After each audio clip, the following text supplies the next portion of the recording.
Good morning. Hello, hello, hello. How are we all doing today? Hope everyone is doing well.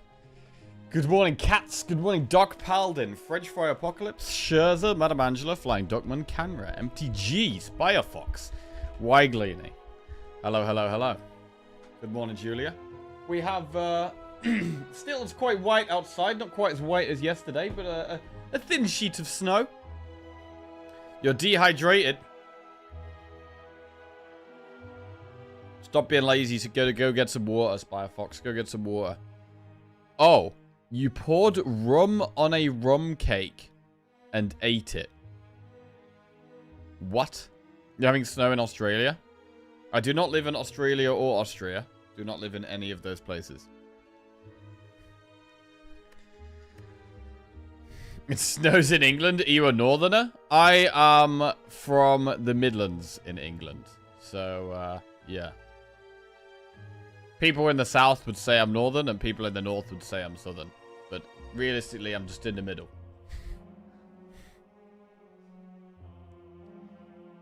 You're overhung. Overhung?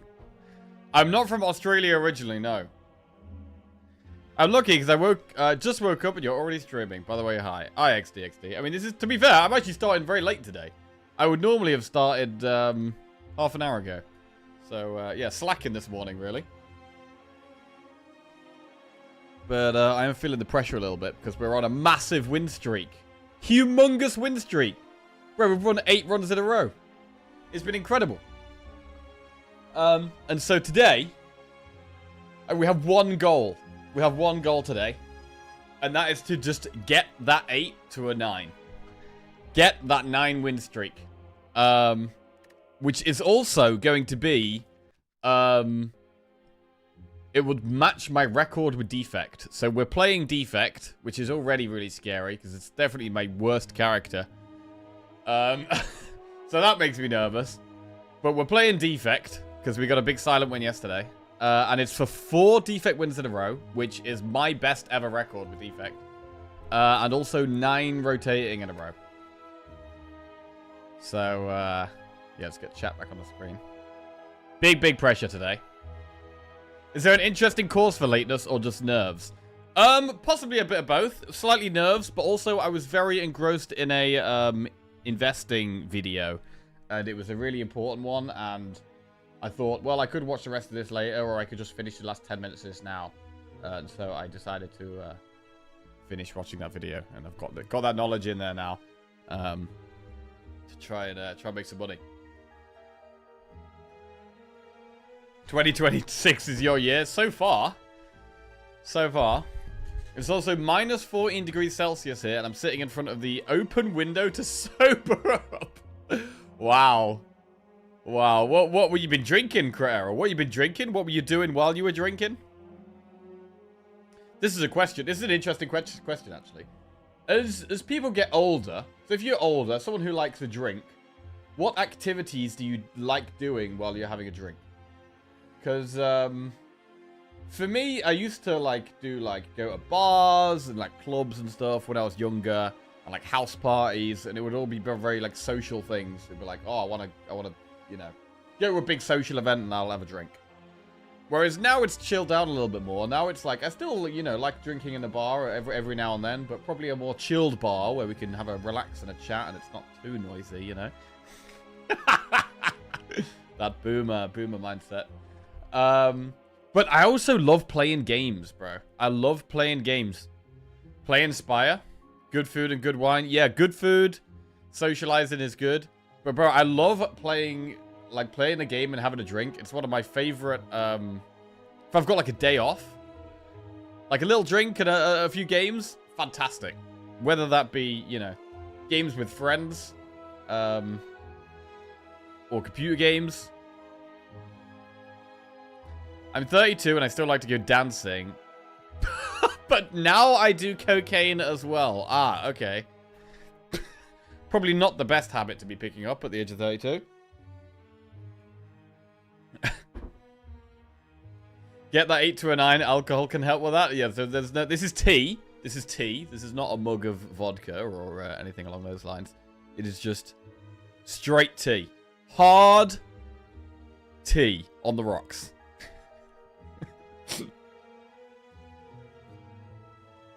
There was a charity event for a sports club with an auction, and no one but our table would purchase all the booze bottles.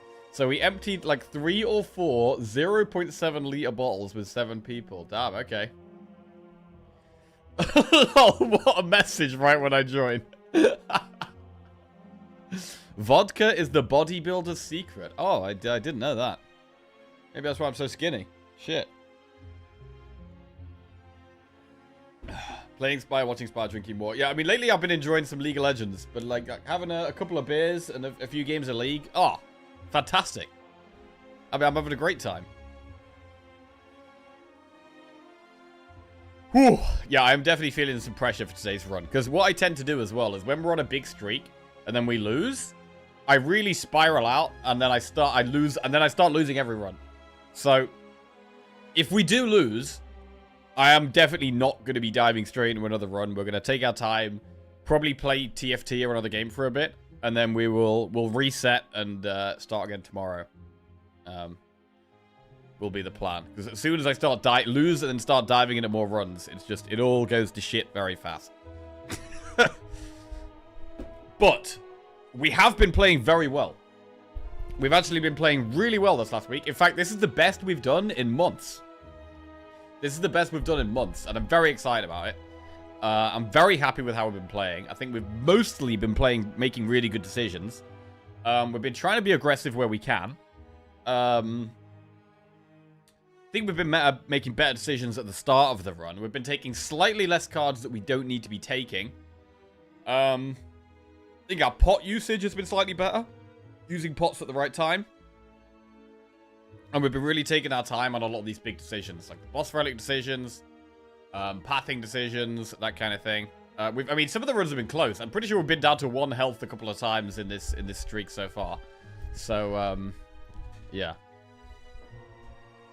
You recently did a month or two of Defect. I did a Defect boot camp. And we didn't manage to get a streak of 4 in that whole couple of months. We didn't manage to get a streak of 4 at all, so... Yeah, we're almost in uncharted territory for Defect. I'm pretty sure I've only got a 4 streak with Defect once before. So this will be repeating something I've only managed to do once. So we've got to really take our time here. Hey, how the TFT part went yesterday? Had to go out. Are you Diamond yet? I'm not Diamond. No, we started in Plat 4 on about 7 ELP. And we finished in Plat 3. So we went from Plat 4 to Plat 3, but we're just sitting at the very bottom of Plat 3 at the moment. So our next goal is going to be try and get to Plat 2. Right. We should probably play some Slay the Spire.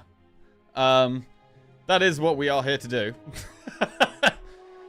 My longest streak ever is 4, because Defect ends every streak. So it has to start with a rare Defect win. Bro, I know that feeling. I know that feeling. I do really... In fact, let's have a look at our last few Defect runs. Our last Defect run, we had loads of relics. Okay, we boss swapped into... So yeah, this is another thing with Defect, actually. Like,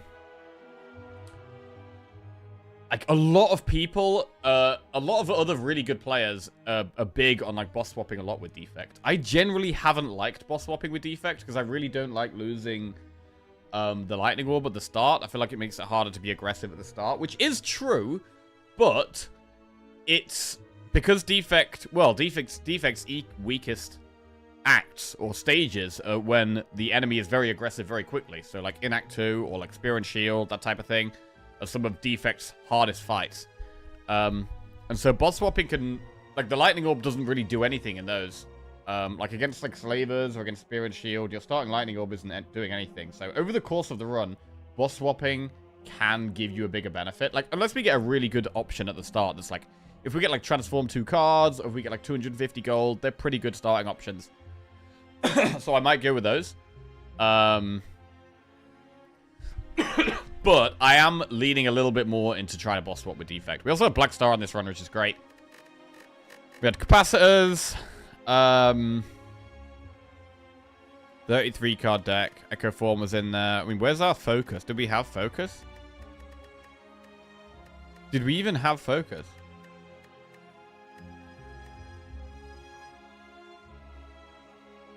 We had 1 Defragment plus.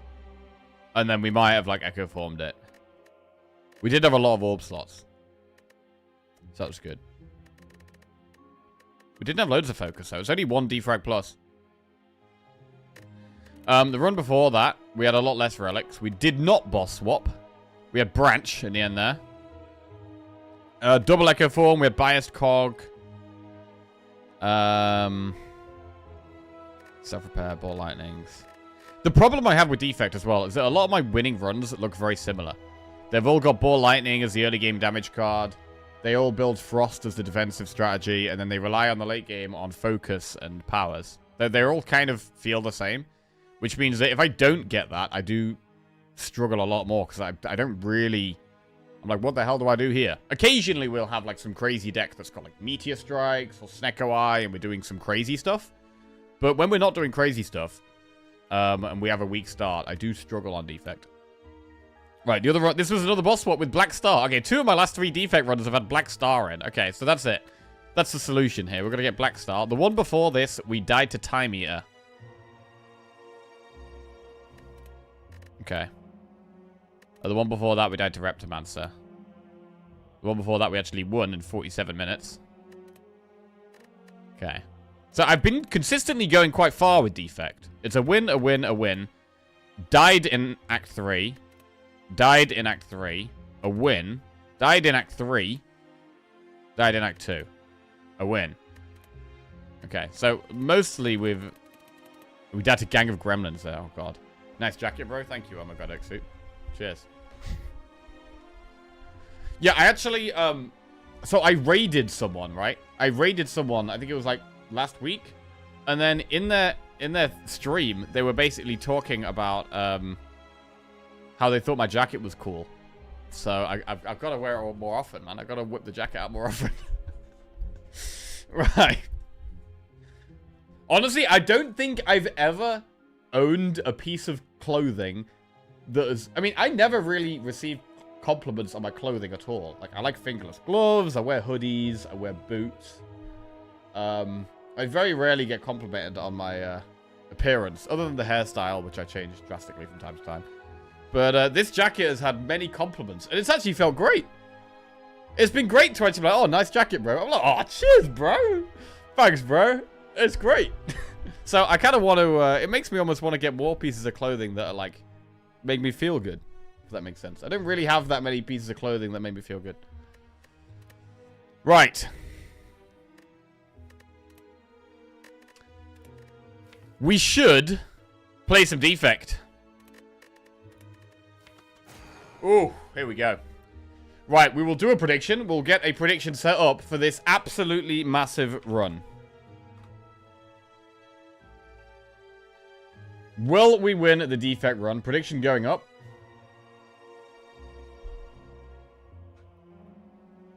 Fun fact, in American football, hair is considered part of the uniform, so technically it's clothing. It's considered part of the uniform. Oh, okay. Okay. This is for 9 wins in a row. Bro, that's a lot, bro. That is a lot. 1, 2, 3, 4, 5, 6, 7, 8. Oh, shit, yeah, so because it's not... The streak started on defect. Huh. The streak started on defect. The one before the streak, we died when we had Paper Crane. Oh, that's horrible. Bro, sometimes I think about it like this as well. It's like, well, if I just won this one before, we'd already be on a 9-win streak. What was I doing here? I do remember this run, actually. I do remember this run. We didn't quite have enough damage for Slime Boss. I think we did even save a pot, but it wasn't enough. Quite frustrating. Right. Let's get in the zone. Defect. For 9 wins in a row. Let's begin. 3, 2, 1. Let's go. Ooh, our options are obtain a random rare card, obtain 100 gold, lose 7 max HP and choose a rare card, or boss swap. Our boss is going to be Hexaghost, which means we are going to need a lot of damage. We are going to need a lot of damage. And the path, are we forced into an elite? Not forced, because we can take this path here, right? We could go through here, do Campfire Shop, and not do an early elite.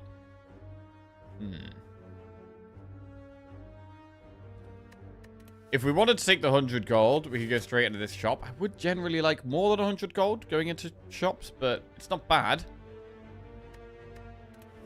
Boss swap is an option. Losing 7 max HP for a rare card is also okay. Defect does have quite a lot of good rare cards.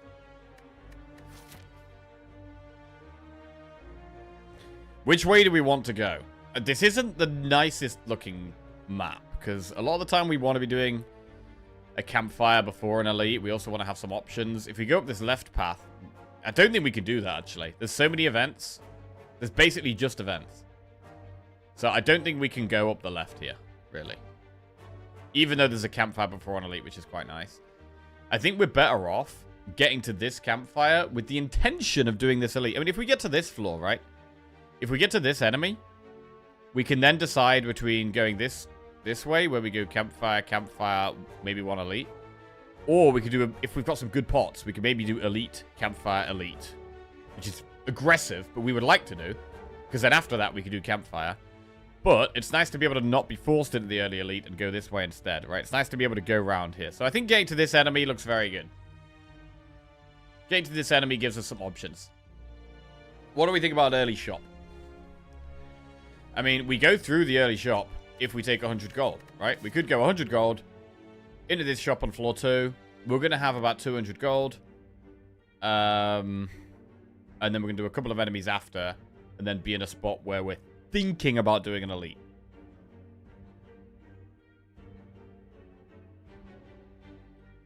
I don't hate doing the event early, though. Because if we could do enemy, event, enemy, enemy. And then we're in a spot where we could do the 4th enemy. Or we could go around. The 4th enemy is often quite tough. Sometimes quite tough. So by the 4th enemy, we want to be in a spot where we're a little more comfortable. Which is why going through the shop can be quite nice. Realistically, if we don't go through this early shop, are we going to be going through any of these 2 shops? Well, generally, when we're at this point, I want to be at a point where either I've skipped the first elite, but I am really thinking about doing the second one. If we're going through the first elite, I still generally want to be doing the second one. Like, I don't really want to do an early elite into a campfire, then a shop. That doesn't make much sense. I'd much rather do the shop, because this shop will give us a much better chance of dealing with this first elite.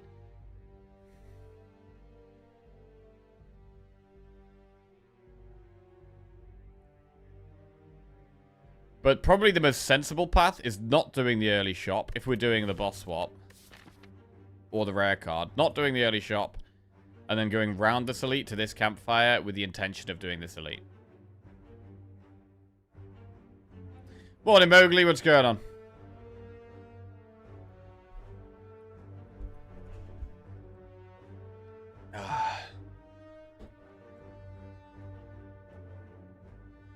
We could do campfire shop elite. Morning all, time to settle in for a long old defect run. Hello, Rightlock. Maybe. I don't know. I mean, I don't want the run to be really long. You know, I want to just play at an efficient pace. But I gotta make sure I'm thinking about things. I'm kind of nervous. And I think on overall, we do make better decisions when we take our time a little bit more. Right. I mean, of these options, I'm not going to take random rare card. If we had to pick between 100 gold and 7 max HP to choose a rare card, I mean, 7 max HP to choose a rare card is okay. It is okay. But I'm thinking about boss swap, just because my mind on boss swapping with defect has changed lately. Obviously, you could swap into something like Crown or Ectoplasm and you're not happy. Half an hour in and still on the hour, must be a streak. Hello, Jelly. Yeah, we were talking about alcohol a little bit. Morning, mate.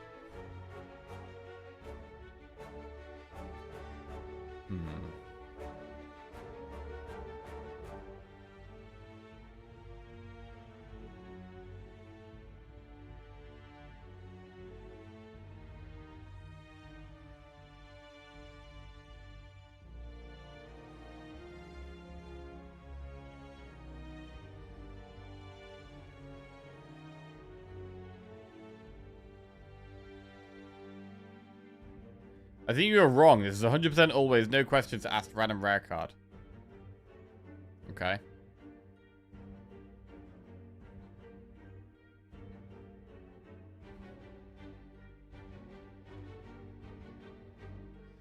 I mean, Defect has some really good rare cards. That is the thing. Like, you could start with Biased Cog, which is super nice. You can start with Electro, which is very, very good.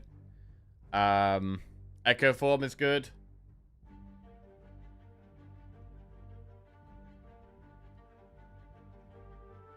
Some of them require an upgrade. Vision, Seek. Cards I'm definitely going to want to upgrade as fast as possible. And we're not going to be able to upgrade them until this campfire.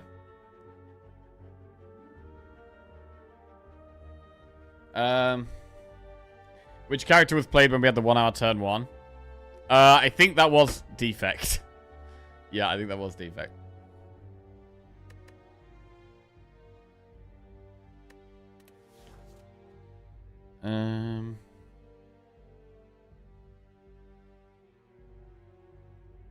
Boss swapping does make me a little nervous. It does make me a little nervous.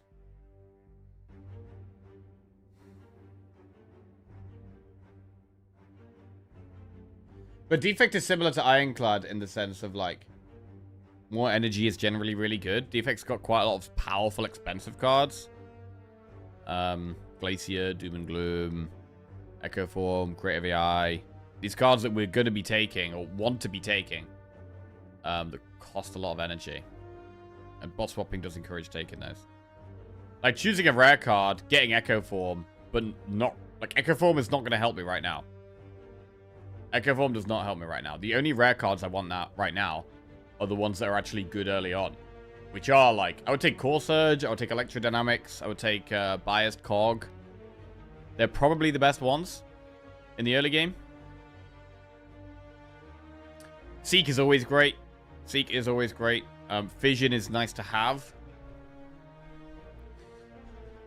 Fission is nice to have. Hyper Beam. Hyper Beam is good in the early game. It is undeniably very good in the early game. Do other people think you're from Australia?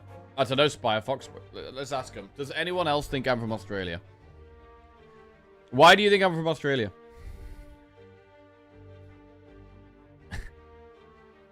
Isn't gold less flippy than boss swap? Yes. In sense of, like, you have a little bit more control over what's going on. The boss swap, you don't know what we're going to be swapping to. 100 gold, we can spend it on precisely what we like, but it is possibly on average, less powerful. And we should really make the on average best play.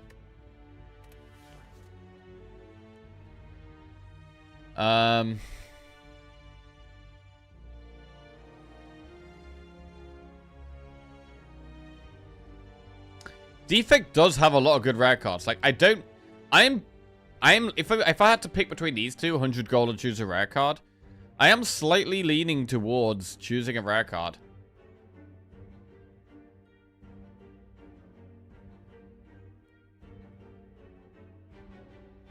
And I want Electro, I want Bias Cog, I want Core Surge. I'm thinking about the rare card here, because the rare card can also definitely help with an early elite. We get Biased Cog, we get Core Surge, we get Electro. We're already thinking about the early elite. From accent, sometimes I don't know where people are from. Yeah, I'm from England. I am English.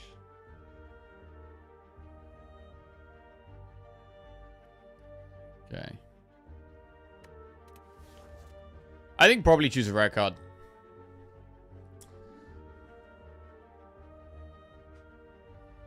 I don't know, you know. I think you could take any of these three. Like, I think any of these three are reasonable picks.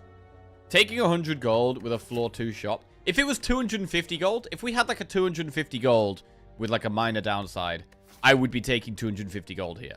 Definitely. But 100 gold, it's significantly less than 250. Like, we can do way less with 100 gold than we could with 250. With 250, we could buy a strong relic and a card and a remove. Maybe buy a pot as well. Like, we could do so much stuff. But 100 is not quite as much.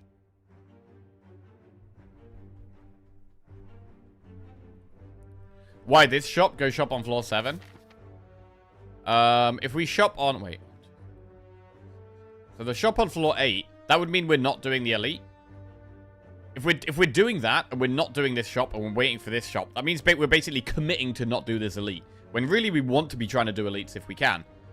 So that's bad.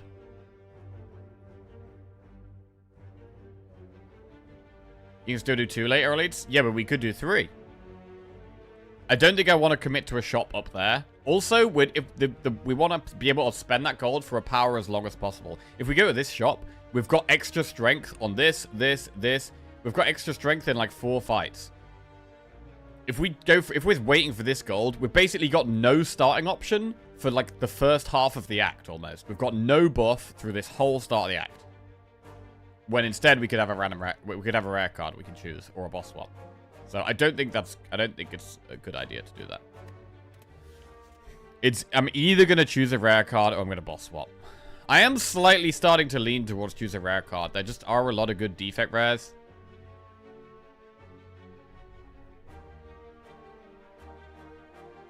The only thing is I don't want to be taking one of the late game rares. Like I don't want to be taking Creative AI or Echo Form. But if we're offered them and the other options are pretty bad, we might have to. Like, sometimes we might have to take a Creative AI, or we might have to take an Echo Form because it's the best thing offered. And even though it's a late game tool, it's good to get that late game tool in the deck, but it's not actually helping us right now. It's actually going to lose us health in the short term, but can help us in the long term. I think I'm going to choose a rare card. Let's go. Okay, we have Creative AI, All for One, or Machine Learning. So this is a situation of like, Creative AI is great in the late game, but right now it's not very good. Machine Learning could be good later on, but right now it's not amazing.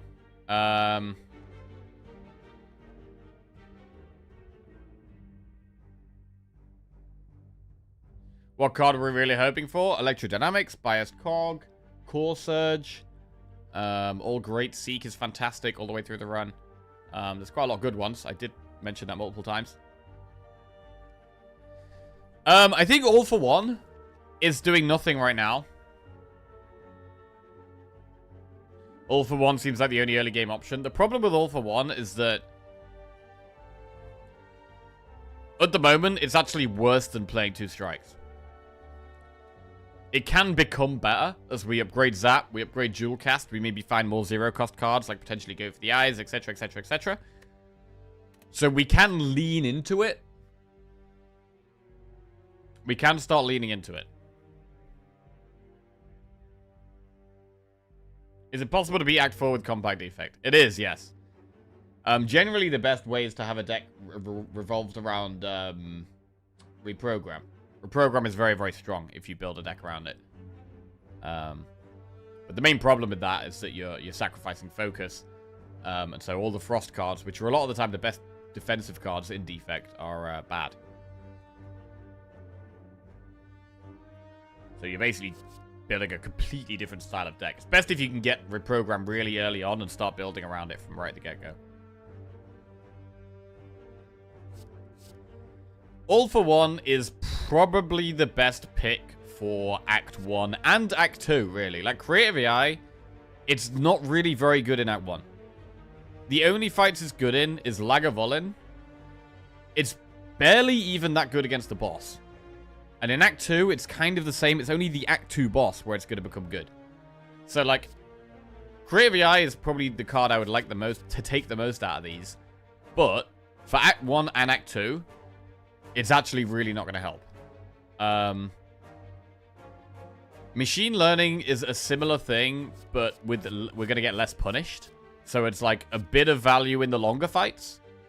So it's going to be good in the bosses. It's good against Lagavulin. But we probably do take All for One and really put a bit more of an emphasis on zero-cost cards. So let's do that. And then we're going to go enemy, event, enemy, enemy. And go from there.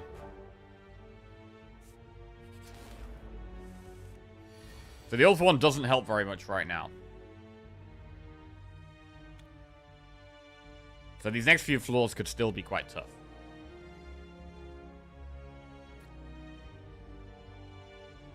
If we defend, we take 8. If we all for 1 strike, we take 12. So we should probably defend.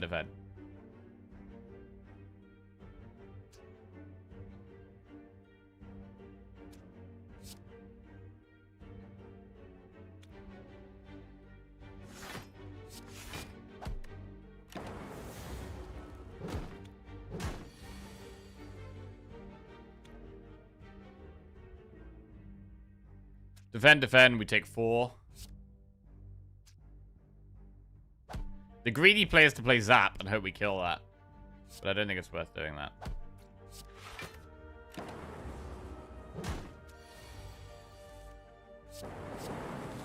Chilling now. Okay, so we did take some damage, which is not good. Not a great floor 1 for us. Right, so 0-cost cards are slightly better than they normally would be. Charge, Patch Free, Barrage, or Reinforced Body. Reinforced Body is a good block card. And I'm pretty happy to just take it. Yeah. Right. I'm not going to go through a shop just yet. Let's do the event. Gain 150 gold and become cursed. Disagree. Okay. Now I think we go for another enemy.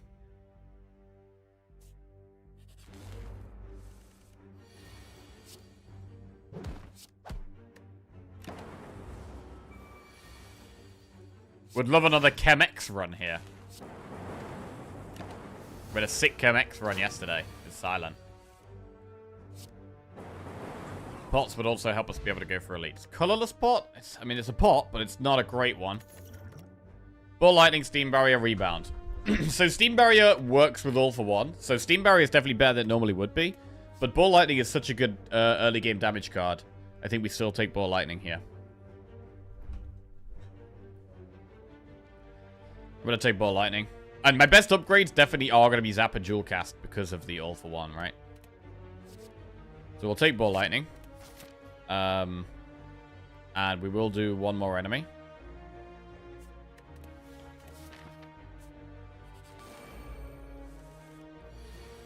Reinforced Body.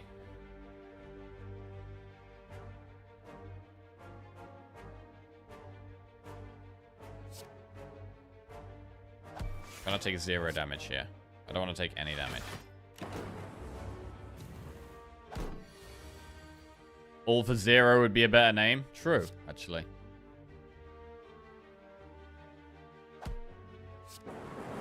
Okay.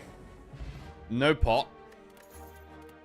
FTL, Double Energy, or Force Field. FTL is a 0-cost damage card. I mean, it does also work with all for 1. Double Energy is nice to have, but I think I'm pretty happy to take FTL here.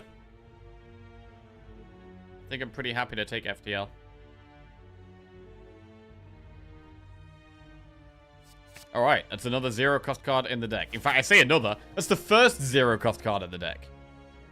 Good. All for 1 has just been buffed. Now, this is where we've got to start making direction decisions. Where are we going from here? Because I don't really want to go down the left path. I don't really want to go enemy, campfire, enemy, chest, event, campfire. Like, I would much rather go right here, I think. I'm not sure if we're ready for an elite just yet. I mean, we've added a couple of damage cards. Ball Lightning and FTL definitely help our damage quite a lot. Reinforced Body is very good against Lagavulin and Sentries. It's not even that bad against Nob. It's one of the best block cards to play against Nob. You're only playing 1 skill and it's blocking 21 in 1 card. Like, that's pretty good. But obviously we want to be doing the attacks.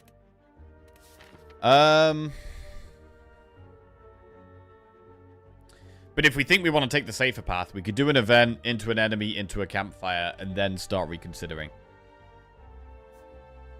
Is Reinforced Body a 0-cost card in the discard pile? No, X-cost cards do not count as 0-cost cards, no.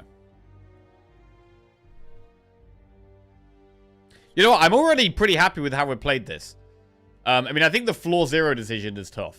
Like, whether you take the rare card, or whether you boss swap, or whether you go 100 gold. I think that is quite a close decision, because they're all decent options. But I think a lot of the time I would have taken Creative AI instead of All for One. And I'm quite happy that we've taken All for One, because I think it is going to help us more in Act 1 and Act 2 than Creative AI would have done.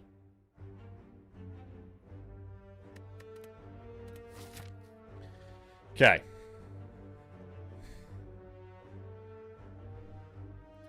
We are going to need to start thinking about blocking at some point. Reinforced body's good, but we're going to want some frost or something. Nice! Femur him. Nice. Exactly. Exactly 69k. Lovely. Right. Event enemy or enemy enemy? I mean, are we ever thinking about going left? And are we ever thinking about doing this elite? That's the thing. I think we probably could do an enemy here and use the colorless pot if we have to.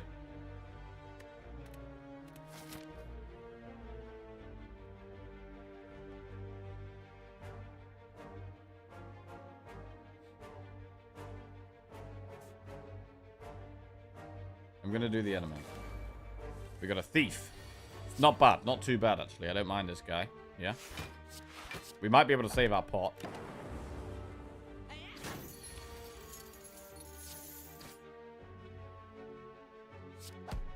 Reinforced body twice.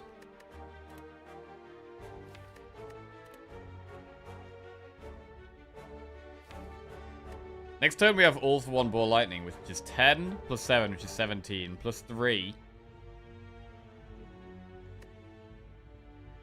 is 20. Plus thief 3 from this is 23, plus 3 from this again is 26. So we're going to be a little bit off lethal. So it's worth considering using a strike here and taking 4 damage so that we have lethal next turn. Because we have no block next turn. So if it's doing the big attack, we're actually screwed. If it's doing the big attack next turn, we're basically forced to use our pot. I would rather take 4 damage and guarantee we have lethal next turn. I think that's better.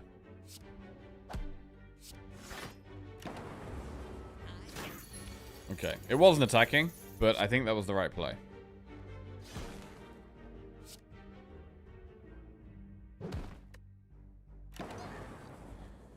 Right, 40 gold, 17 gold back. We're on 155 gold. There is a shop we can start thinking about going to, but I would like to have more gold before we go to a shop, really. Genetic algorithm, loop, or stack. Loop is some scaling, but this early on in the run, I think we definitely take genetic algorithm.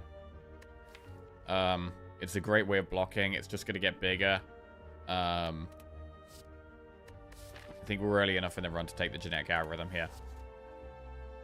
Can really help in the late game as well. I mean, so can loot, but genetic algorithm is going to be worse as we go through the run. It's great to take right now. Okay, so now we're thinking about an elite.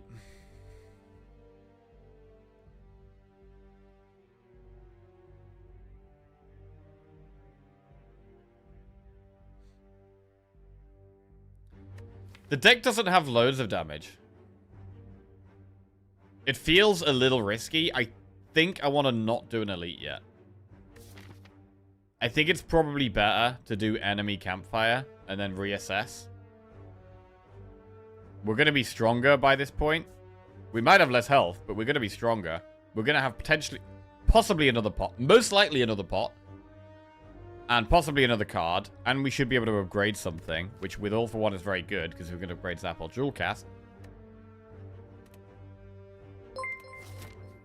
We might have to use a colorless pot in this next enemy fight. Damocles Live just resubscribed for 4 months. Hey, Damocles Live. Welcome back to the Jackals. Thank you very much, mate. Cheers. But it's okay. If we need to be safe, it's okay. Like, we can go enemy campfire shop if we have to. And then chest, and then campfire, and then just do 1 elite later on in the act. I would rather do more than 1 elite, but if we have to just do 1 elite, it's okay.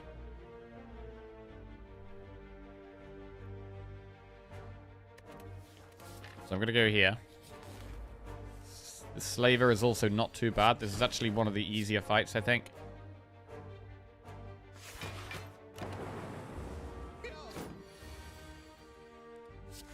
Okay, first time playing Generic Algorithm. We've drawn all our block, though, which means it's going to be hard to block this turn.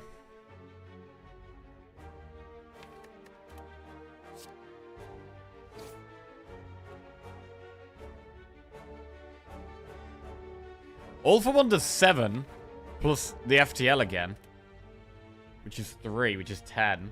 Plus Jewel Cast does 16. 19. Oh man, I think we're 1 off lethal.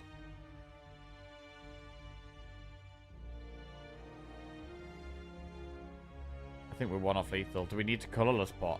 I mean, I don't want to take 13 damage. I would rather play the colorless pot to try and stop us taking this 13 damage.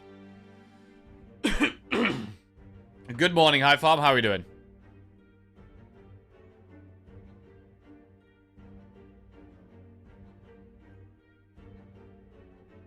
I mean, that was our first card played, right?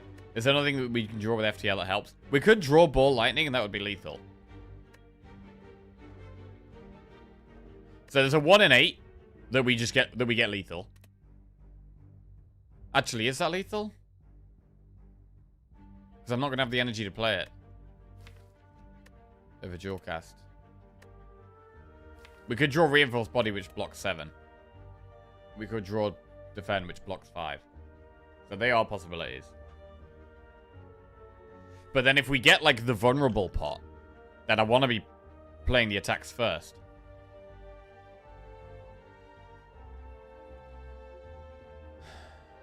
I feel like pot makes sense here. I don't want to take 13 damage.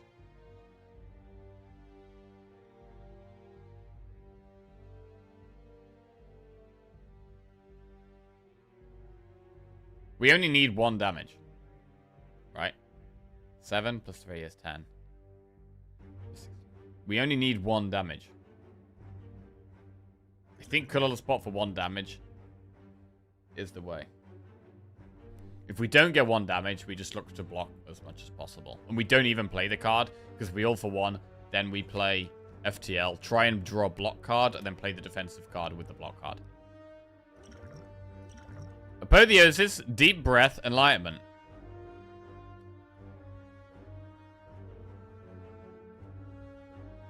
Well, that's lethal.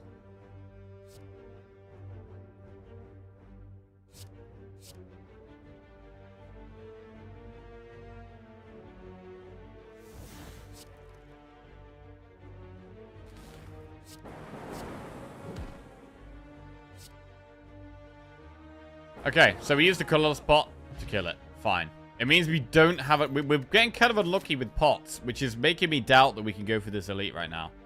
I really wanted to go for this elite, but we're missing our potion chances a lot. FTL, consume or rebound. We could go with a second FTL. Could we use these FTLs to kill this elite, even though we don't have any pots? I mean, we can also upgrade Zap. So it's another thing we can pull back with all for 1. Our damage isn't humongous. Consume could be good in the long run, but I think it's FTL here. We've got 2 FTLs in the deck.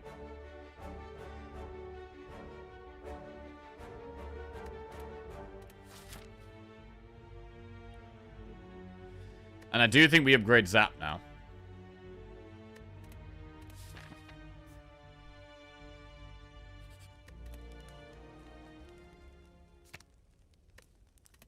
Okay, that's another 0 cost card. So all for 1 has just got a lot better. We've now got 3 cards it can pull back.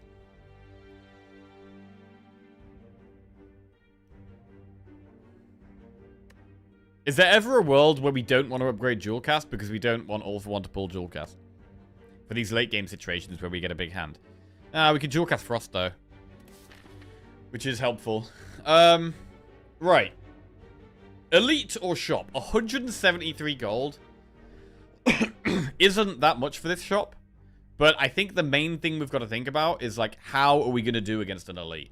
If we can get through an elite and we only take, like, 10, 15 damage, I think elite is the play. But if we're going to take, like, if we've got Knob and we're going to end up taking loads of damage, we should probably do the shop instead. So this is a very big decision, because, like, doing an elite here could cost us a lot of health. We don't have loads of damage. It's mostly the FTLs with the all for 1, which is quite nice. And the Ball Lightning definitely helps a lot. But we have added Reinforced Body and Genetic Algorithm, which don't really help against Knob. I mean, Body is okay, but... with no pot, Knob does feel a bit sketchy.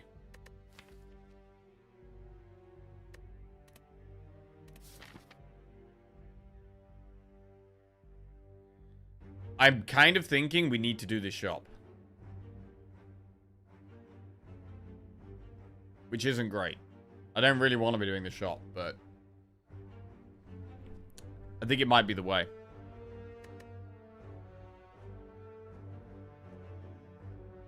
We have enough gold to probably buy a relic. Or we could do, like, buy a card, remove a card. Both are fine. We've got quite a high pot chance, so I don't really want to be buying pots.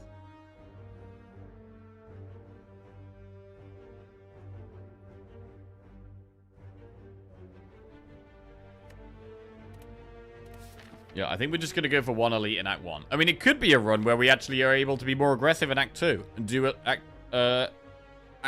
elites in Act 2. Genetic algorithm's going to be a bit bigger. Free damage is great.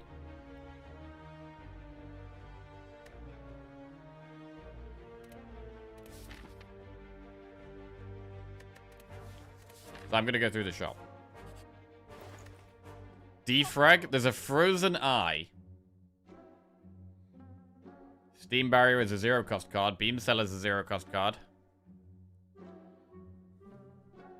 I mean, we're going to be able to play Zap more often with the All for One now, because we're going to be pulling Zap back a lot more, which is pretty good for Defrag. It's kind of hard to turn down Defrag, to be honest. We could do Defrag remove. We could think about taking Beam Cell. I feel like I'd rather remove than take Beam Cell. What if we remove to defend? And make the deck a little more aggressive. I think I'm going to defrag remove.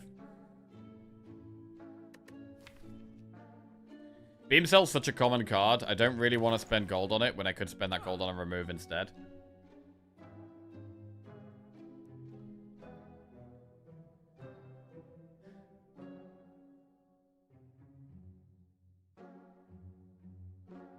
Do we remove strike? Beam Cell could mean elites. We're not going to be able to upgrade it by this elite. And I think we're going to do chest, enemy, campfire, and then we're looking at that elite. We're just looking at one elite. So I'm going to go defrag, and I'm going to remove... We should probably remove a strike. We're going to remove a strike. Okay. And then we're going to have a look in this chest. Hope for a very, very good relic. Sundial. Every 3 times you shuffle your draw pile, gain 2 energy. Oh, God. I mean, honestly? Honestly, that might be a blue key. Sundial is not going to do anything for a very long time. It could be amazing in the late game in certain spots, right?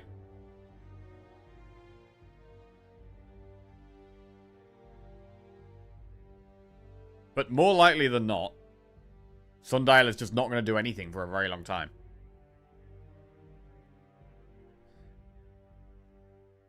It does feel really weird taking blue key this off early, though. When I've got no pots, we've not really been able to do elites. It feels like kind of a weak start, even though our card rewards haven't been that bad. Like, the FTL, the Defrag, the Ball Lightning, the Genetic Algorithm, like, these are not bad cards to be getting.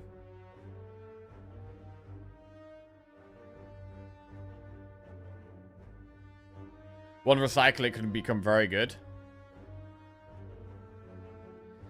I mean, Recycle can be nuts with All for One as well. You can trim the deck down to, like, Cool-Headed and something. It might be worth taking Sundial just because I don't know where the run is going to go, right? I can't predict the future. I don't know what this deck is going to look like down the line. With All for One, we could genuinely take Recycle and then getting a thinner deck with, like, Cool-Headeds and Recycles and drawing and exhausting and, like, getting Sundial value is actually possible.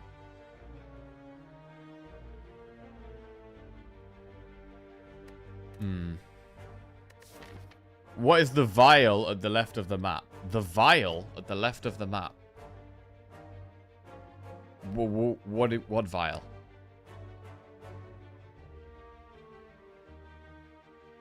Bro, I've never really looked at these pictures at the edge of the map, actually. What even are these? We've got, like, a pillar holding up the spire at the bottom, and then we've got some kind of bell thing. Ball and chain.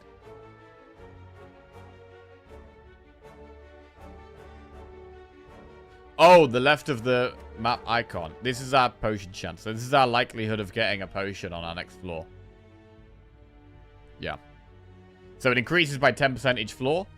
You don't get a potion, and then when you do get a potion, it goes down by 10%. that's kind of standard and always there. But the base game doesn't have this information visible, but it is always the case.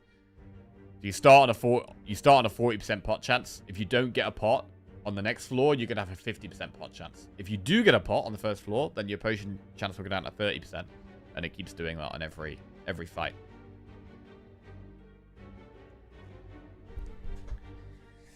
Oh.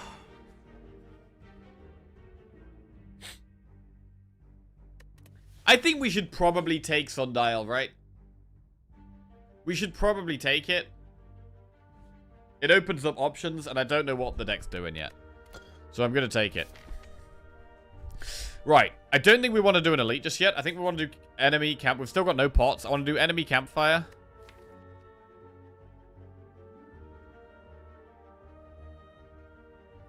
Upgrading defrag looks good. Upgrading dual cast looks good. I think I'd actually prefer the defrag upgrade, to be honest.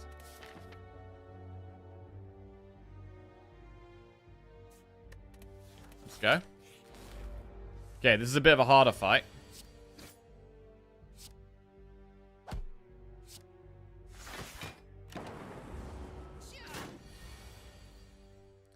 Genetic algorithm.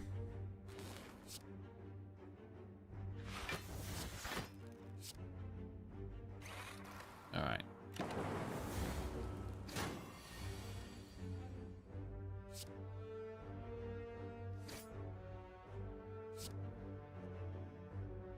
Do we want to move Sundial along? We do, right?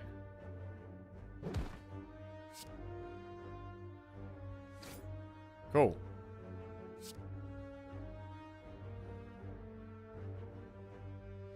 Nice, I just discovered mods recently. They seem fun. I need to find one that allows rewinding, though.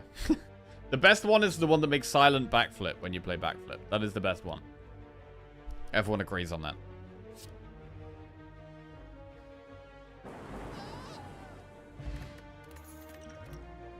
FTL charge battery barrage. Bro, how many FTLs is too many FTLs? Like, I like FTL, right? But when you eventually... they stop drawing cards. Once you've played 3 cards, you can't draw anymore. Like, the first one, yeah, I love the first one. Second one, I think still a pretty good take. The third one, though, is where I'm starting to think about not taking FTL. The third one is one where I'm still thinking about not taking it.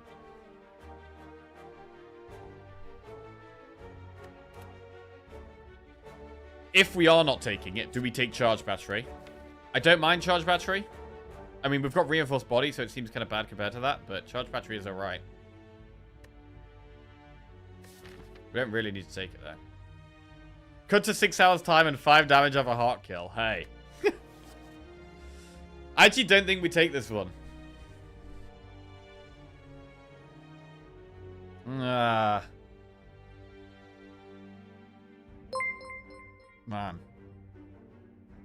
Madam Angela just resubscribed for 9 months, showing love.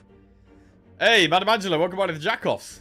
Thank you for the love shown. Appreciate it. Welcome back to the Jackoffs. Appreciate that a lot. I kind of think we don't take it.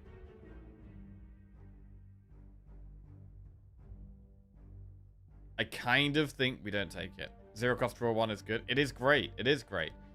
But when we play 3 cards, it doesn't draw anymore. And with All for One, we're going to be playing it a lot. Oh, it is a great card, man. It's undeniably a great card. I do want to take it. But it does help with elites right now. In the early game, it's good. It's going to be good in Act 1. It's going to be good in Act 2. It also works well with any of the relics we get that are like about playing multiple attacks. So like Nunchaku, Shuriken or Kunai. The more FTLs we have, the better. Well, not the more the better, but you know, they're great cards to have. I might take it. I think I'm going to take... I mean, at the moment, we immediately play it whenever we draw it. I'm going to take it. We've got 3 FTLs. We may regret this. But for now, I think it's good. For now, I think it's good. Right, we're going to upgrade defrag next. Now, do we want an event or an enemy? I kind of think we want enemies. I mean, the FTLs are great for enemies. I don't want the event to be a shop. There's only a 6% chance it's a shop, so it's not that high, but I'm kind of happy to take enemies. With our pot chance still being quite high, we're likely to get a pot. And we're looking to go at this elite. The only bad thing, though, is that if we do these enemies and we take quite a bit of damage, we might be scared off from doing this elite. No. I'm not going to be put off.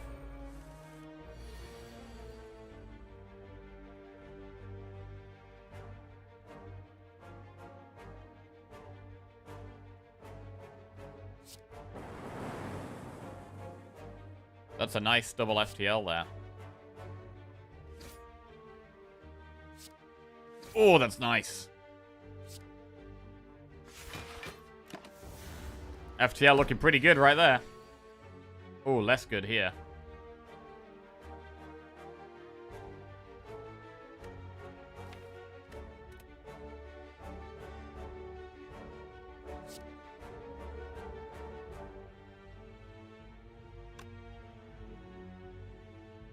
Is it ever lethal? If we defrag, it's an extra 4 damage, right? It's 2 damage on this zap. Then we get to play zap again for another 2 damage. Lethal, I mean, we have 10, 13, 19, plus 10 is 29, which is actually quite comfortably lethal. We even get another draw.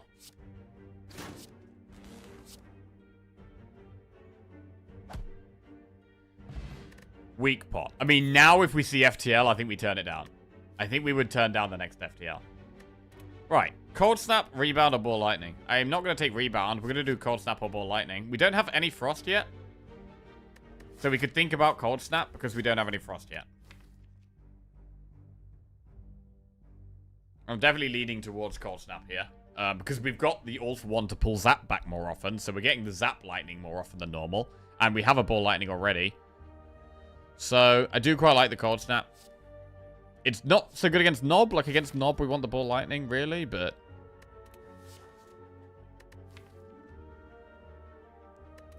I'm going to take the Cold Snap, and then we're going to do the next enemy. Slime.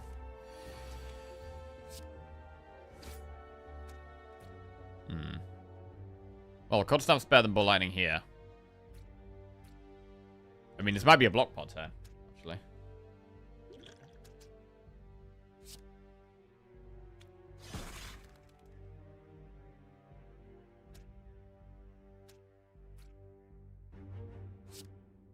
I'm going to use it.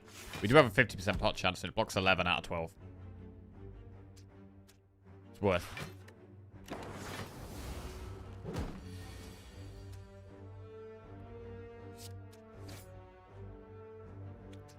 Good to play genetic algorithm when we can.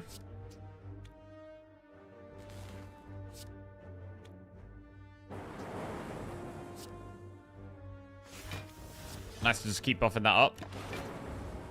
We're going to be very happy about that down the road.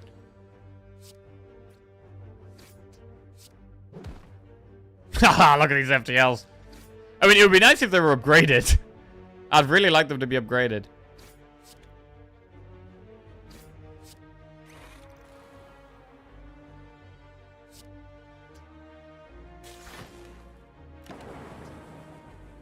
We do get a pot back. We get speed pot, which is defensive. It can be very good with reinforced body. Also could work with the defense. Capacitor, cool-headed, or reboot. Ooh. Okay. Now this is a decision. Because reboot actually works really well with Sundial. But orb slots can be very hard to come by. And I really don't like turning down capacitor. Especially the first capacitor we see. Because we may never see orb slots again. But it's very hard to deny the obvious synergy between Sundial and Reboot. When it's the only relic we have, and it's basically the best card in Defect with Sundial, right? Cool-headed is also an incredibly good card that I want in the deck.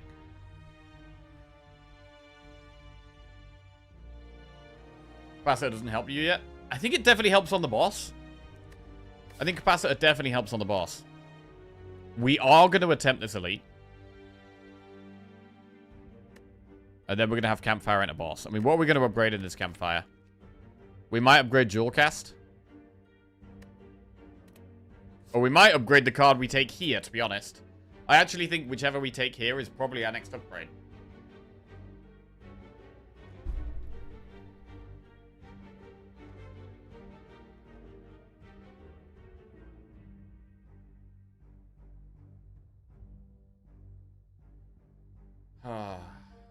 I mean, again, if I'm not taking Capacitor, it is like picking for Act 1, picking for Act 2.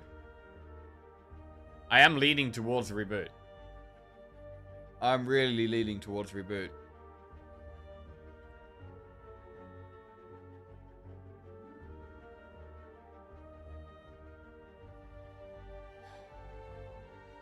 Really struggle to turn down Capacitor, though. God. Bro, if we never see any orb slots again for the rest of the run, it's going to be so sad. I mean, we don't have much gold. So, at the moment, it looks like we're probably not even going to be thinking about a shop at the start of Act 2. We're probably going to be looking at doing a shop at the end of Act 2. Which means we're going to be looking to do... We're going to be doing fights early in mid-Act 2. Possibly even elites. It's going to be tough. I want something that's going to help in those fights and help the early game. That is Reboot. Reboot is in. Right, and now we attempt the elite. It's Lagavulin. Okay. We play defrag and then we just chill out for a bit.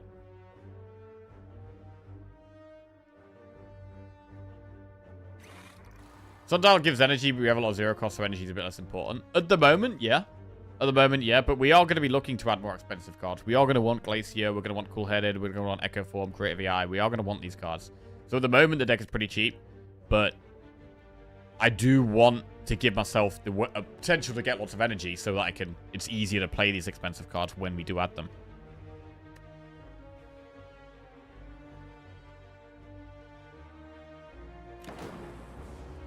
So I want to wake it up when we've got some more orbs up. I don't think we play Reboot here.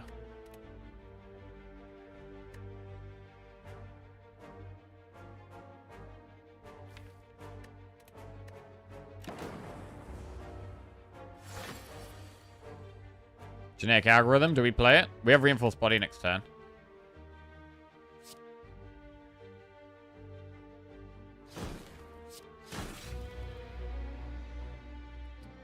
I don't mind just playing Generic Algorithm.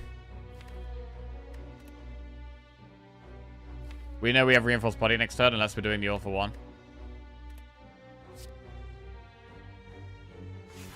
Weak Pot is very good against the boss, so I don't really want to use Weak Pot in this fight.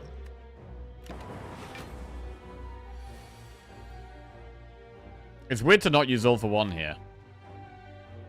When we get 15 damage from FDL.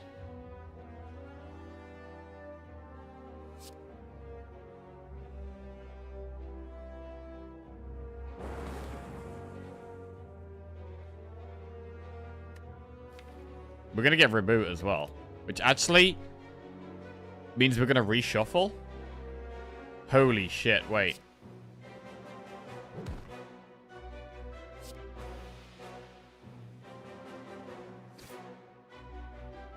Reboot proc Sundial.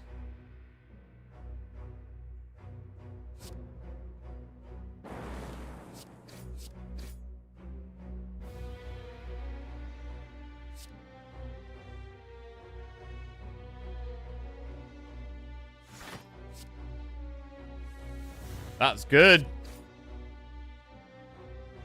That's good.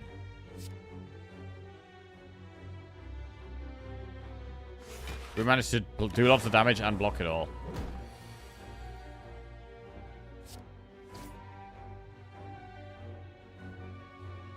We're going to work out whether we have lethal. With double FTL coming back, I think we definitely do have lethal.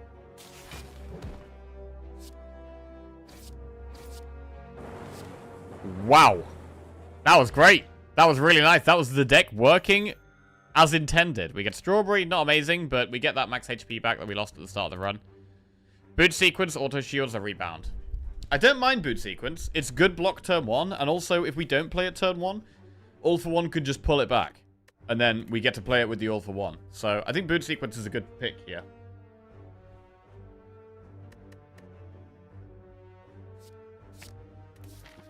Right. And we want it on 53 health, we could definitely upgrade at this campfire. Do we upgrade Reboot or Dual Cast?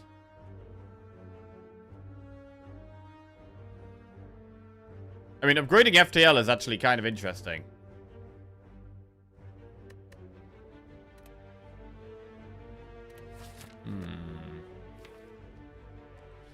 Alright, let me just go grab a glass of water. I don't know. I'm thinking about Reboot or Dual Cast here.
Right.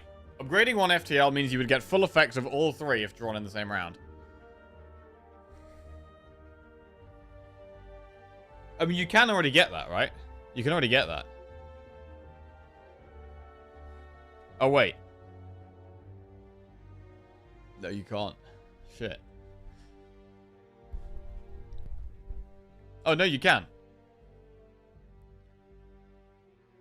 Because you've played 0 cards, FTL draws. You've played 1 card, FTL draws. You've played 2 cards, FTL draws. So we can already get that. Such a cool card, FTL. I think I'm going to upgrade Reboot.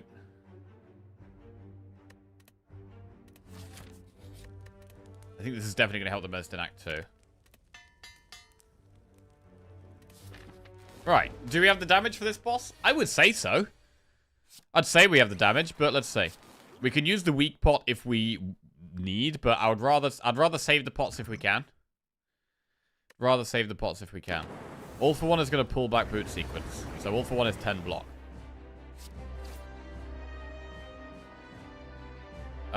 Cold Snap Reboot. It's definitely not a bad turn to use the weak pot. Or Speed pot for double defend, actually.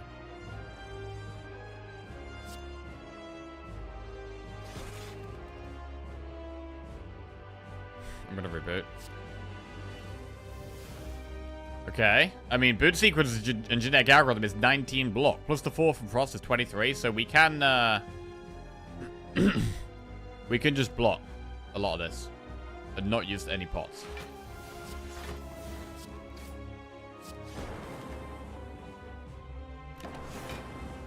I think we are gonna want to go for the eyes in this deck.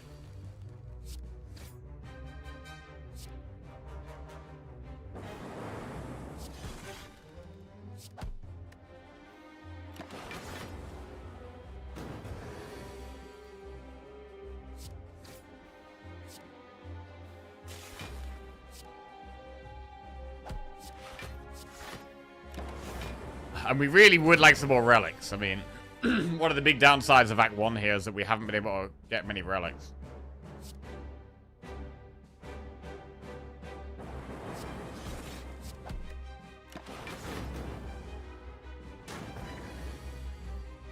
This is pretty slow.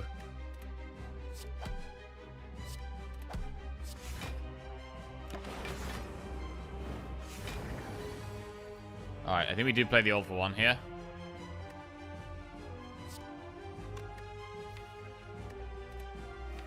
Like to draw Zap so I can play it twice.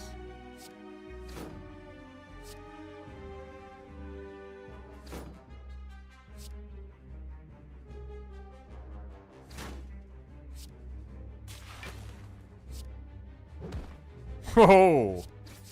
Get all the FTLs back, that's sexy. Concerned Mum _ just resubscribed for 68 months. Happy New Year. Hey, Concerned Mom. Welcome back to the Jackos. Thank you very much, and Happy New Year. Hope you have a fantastic one. Ball Lightning or Reinforced Body? Reinforced Body 7 block.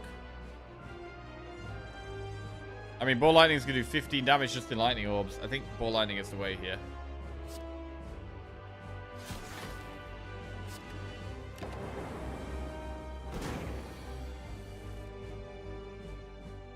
Sundial resets to 0, which isn't great for us, but whatever.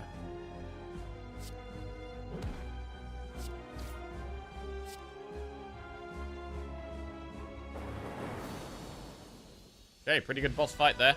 We haven't got that much gold. I'm not looking at a shop just yet. And then we have Multicast, Electrodynamics, or Core Surge.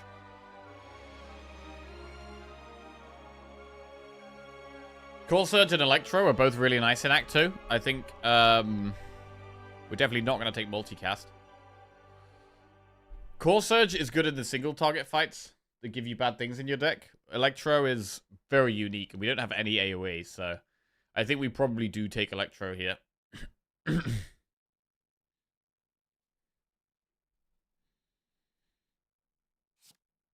We'll take Electro.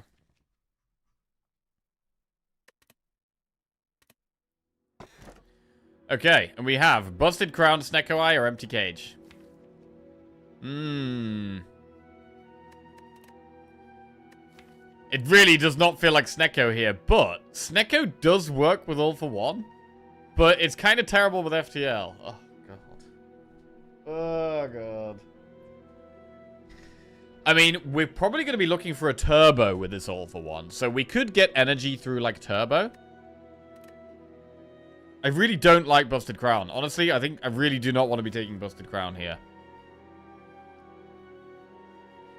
I really don't want to take Busted Crown. These are not the relics I was hoping for. I was hoping for a better energy relic, really. So it could just be Empty Cage. And remove a couple of strikes. Oh, God. Empty Cage, remove a couple of strikes, but we're only a 3 energy deck.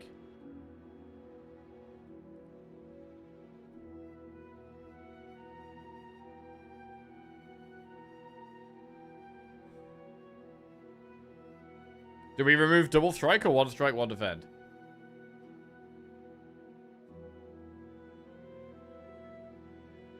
Because defend doesn't get played when we have Reinforced Body. 3.5 with Sundial. Sundial can help energy. Also, with a smaller deck, we do reshuffle more often. I don't hate removing 1 strike, 1 defend. Over double strike. Because we've already removed 1 strike.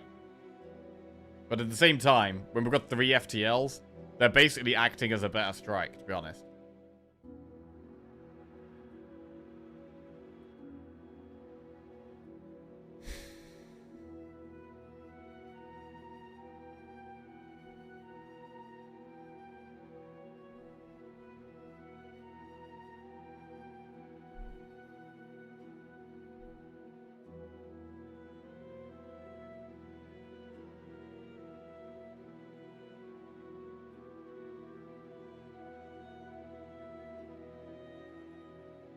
I mean, if we were to remove 2 cards, it would definitely be 2 strikes, 1 defend. I wouldn't remove... If we're removing 3 strikes, sorry. I wouldn't remove 3 strikes. I would definitely do 2 strikes, 1 defend.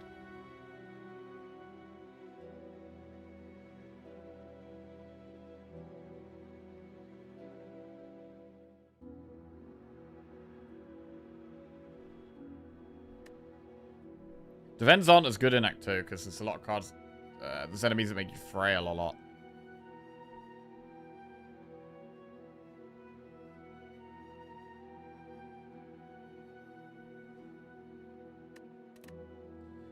Right, I'm going to empty cage. Do we have a Snecko Eye? I mean, do we have a Snecko Eye? I don't think we can here.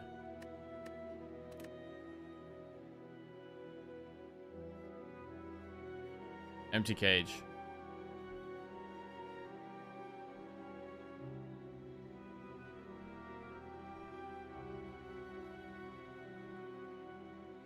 One strike, one defend. Okay.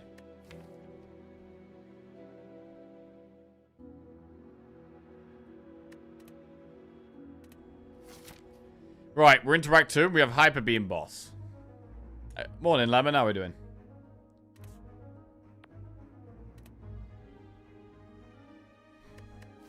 So this hasn't been the best reward. I mean, Electro's pretty good, but I'm not happy that we've still only got 3 energy here. It's starting to look more and more like a deck that could consider infinite. Like, we got the Sundial, and then we got the Remote, and now Reboot, sorry. Now we've got Empty Cage. It is starting to look more like a deck that could be considering going infinite. I am going to want to shop this act. But later on. Probably not this one. I'm going to want either that one or that one, really. Campfire, shop, and then an elite. There is Campfire, elite, shop, elite. Am I we going to want to do elites, though? We've got no relics, which sucks.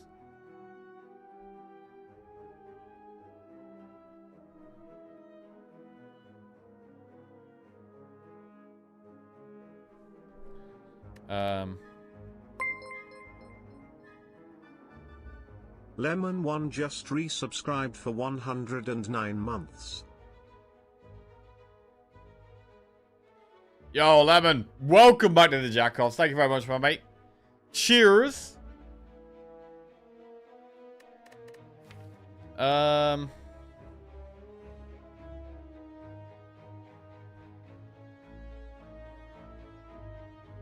What are we looking for in this deck now? We still want probably 1 or 2 more good zero-cost cards. I think Turbo would be very good for giving us energy. We're also going to want more draw, cool-headed skim type stuff. We're going to want a little bit more scaling, so another strong power or 2.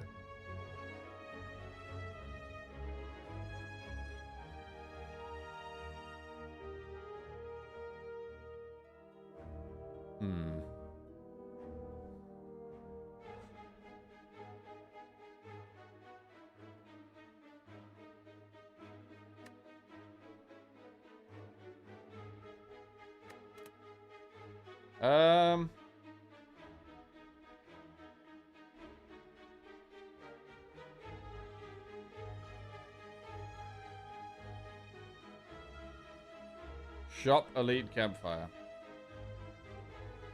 I think we've got more flexibility up the left, right? If we go up the right, we're condemning ourselves to a relatively early elite with no campfire before it. There are 2 campfires after it, so if we do survive this early elite, it's okay. But we could still take a hammer in here. How do we feel about going into an elite? We've got to think about Stabby Book, which is probably the hardest one for us with Electro in the deck.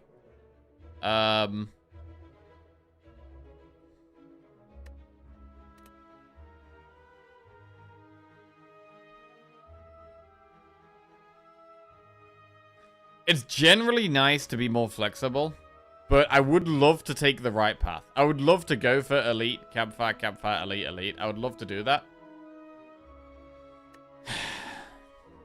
But haven't really... The deck seems kind of weird. Having 3 FTLs? It's kind of hard to say how we're going to do. I mean, Boot Sequence is great in Act 2. Definitely. It could be a deck where we just go for maximum elites in Act 3. But what about the Flaming Elite? Doing Flaming Elite in Act 2 is scary. We could still do 2 elites here, right? We could do some enemies, do an event. If we're in a good spot, we could do Elite Campfire and then Campfire Shop Elite. And then we are doing 2 elites in Act 2, which is still kind of a lot, really. Rather than committing to the 3, which is a real lot. So I think just doing some enemies, an event, and then giving us the options is still going to be the way to go here.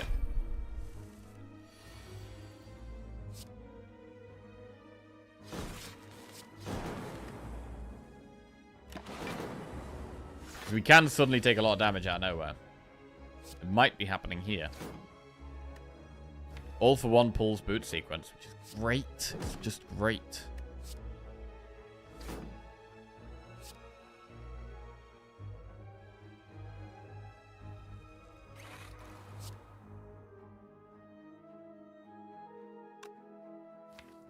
Are we going to have lethal next turn?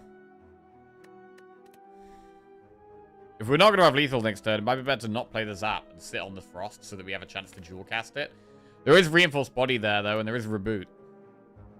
15 damage this turn, definitely, and definitely another 15 with the zap, which is 30. It's on 48, so we need to do 18 damage.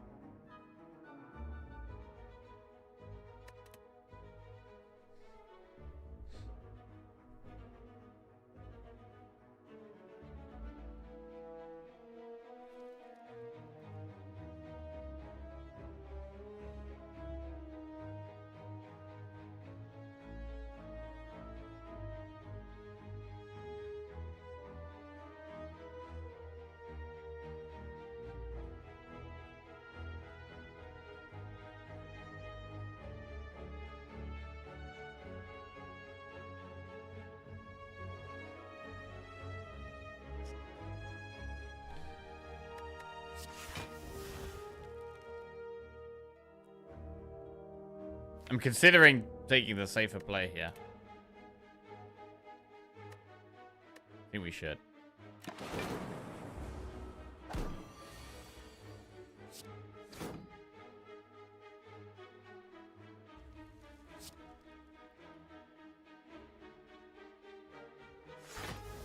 Dual cast this is 7, 14, plus 8.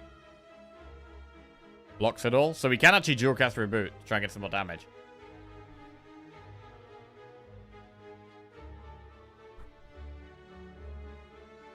Eight plus 14 is 22.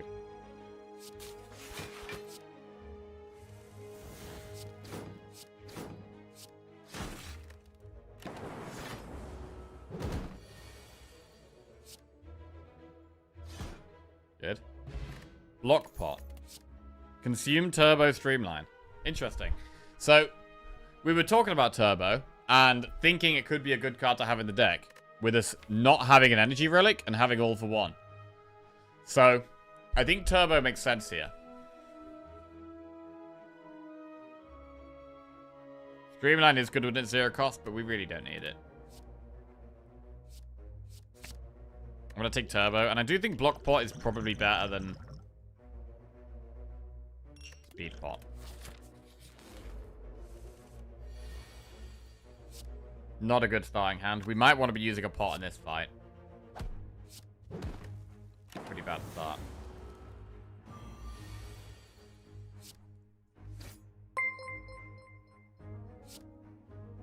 Luneage just resubscribed for 23 months.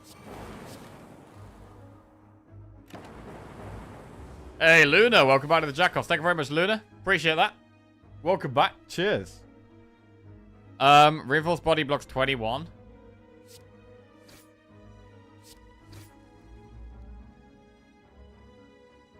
So I think we just do that.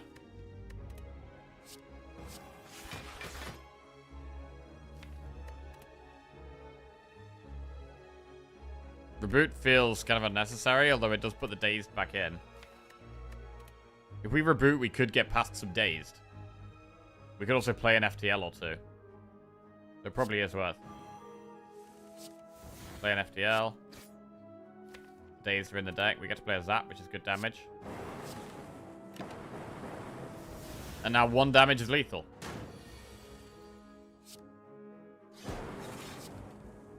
Nice. 20 gold, add a card to your deck. Ball Lightning, Rip and Tear, Charge Battery. Do we want another Ball Lightning? We've got 1. We have 1 Ball Lightning. Do we want a second one?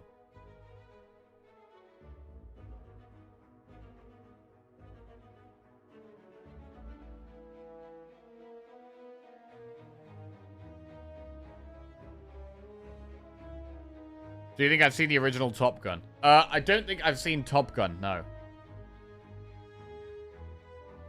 I don't think I've seen Top Gun. Is it any good? Is it worth watching?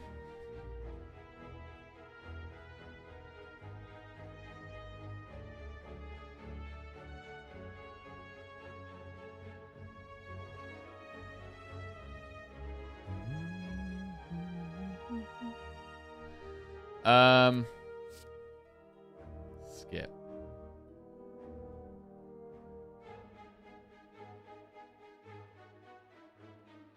You'd love Top Gun. It would be like a 2-hour-long shopping list for you. Okay. It's decent. It's exactly what you would expect. I mean, I don't know what I'd expect, as I don't really know anything about it. Top Gun? I would imagine just a generic action movie that is okay. Both original and sequel are great. If you love men running around flexing their bodies with no shirts on, Top Gun is a must-see. Ah, okay. No wonder a lot of this chat likes it. Not generic and not that much of an action movie. Ah, okay. Top Gun. 7 out of 10 on IMDb.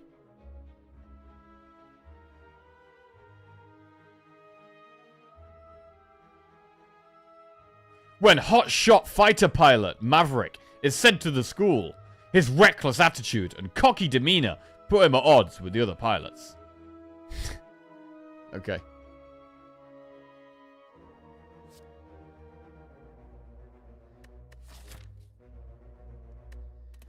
I'm not sure we need another ball lightning here.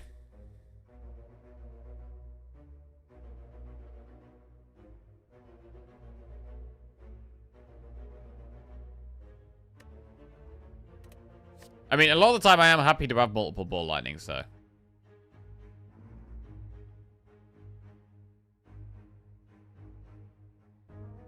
Do you appreciate historical original things that literally create or define genres, or do you just take them at face value? I just take them at face value. You think? Is that true?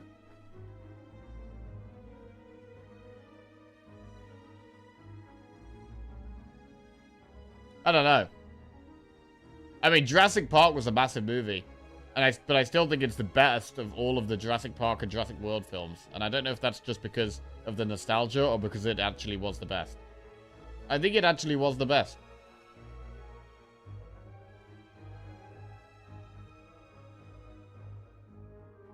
In all honesty, the sequel's probably more watchable as it's a more modern film.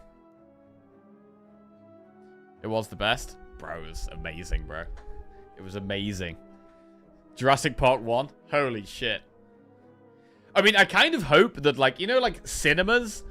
I feel like cinemas are kind of dying with, like, all the streaming services and stuff. But there's certain films that you really want to see at the cinema, man. Jurassic Park. Imagine if Jurassic Park came out and everyone just watched it at home and there was no cinemas. The Dune movies. The Dune movies have been the most recent ones where it's been like, wow, this is a cinema film. I definitely want to see this in the cinema. Bro, Dune 2 is the best cinema film I've seen in the last few years. It was great. Avatar is only worth watching in the cinema? Yeah, that's another one. It is the best. The rest became a different genre. Jurassic Park is more towards the thriller and the rest are action films. Top Gun Maverick was definitely better in the cinema. Is there any 2026 films coming out that are going to be definitely cinema films? Let's have a look. 2026 upcoming big movies.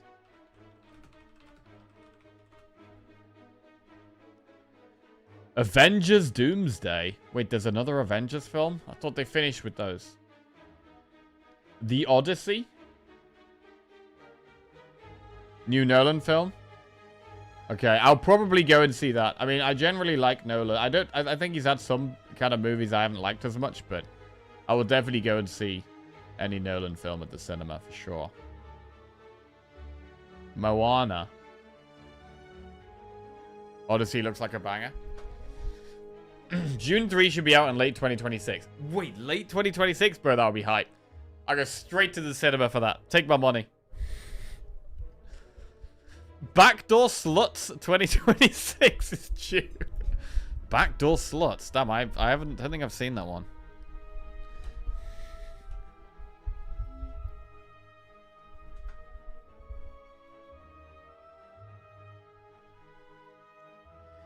I missed Avengers Endgame in the cinema, still regret it. Oh, damn. Yeah, I didn't watch the original Avengers films in cinema. I mean, I haven't really ever been a big Marvel guy, but I did end up, during lockdown, catching up on the Avengers films and watching them. And then I did see Endgame in cinema, which was great. I think it was the only one I saw in the cinema, actually.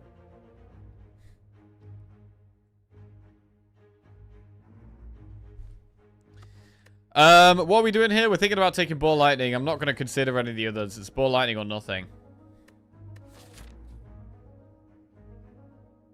I think if we do take Ball Lightning, we would not take another one. I think I would be happy with that. With us being a smaller deck, like we have less of a need to take this card because our deck is smaller. The bigger our deck is, the more likely we're going to want to take it. But our deck is small-ish, and I don't know if we really want this. Infinity War went hard in cinema, mostly for the silence at the end was funny. Bro, the best experience, the most memorable experience I've had in cinema was the end of Inception. That was my favorite film to see at the cinema, man. Holy shit, it was so good. And I've never been in a cinema and heard so many, like, audible gasps. It was great. I was talking about it for ages afterwards. I couldn't stop talking about it. I was like, wow, this is fucking amazing. Yeah, that is probably the most memorable experience I've got in cinema, actually, is Inception. God, it was good. Endgame in cinema was next level. Okay, question, Twitch chat. What is the best film you've ever seen in the cinema? In terms of, like, the cinema experience. Not just, like, you know, your favorite film of all time, but your best cinema experience. Like, I've really enjoyed the Dune films lately, but Inception is the one that stands out to me as my favorite all-time cinema experience. Avatar 1. Inception was a trip in cinemas. Oh, God, it was great, bro. Lord of the Rings for sure. Yeah, I didn't see Lord of the Rings in cinema. I saw them on DVD. On DVD, I saw them. Disappointing, I know. Original Jurassic Park and Interstellar? Oh, God. Bro, I didn't see original Jurassic Park. I think I was kind of too young. For, like, Lord of the Rings and Jurassic Park, I think they came out when I was, like, really young. When did Jurassic Park come out? I think it was 1999, maybe? 1993. So, yeah, I wasn't even born. I wasn't actually born when Jurassic Park was released.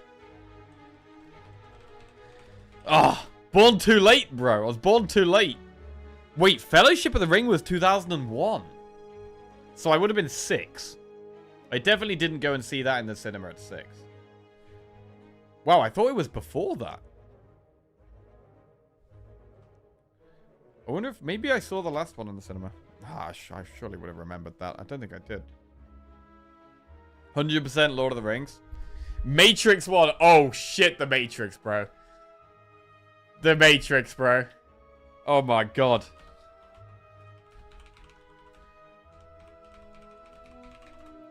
Matrix was released in 1999. So, again, another one where I was 4 years old. I did not go to the cinema and see Matrix at 4 years old.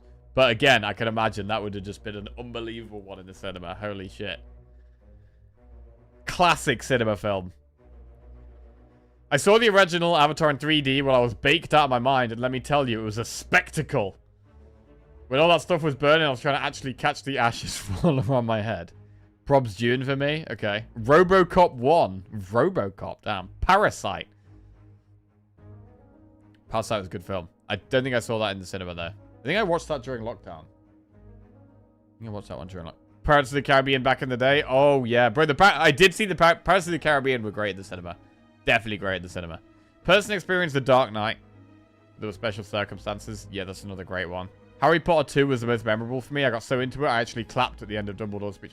Bro, that was a great one. That was actually... I actually think that I've got really fond memories of the second Harry Potter film. And I think that was because it was another one of these massively memorable cinema experiences. Where it had, like, real, like, horror moments in it. And I think it's regarded as, like, not one of the best Harry Potter films. But for me, I've got massively fond memories of it. Because Like, all, like, the Basilisk shit was, like, in the cinema was, like, amazing. Journey to the Center of the Earth. First 3D movies era. Avatar and How to Train Your Dragon at Matrix 3 is close too. Watch The Martian in 3D. 7.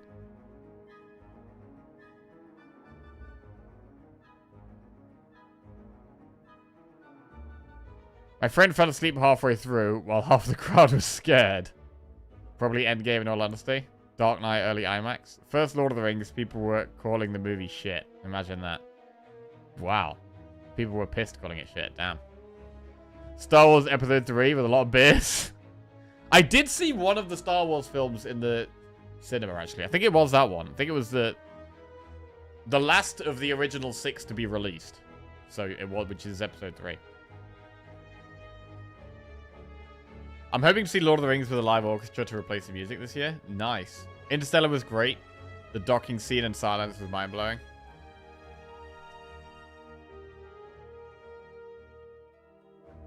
Flimsy excuse for not seeing a movie. Oh, not being born yet?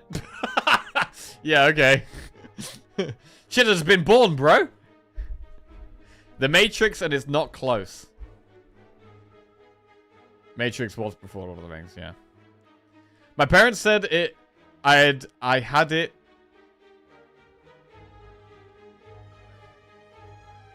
My parents said I had to read the Lord of the Rings. Oh, you had to read the Lord of the Rings books before you could watch the movies. Oh, damn. So at the age of 8 was rough but worth it. Holy shit. Yeah, I've never read the Lord of the Rings books. I mean, of all of the films that have, you know, were originally books and have been made into films, I generally always hear that, you know, oh, the book's better than the film. The book's better than the film. But Lord of the Rings is one where there's been much more mixed responses in terms of films versus books. I know that my dad preferred the films to the books. I've never read the books, so I don't know, but... Ever seen a comedy film and it hits at the cinema? Fun experience when they get it right. I think I saw The Hangover at the cinema. That was a comedy film I saw at the cinema, which was pretty good. I don't think I've seen that many comedies at the cinema, though. I don't actually watch that many comedies, because I go into it thinking, I'm probably not going to find this funny. I don't know. I actually prefer it when comedy gets more intertwined into a more serious film. So, like, you've got a serious film, like a thriller or something, and it has bits of comedy throughout. That's almost a bit of a surprise. Rather than a film that's just intended to be a comedy and the whole thing is just one thing after another. Although there are some good comedy films, of course. Star Wars Special Edition was great for teenage me. Saving Private Ryan, great in the cinema. Original Avatar was the only 3D movie that was worth it. My dream is to watch Lord of the Rings with orchestra. No one has the attention span for a 1,000-page book now. Yeah. Lord of the Rings movies are as close to books as possible. The Lord of the Rings film gets some things right that the book doesn't. Mainly because the actors are good. Damn. Spire? Yeah, we should probably play Spire now. We should probably play the Spire. That is what we're here to do. Get distracted by films here. Although there was one thing about, like, something like, there was like a Tom Bombadil or something. I remember hearing about there's a character in the books that a lot of people liked and wasn't in the films. That was one of the main hang-ups. Something like that. I don't know his name. Would you watch a Spire movie? I would have to watch a Spire movie, yes. I would have no choice. I'd say Lord of the Rings ranks high, but the Shawshank Redemption, Dune, and The Godfather are probably better. Okay. Not putting Bombadil in the movie is one of the things they did right. Ah, okay. I don't know anything about this character, just the name. Tom Bombadil got done dirty. It wasn't a big deal in my opinion. Fun character, but made sense they cut him.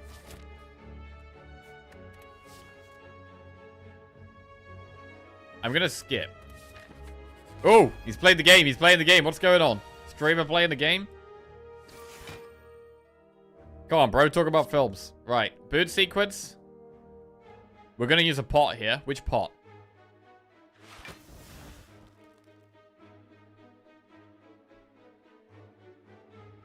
Worst thing about the Lord of the Rings movie is Frodo. He's a badass in the book.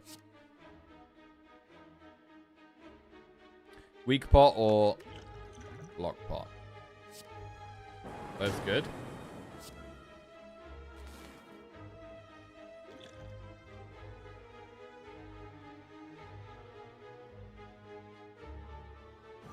Gonna use this one.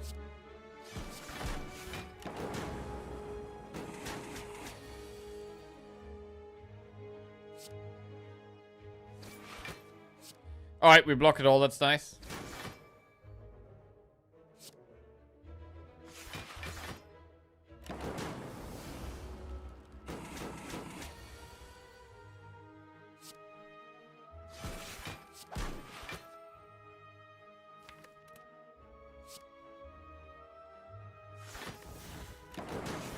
Not weak anymore. Oh, shit. This is not great. This is really not great. I'm now thinking about using the block pot as well as already using the weak pot.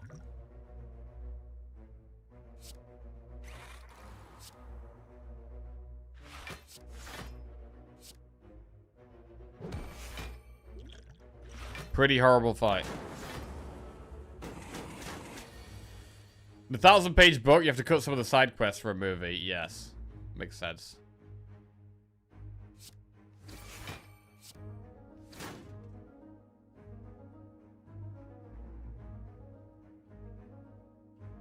We could go for lethal by rebooting, or we could reinforce body. I mean, we've got a good chance to get lethal, I think.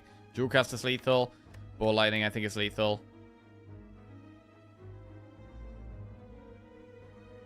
If we don't get lethal, we're pretty sad, though. There's a very high chance we get lethal, I think.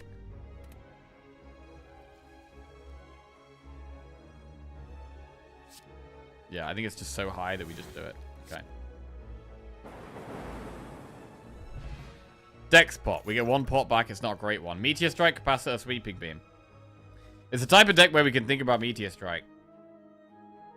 But we could also be infinite with Sundial. We don't actually need Meteor Strike for energy. It's very hard for us to initially play it as well. So I think we just take Capacitor here. We were talking about orb slots earlier.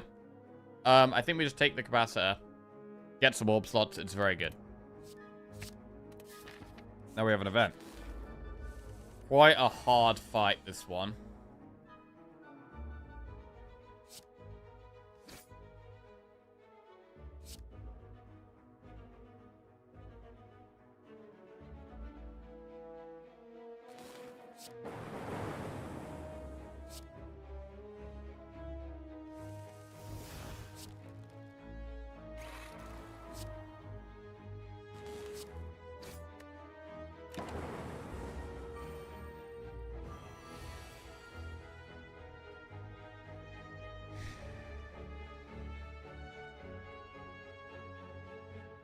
Hard to not take the 12 damage here. Right. So Electro will proc this, doing 10 damage. And then we're going to have 3 other lightning orbs up. If we cold snap, we're going to evoke 2. So if we cold snap, we're going to have 10, 20. And then we're still going to have 2 lightning orbs up. Unless we use Capacitor as well. We could do Turbo Capacitor, but I don't think we do that here. I don't think I want to put more Dazed in the deck. I think we just Cold Snap Electro.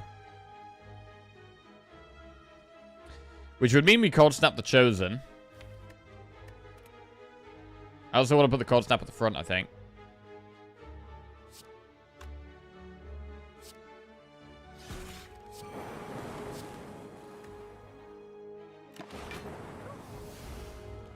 So we could dual cast it quite easily if we need to. Well, we may need to. 21. I mean, we could just boot sequence reinforced body.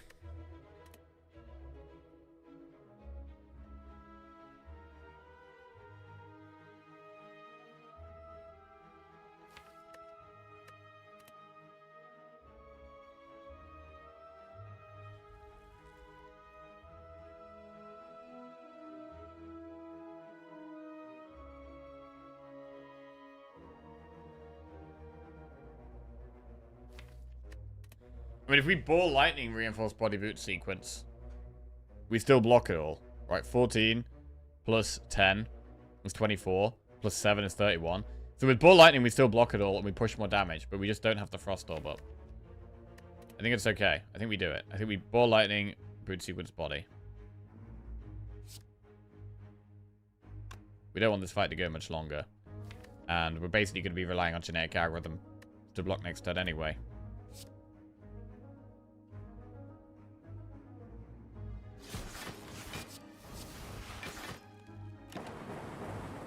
Okay. 18 damage. Algorithm blocks very well here. And we have guaranteed lethal next turn.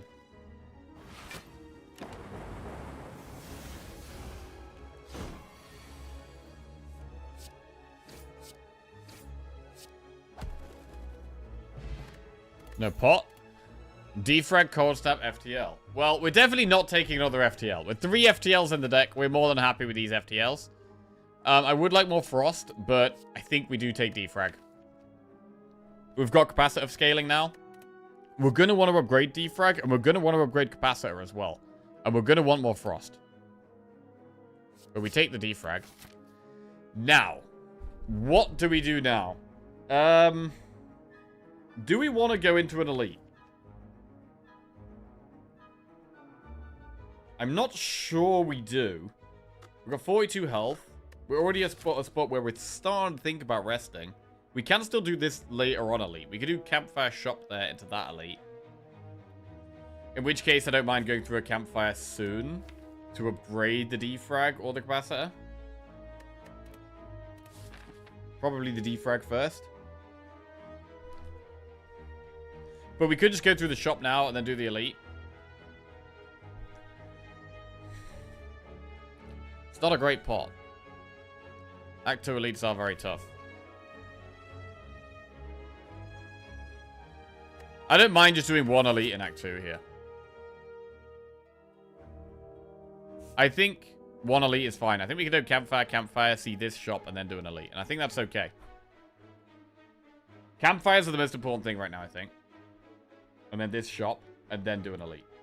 We are going to go through a few events here, which means we could actually get a shop. We're going to do event, Campfire event, I think.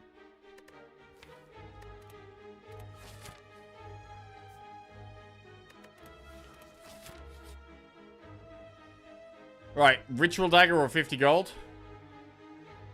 I'm going to take 50 gold. We could do Flaming Elite. I think it's a little risky still.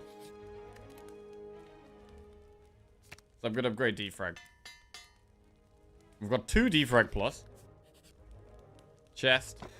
Peace Pop. You can now remove cards from your deck at rest sites. Well, I mean, there's a lot of things that are screaming, try to go infinite here. Sundial, Empty Cage, Peace Pipe.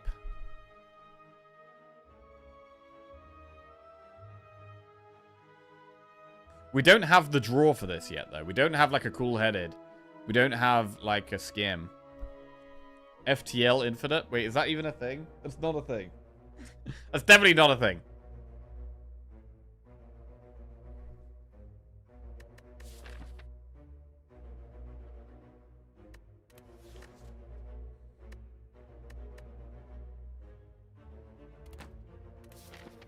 I'm going to take the Peace Pipe. I'm going to look towards this shop.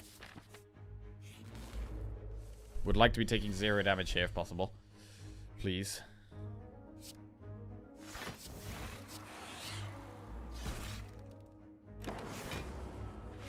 We've got a bit more setup for bosses now with the Defrag and the Capacitors, which is great.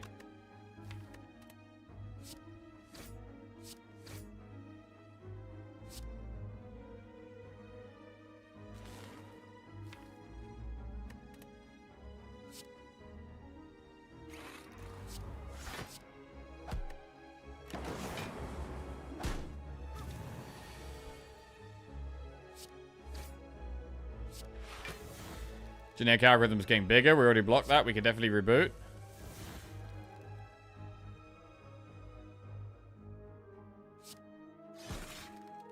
Come on in, Akarop. How are we doing? We haven't got good Electro value yet at all. Have we even played it? Have we even played Electro? I think we played it once. In a non-AoE fight.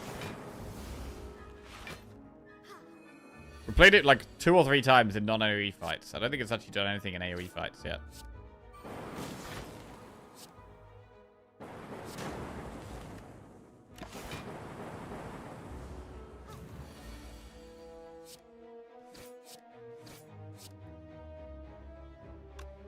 Okay.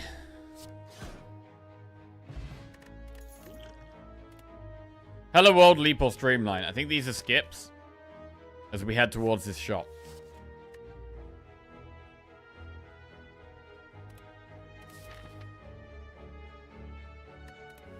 They are skips. Chest. Potion belt. We have 2 potions. 30% pot chance. Potion belt can be nice to accumulate pots for the late game. We haven't got that many fights coming up, though. We're still on a streak. We are on a streak right now. We're on an 8-win streak. This run is for 9 wins in a row. So we are locked in try-harding right now. I say we're locked in. We did just talk about movies at the cinema for half an hour. But we're trying to be locked in.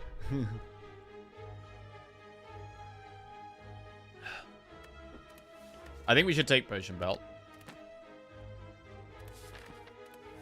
Right, next campfire. I'm thinking about toking. 37 health isn't amazing. But when we've got the option to toke, I really want to toke over rest. We could upgrade capacitor, but I think that's better for later. I think removing a strike is probably better than upgrading capacitor here.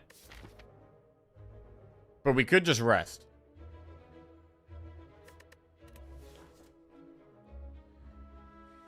We could just rest.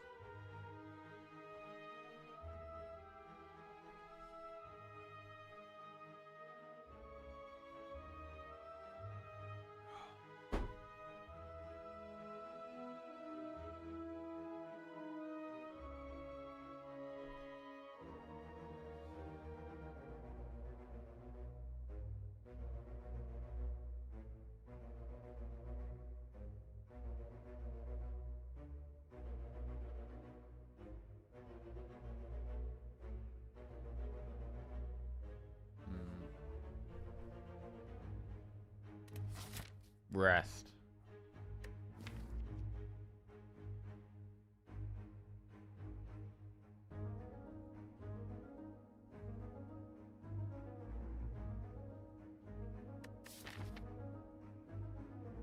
And the shop is going to be good for us as well.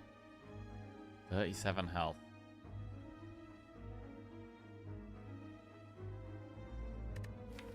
I am leaning towards toking a strike.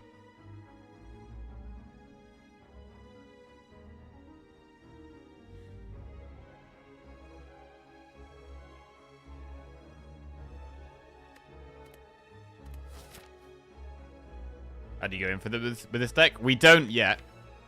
We need some draw first, and then potentially something like a recycle.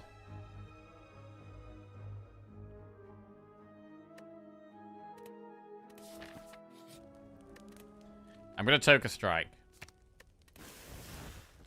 And then we're going to have a look in this shop. Okay. Souvenir, Bottled Lightning, Singing Bowl. Souvenir is very good on defect. We can protect ourselves from the vulnerable against the heart, which is really nice. It can also help us if we end up getting biased cog. We do have more orb slots now, which means we can consider consume. But it means we're going to want to upgrade capacitor. But we do already have double defrag plus.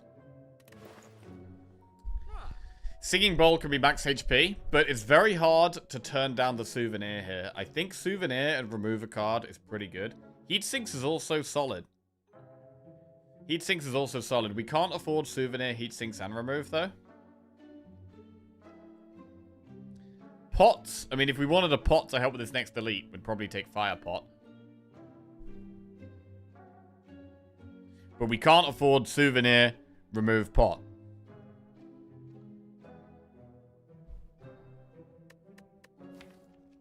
We can remove a defend. The deck is quite small. We can do Souvenir, remove a defend.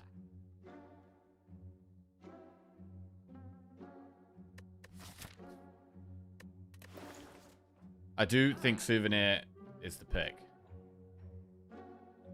It's good value for money as well. Like, it's 164 gold. It's not that much.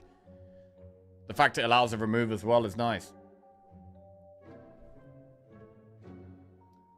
So I'm going to do souvenir, and I'm going to remove a defend.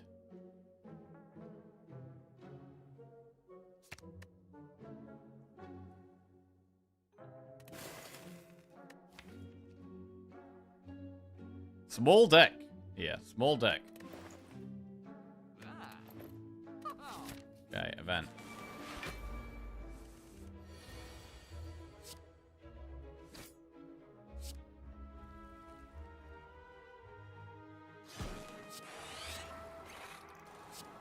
Get the sundial value, which is nice.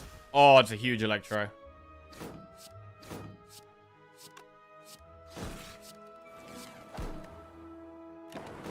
Electro has officially been useful.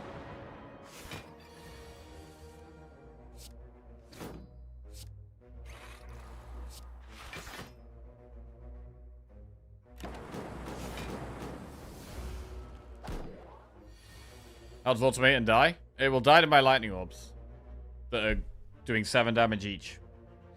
And we can try to upgrade capacitor before the boss. Having an extra orb slot for the boss is going to be good. Although we're going to need frost orbs as well. That's the problem.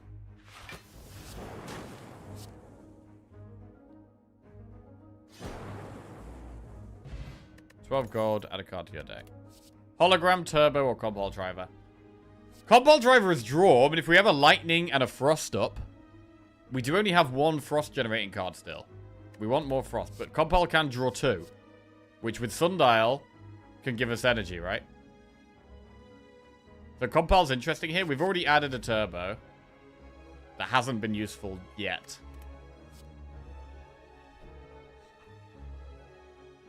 I kind of like the Compile. Hologram does work with All for One. That's true.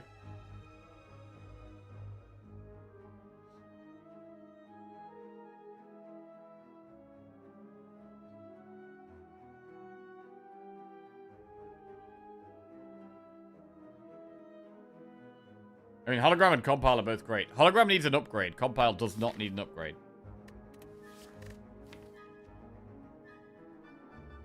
I'm going to go Compile. And this is the floor where we decide whether we're doing an elite or not. We haven't done... Have we done a single elite all run yet? Yeah, we did Lagavulin in Act 1, right? We've done 1 elite. We've done 1 elite in Act 1. I think we should go towards this elite. I am a little scared. I'm not, like, completely confident, but I think we should be going for the elite, really. It would be terrible if we got a shop in this event. We do have a 50% chance of a shop. 15% chance of a shop.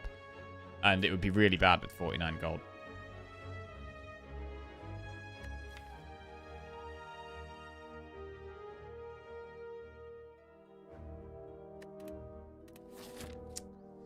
Do we ever just do the enemies? Do we ever just keep dodging elites? I am scared of Stabby Book.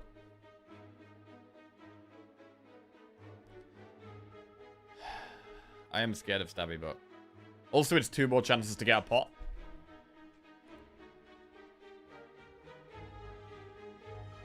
The elite could even be bad.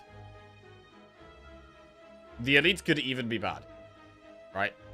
I mean, the event, sorry. The event could be giving us a curse or making us lose health.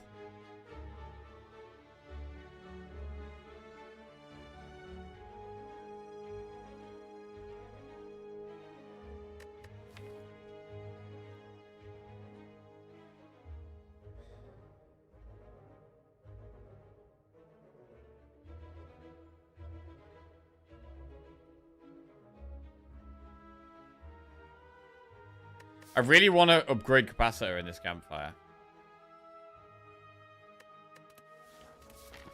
I would like some more relics, though. Relics would definitely help.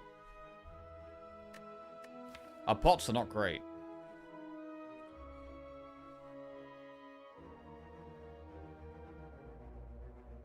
I think we go for the elite. I think the deck is decent enough to go for the elite. Receive 3 apparition, lose 36 max HP.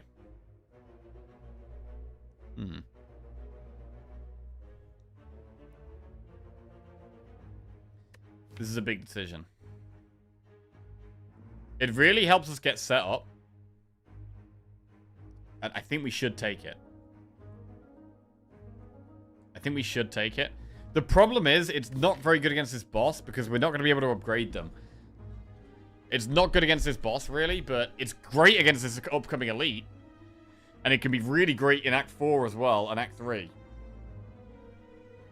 And with our peace pipe, we're going to draw them quite quickly and easily. It gives us time to get set up. It's amazing against the heart. It's amazing against spear and shield. I think we take them. They're in the deck. We do have Stabby Book, which is the one I was scared of.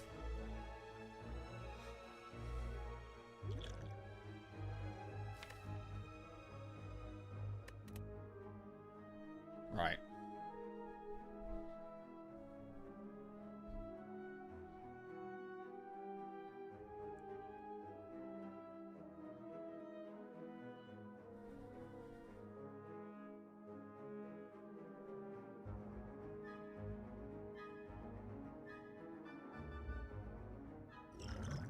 Block. Boot sequence double reinforced body blocks 24.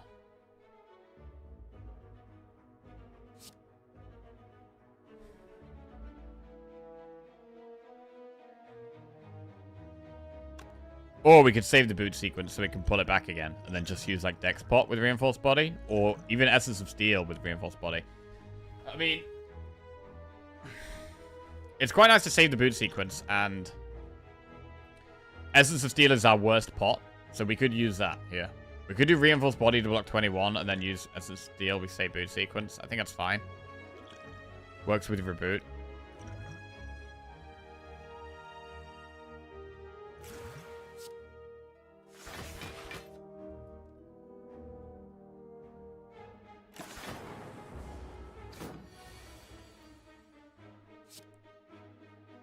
God, this is a slow start. Bro, this is a slow start, you know. Fuck, this is pretty scary. This is pretty scary.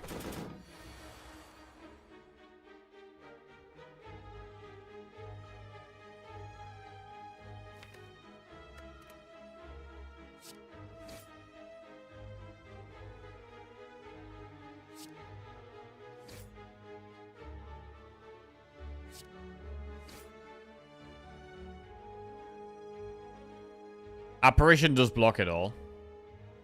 It's a very good apparition. Do we Electro or do we like Compellable Lightning?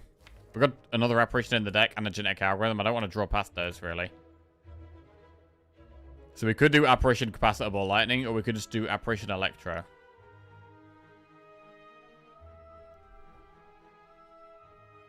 Got a lot of damage to do.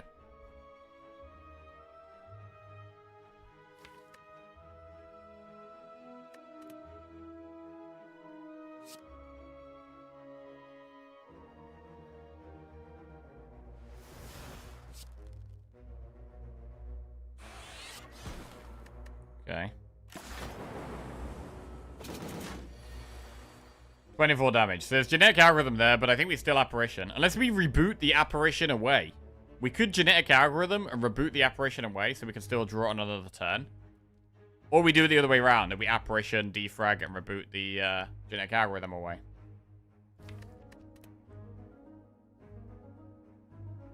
Either way, we're definitely going to defrag and reboot.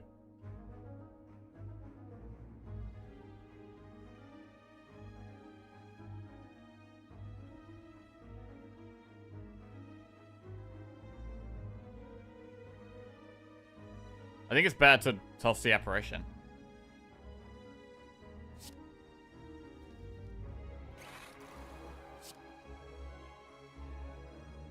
We could.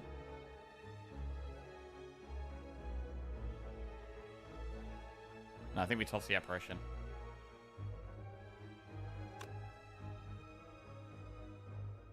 It's getting scary, man. It's getting scary.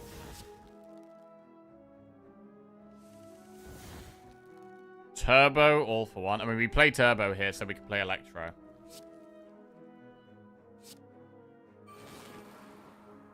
Our orb slots are now full up. We are doing significant damage every turn, but we're scared of surviving. We do have an apparition in the deck. We do have boot sequence still, and we do have reinforced body. But death is not far away from us here. Death is not far away at all.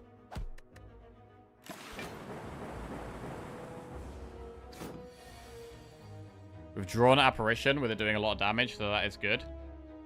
We can do Apparition, Zap, Cold Snap, Compile. I think we start with Cold Snap, Compile. In case we draw FTL. We get an extra draw from FTL. We don't have to play Reinforced Body as well, because the Cold Snap plus Apparition blocks all of it.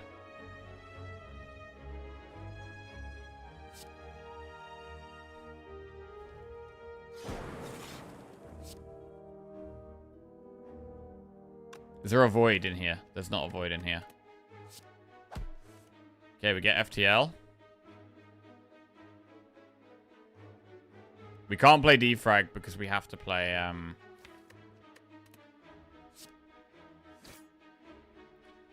We have to play Apparition. Next turn we have FTL, Ball Lightning, Dual Cast, Buddha Sequence. Is that going to be enough to kill it? I think it probably will. I think this will be enough damage. This has been incredibly tight, and I actually think it might have even been a mistake to go for this elite. It might have even been a mistake to go for this elite, man. But I think we do have enough damage.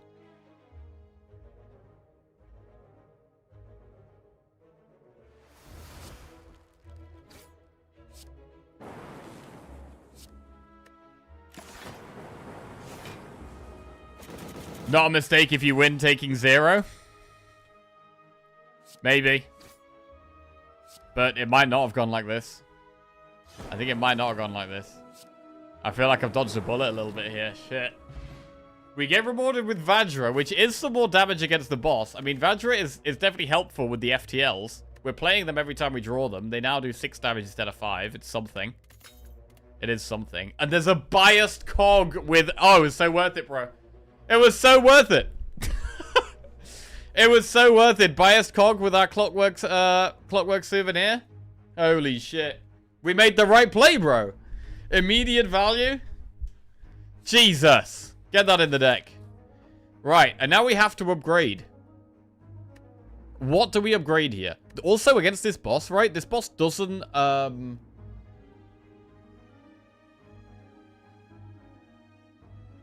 This boss doesn't do any debuffs, so we're definitely going to get biased cog value. The thing I'm a little nervous about is that we haven't got any apparitions upgraded. We haven't got any apparitions upgraded, and I've only got 1 frost card in the whole deck. That is a bit scary. Only having 1 frost card against Hyper Beam boss. We could upgrade, like what we upgrade here, there's actually quite a few options. We could upgrade Apparition, because being able to save an Apparition for this boss is quite good. Although we would have to draw it at the right time. We could upgrade Capacitor, because it's just generically a great upgrade in the longer fights. Same with Biased Cog. These 2 upgrades, they're both just good in the longer fights. I do actually think upgrading Capacitor is better than upgrading Biased Cog. Having more orbs when we've already got quite a lot of focus, I think is better than just getting 1 more focus. So I think Capacitor is a better upgrade than Biased Cog.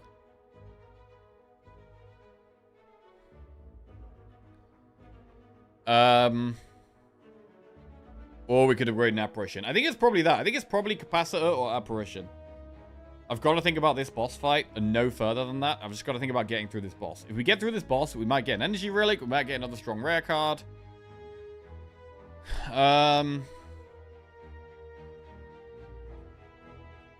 Apparition Plus does seem like the safer play. Even though we might not draw it at the right time, it is good to have that, right? Simply 1 term that's scary and Appa solves that. It could solve that. It could solve it if we draw it at the right time, right?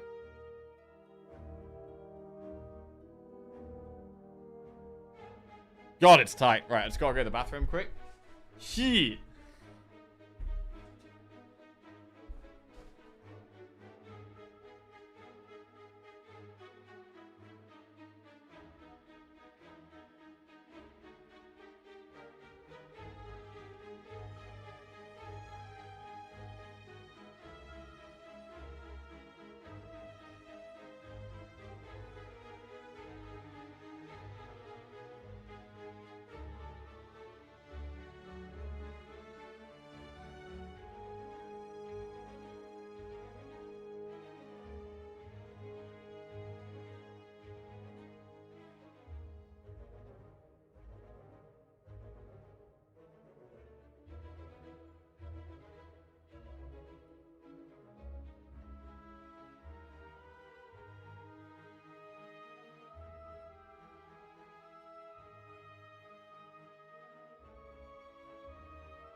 I'm just making a coffee, so I'm just going to be could be a couple of minutes while the kettle boils. 2 minutes.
Okay. Zeknar tokes an apparition here. Oh, yeah? He didn't go to get the coffee. He DMs Zeknar right now. I think we maybe should upgrade apparition. The hyper beam turn could definitely be a concern. We should have the damage to win the fight with the Vajra as well, and just being able to play FTL so often.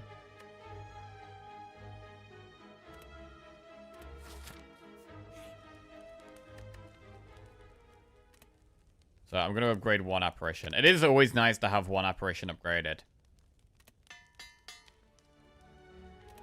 Right, boss time. Can reboot immediately.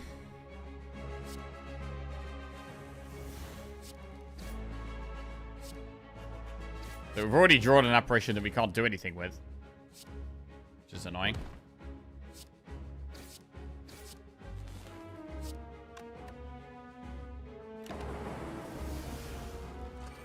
Want to find Electro before they steal stuff?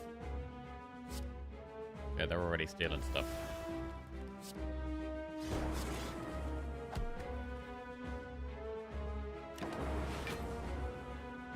Fuck. Stealing my 2 best cards? Piece of shit.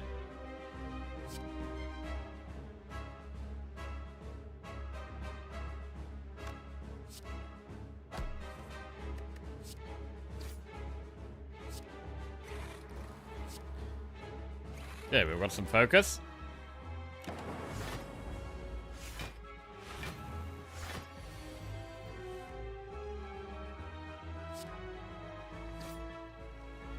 Alright, do we generic algorithm here? How do we play this?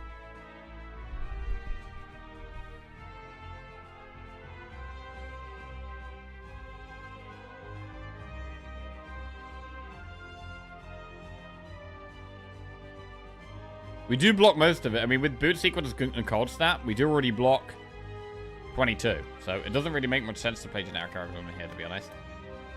We're going to boot sequence.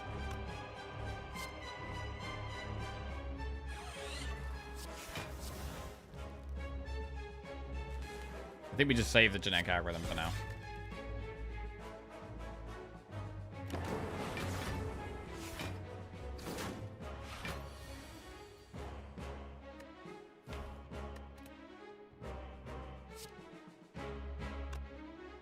I could just strike Electro, or we could all for one to bring all these back.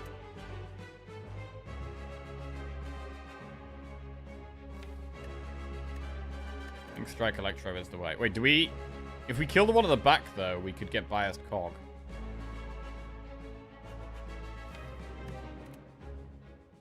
I don't think there's a way of us reliably killing the one at the back, though. We're not going to have the energy for it right now.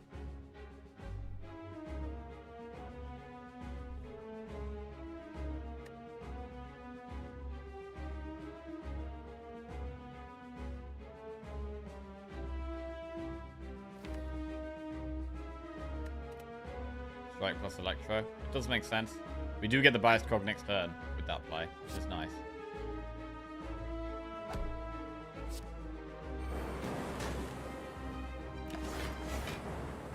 Oh. That's in the deck anyway. Right, Turbo Reinforced Body is 35 block. Plus 12 is 47. It's not bad. We could compile and start doing FTLs and drawing loads. But I think Turbo Reinforced Body is fine. I mean, we could even think about using the deck spot. If we're quite scared of this fight, we could think about using the deck spot.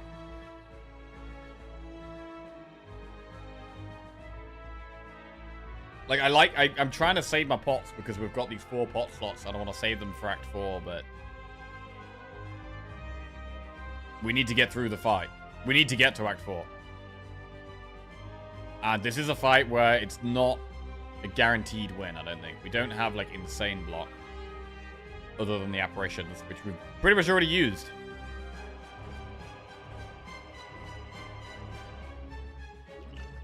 I'm gonna use it.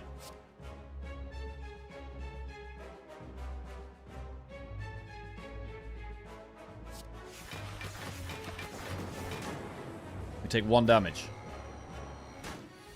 And we're hoping to accumulate more block as we go through. We don't have as much block as we would like yet. It's a very late biased cog, but we do get it down. Do we just sit on our 20 frost? Do we sit on our 20 frost? Or do we play the Zap of the Ball Lightning and just have 1 frost? We really, really, really want some more frost cards. That is very obvious. We already knew this, but I'm very glad we took the Cold Snap over the Ball Lightning. That was a great decision. I think we've made a lot of good decisions, but it's still very tight here.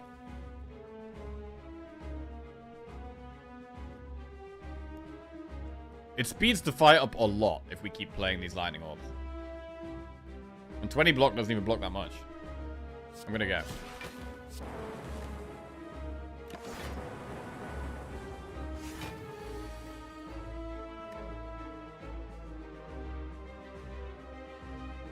Dual cast generic algorithm. Do we even need to dual cast? I mean, generic algorithm is 25 plus. Yeah, we just play this.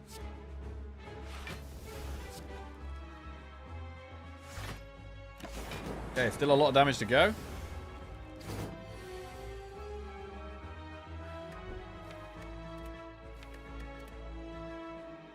Cold Snap. How do we want to play this?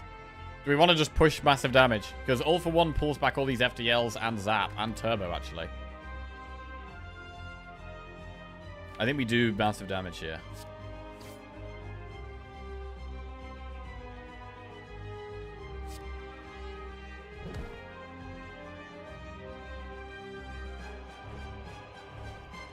We just do massive damage. So we're not going to have Frost at the front. I think that's fine, right?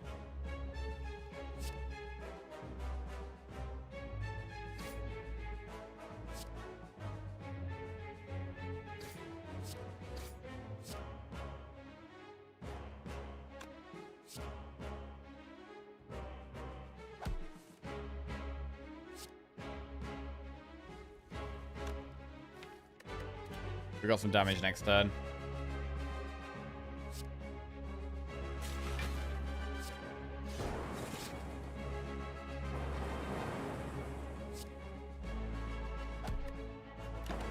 Alright, we got it. Great.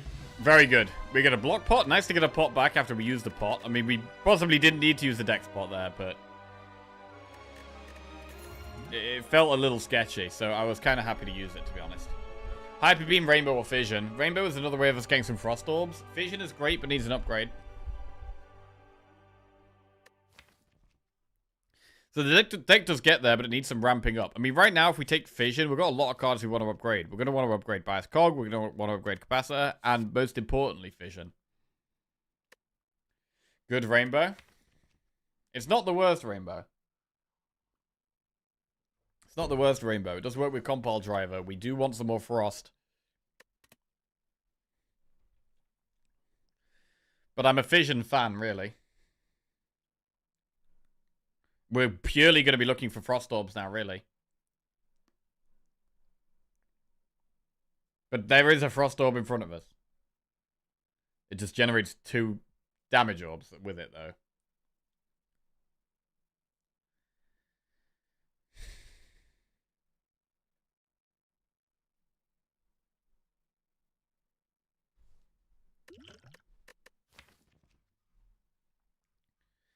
The deck's quite small.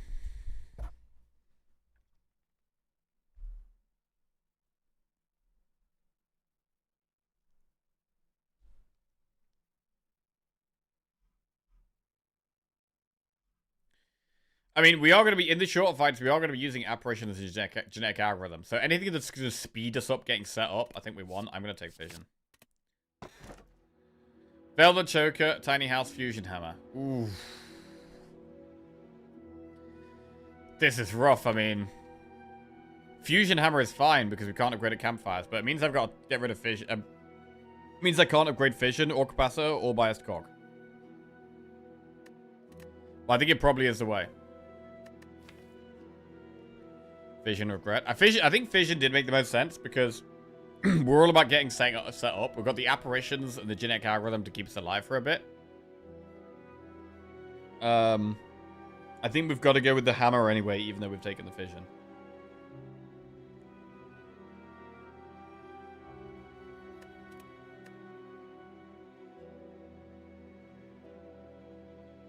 Okay.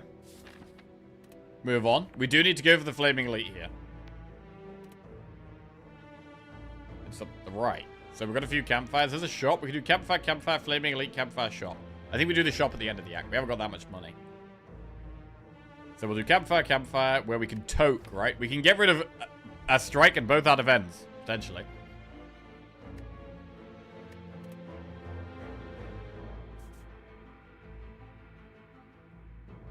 Just one elite? Yeah, we should go through the campfires. We should take the safer path here. Not many elites being done on this run at all.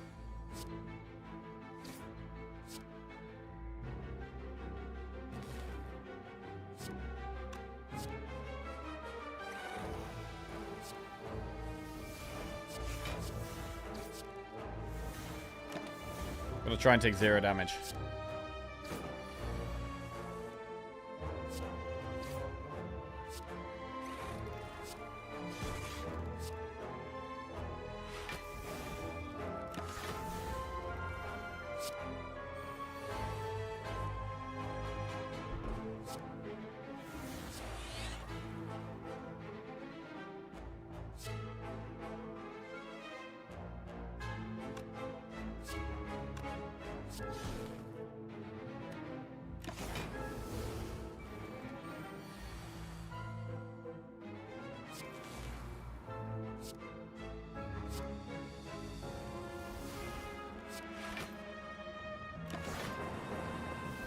Okay, they both die next turn.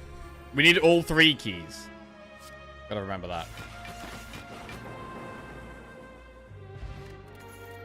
Cool-headed, claw leap. Love cool-headed, but we can't upgrade it. But we have to take it.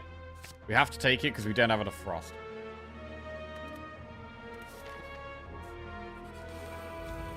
Okay.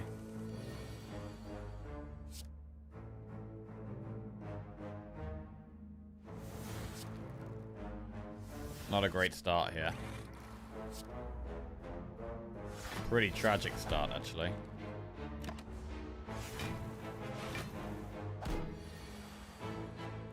Alright, apparition is very nice.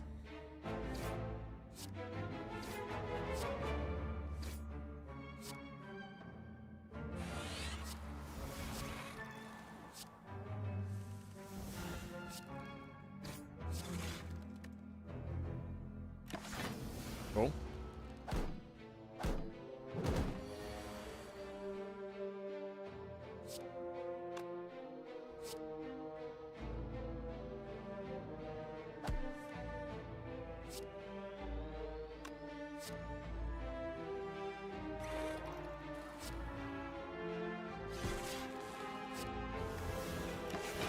Looking for Electro.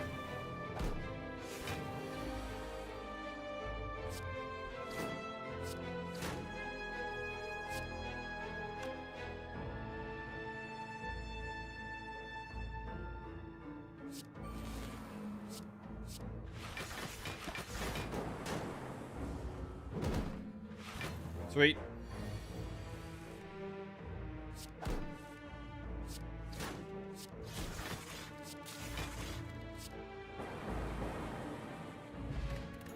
Okay, no pots. Add a card to your deck. Genetic Algorithm, Beam Cell plus, Steam Barrier plus. These are both cards that work with all for one.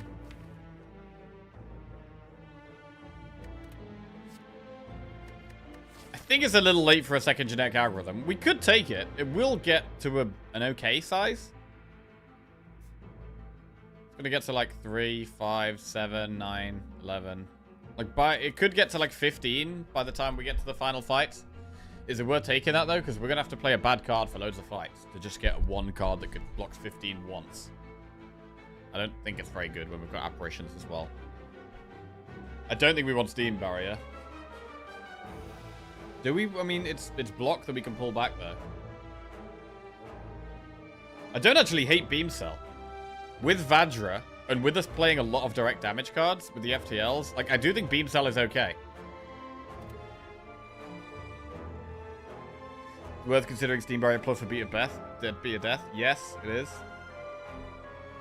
Maybe we should take one of these, actually. They are upgraded. They are 0 cost. They work with all for one.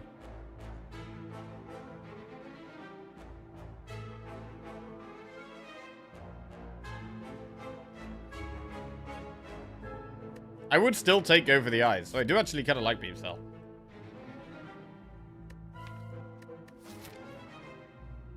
Doesn't help against Donum and Decker, though. It's a bad card against Donum and Decker. It's also a pretty bad card against Spear and Shield. So maybe we shouldn't. If we don't think it helps against Spear and Shield, and we don't think it helps against Donum and Decker, should we really be taking it?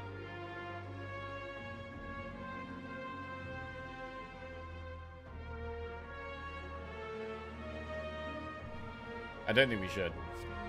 So I think we take this. Fight a boss from Act 1 for a rare relic. Gain 999 gold for 2 curses. Upgrade all cards, you can no longer heal. We have upgraded a lot of our deck. We would get the apparitions upgraded, which is strong. But it's very risky. It does feel quite risky, although upgrade is strong. We get to upgrade Fission. We have Fusion Hammer. Oh, God. The upgrade is nice. It's undeniably really nice. It's undeniably really nice. I'm not going to take the 2 curses. We're never going to go with 999 gold here because we can't remove them for a long time. We can't even remove one until after we've done the Flaming Elite. Like, it's never 999 gold. So it's either fight a boss from Act 1 for a rare relic, which is a safe choice, or upgrade all cards you can no longer heal, which is the risky choice.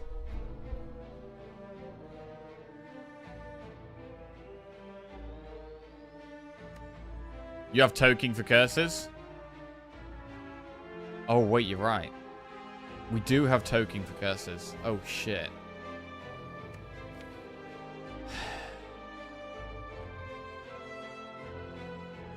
Bro, upgrading is so good. Like, our FTLs are better. Fission is really good. The apparitions, the capacitor. It's an incredibly good upgrade. And we already always have boot sequence in our hand turn 1. So we always are going to have 13 block turn 1 every time. I do really like upgrade, you know. I do really like upgrade. It is risky. It's undeniably risky. I mean, our heals aren't even healing that much because we've already got 35 max HP, right? So are we ever going to rest, really? And if we are resting, it's a minimal amount of heal. So the main reason I'm taking it is for after these 2 bosses, getting the heal after those. And the benefit of having all of our deck upgraded is massive. It is massive.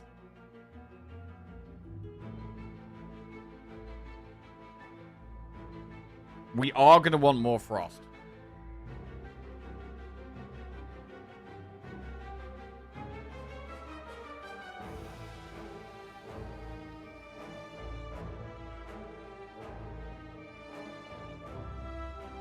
I mean, this is one of the rare spots where I do actually think all 3 are worth considering. Usually there's one you can rule out, and I was, well, gonna rule out 99 gold, but actually we can just toke the curses away. And then we'll have loads of gold spent in this shop and then the Act 4 shop as well. So we'll have lots of gold for 2 shops. We already have an okay amount of gold though. Like, we could already have a reasonably good shop. So I'm not, like, not sure we're going to be able to make the full effect of the 999 gold. You know what I mean? If we take 999, like, there might just be mediocre relics in the shops, and it's not even that good anyway.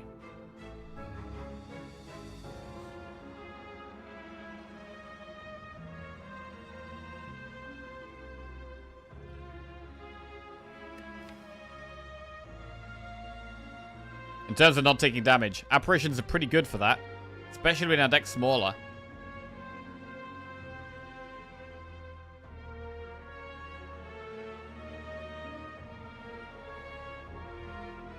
Upgrading is also gambling on all your hands being good. We can kind of offset having a bad hand with potions.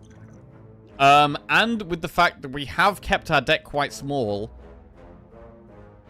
And so it's very rare we get a bad draw. And also, in these two campfires, we're going to toke the bad draws away, right? We're going to toke Strike away.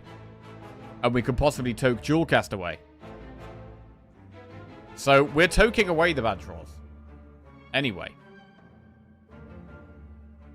Making us more consistent.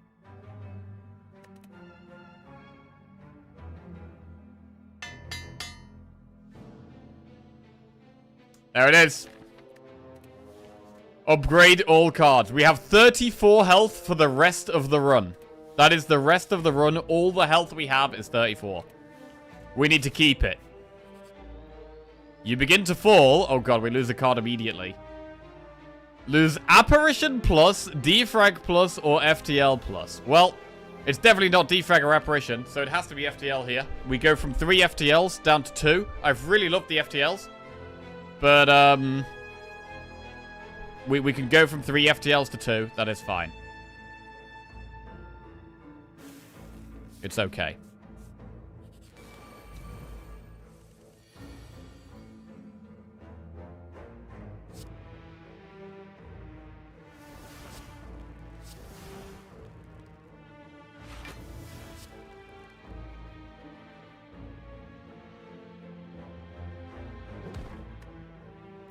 Okay.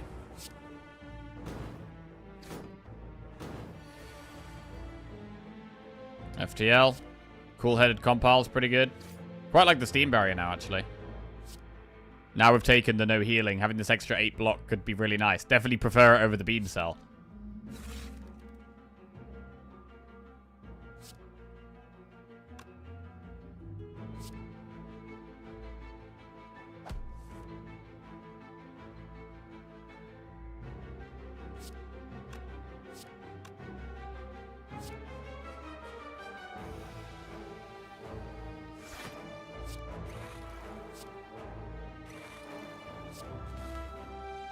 Do we dual cast?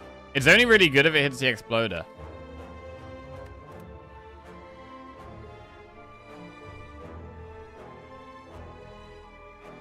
So possibly not.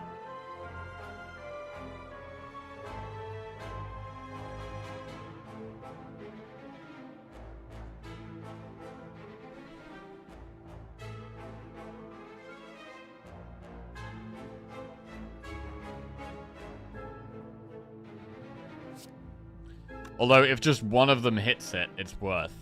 What are the odds it gets hit once? It's a 1 in 3, followed by a 1 in 3. So what is the odds of it getting hit 1 or more times with a 1 in 3, followed by a 1 in 3?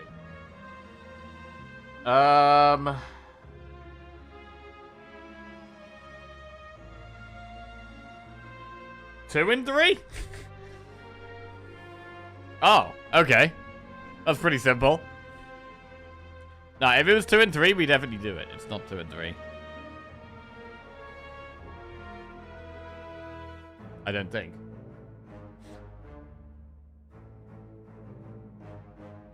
It is?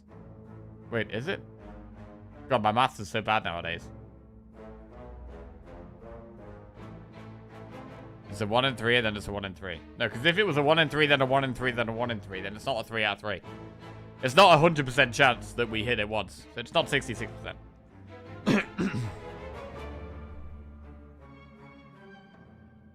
0% because you want it to happen, yeah. Also, it does make vision worse if we do it. I think it's bad. We didn't hit the exploder, which sucks. Apparition is great.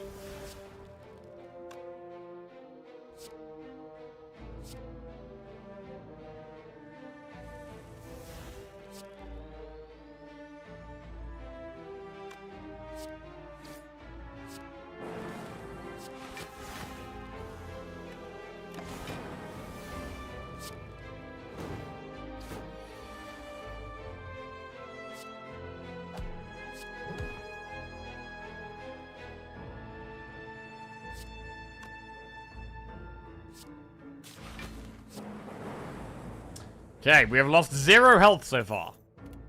0 health lost so far. I quite like the chill here. Auto shields plus is blocked, but I'm going to take the chill. It's another frost orb. Right, what do we do in this campfire? Should we just recall? I mean, I don't actually love upgrading chill. I actually don't want to upgrade chill because we've already got boot sequence plus in our starting hand. So I think I'm happy to just toke a strike here. Oh, we can't upgrade anyway. Oh yeah, I'm an idiot. Shit, he's losing focus. Shit, wake the fuck up, streamer. I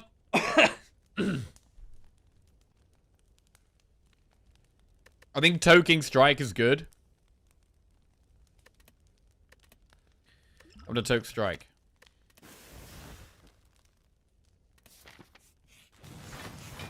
Scary enemy. We have double apparition turn 1, which is always good.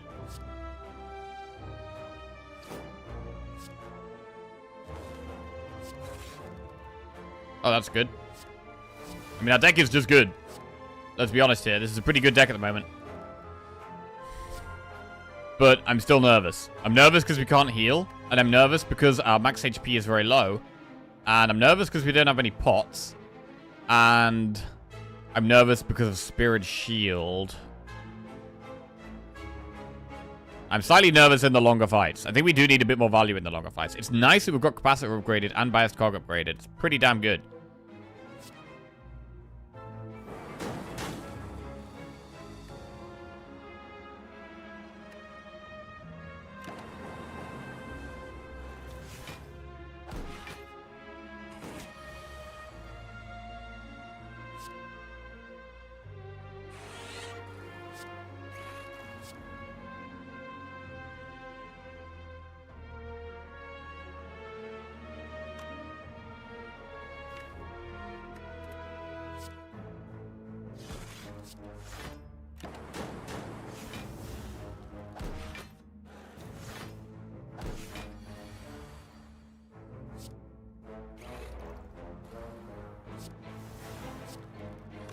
It would be nice to have another way of getting Artifact Strip, right? Because we've got Souvenir, but against the Heart, it's most likely we're just going to negate the Vulnerable, and we're not going to get Biased Cog value. Whereas with these Apparitions, we don't actually care about the Vulnerable as much, and we're much more bothered about getting Biased Cog value.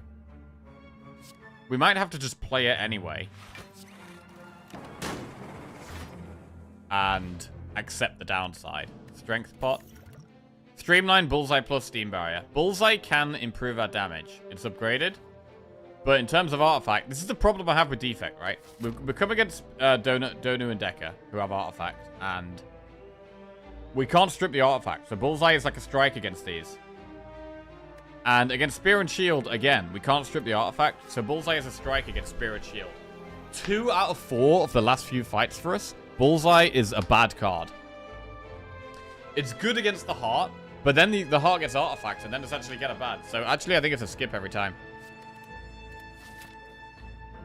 We're going to, in this campfire, recall, or are we going to toke? We do have an elite coming up. This is where it's going to start getting a bit scary. Is there any really good remove?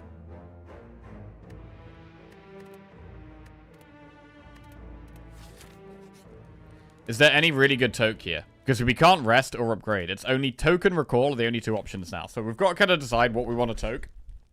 I definitely don't want to toke Electro before the elite, in case it's Repto. But it could be a toke for like Act 4. 8 rotate streak is gaming. Hey, the semicolon. Cheers for the bits, mate. Appreciate that. Thank you.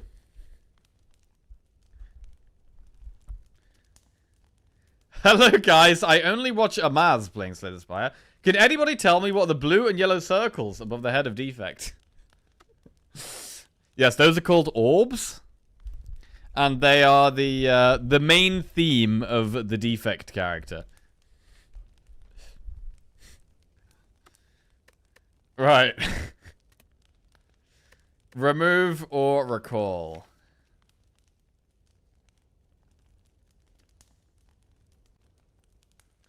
As an Amaz viewer, I'm also confused what this act is.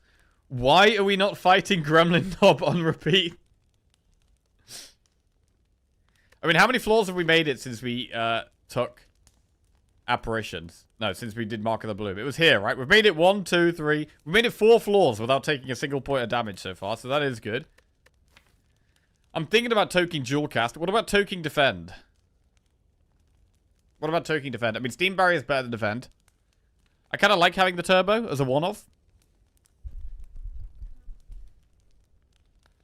It's not like you're adding cards you want to remove, so Toko Recall is always good unless you get cursed. Yes. Had 4 floors, of which 2 were campfires. Yes, shh. Shh. Dual Cast could be... Dual Cast can be strong block. I mean, do we just remove a Defend even though it's upgraded? I don't know what... It's getting hard to decide what to remove. Because the deck is quite good and trimmed. It's quite trimmed down, and we've just got a lot of cards that we do actually want. Removing a Defend is okay, but we also, when we're intangible, we do also want to have some block. What about toking FTL? I don't really see how that benefits us. It's going to be just a lot of free damage in some of these fights. I'm going to just recall. Right, and now we have to take the blue key. We lose Shuriken! Ah, God! Shuriken would have been nice, man. Shuriken would have been nice. With these FTLs. I mean, we have gone from 3 to 2, so there is that. But we got to take the blue key here. Right, and now we have to get the green key. I'm a bit scared of these Flaming Elites here. Because we do not heal, ever. It's the head. Okay. Do we ever use Strength Pot in this fight?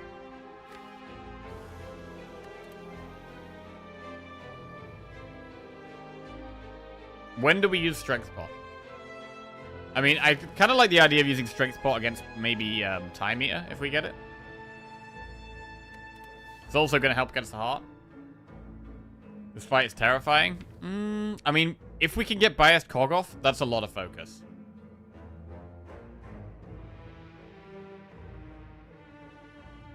Can we go back and get Bullseye? Bullseye would be good for this fight. That is definitely true.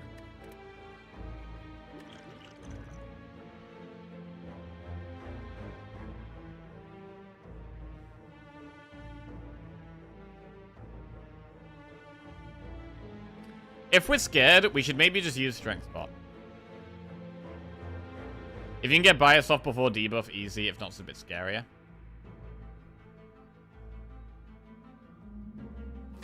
Yeah.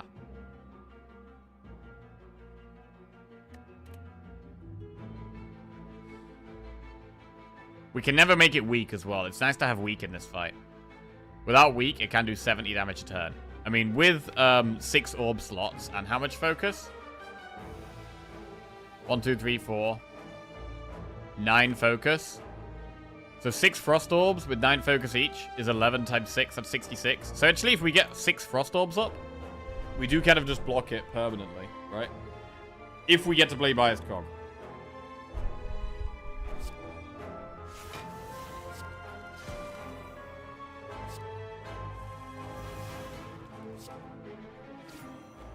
Well, now with the Biased Cog here, I am more confident we're going to win. And I think we can probably save the Strength Pot. It's hard to know when to play Strength Pot, because you want to play it at the start of the fight. And the start of the fight is the point of the fight where it's the most difficult to know whether you're going to need to use a pot or not. A lot of pots you want to save for a bad turn. Something like that. Especially with our never healing. Like, I want to save them for a bad turn.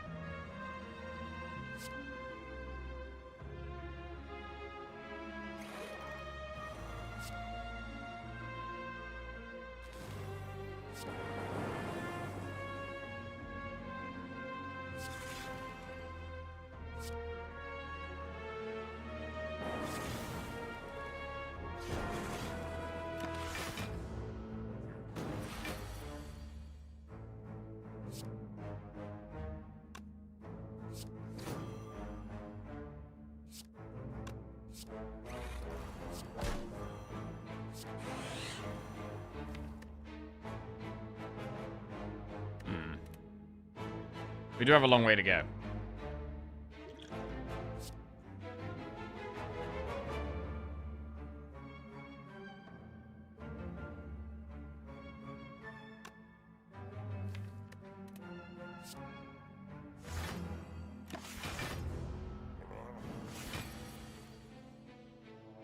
And I don't like fission.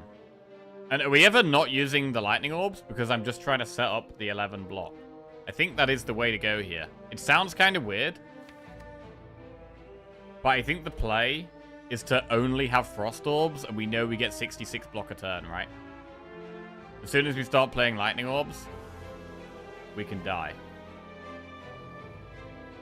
Don't know. But then... Fuck. It reduces our damage by so much. But if we have 66 block, we can only take 4 damage a turn. It's going to be a super slow fight. I mean, it's got metallicize. Oh my god. Okay, so if we go for the just sitting on 6 frost orbs, this is going to be the most grindy fight ever. But we should win eventually. As long as we can block 4 a turn.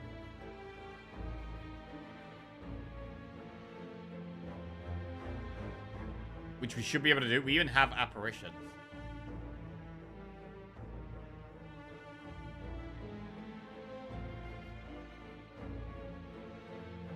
Fuck.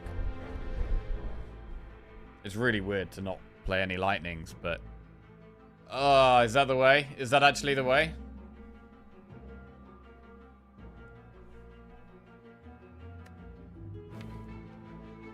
I love Hades, but never fucked with the heat system. It just didn't seem that fun to me. Heat is worse because it's not as comparable between players. Players not feeling like they had a consistent comparison makes achievement feel worse. The heat system is good. Wait, what are we talking about here? Guys, what do you think about the roguelike mechanics, Ascension style of Slay the Spire? Should they change it in Slay the Spire 2? Ah, okay. Should they change the best part of the game in the sequel? Sure, why not? The best part of the game? You think Ascension is the best part of the game? Gaming in general has made better versions of Ascension in the many years, so I think you should upgrade it. Hades system is better. What do we think's better? Slay the Spire's version of Ascensions or Hades' style of Heat, which is you have more flexible difficulty upgrading. You can choose what the difficulty upgrades are. I actually... Oh shit, we accidentally distracted Jack. Shit, I'm in here. I personally think that I wasn't a massive fan of the heat in Hades. I don't know. I do think Slay the Spire is better. Not better in terms of like... It is better. How the fuck do I say this? Like, the flexibility and options of Hades is obviously better. But...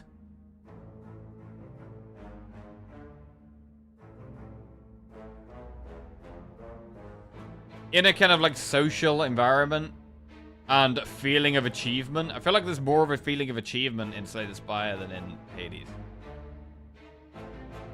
I don't know. I think the issue with heat is there are so many different ways to raise the heat level you can't compare.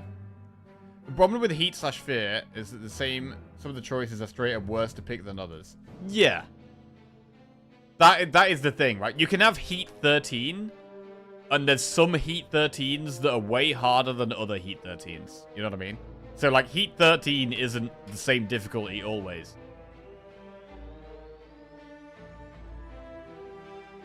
Head watching Jack get distracted from a chat for 20 minutes. Why are you still here? Yeah, I'm not sure about this slow playing play. Because we're going to have very little damage cards we can actually play. We can only play FTLs, Compile Driver, and Cold Snap. That's kind of it. That's all we can play if we're never playing Ball Lightning. We can play All for One as well.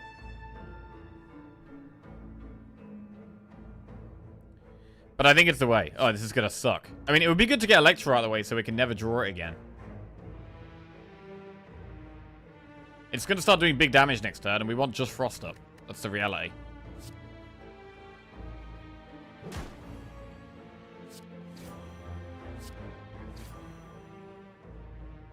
Right, this might be a bit of a grind. This might be a lot of a grind. Strap in. Okay. We're committed to the long play. The slow play. The lots of block every turn play. This is 33 block a turn currently. We're going to get to 66. With enough frost. We can't play any lightning.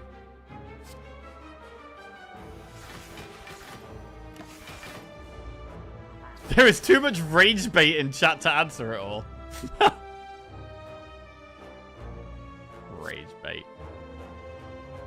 If it's all rage bait, maybe you're just wrong. Oh!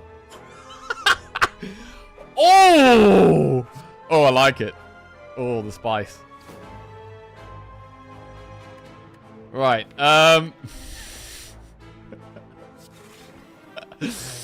Ooh! What are we doing here? Wait, we're never playing any lightning, we're only doing frost. We're at 44 block currently.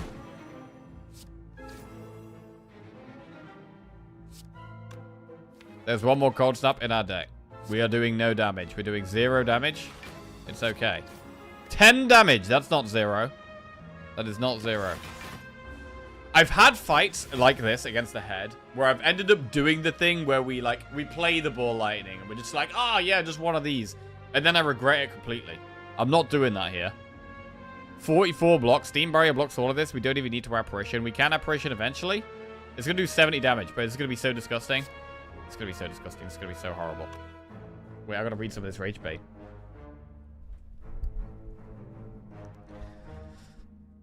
Devs also can make heat less balanced because players can just not pick them. In Hades 1, you never pick more damage from traps as it increases damage by 400% for only 1 heat. It's just not worth.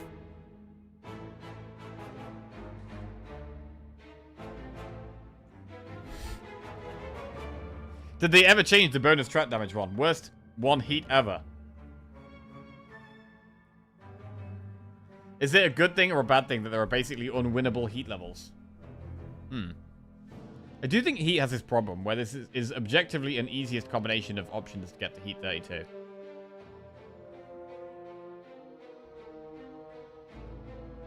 For the average player, heat is probably better. If you're watching a 5-hour defect run on Twitch, Slay the Spire is probably better for you.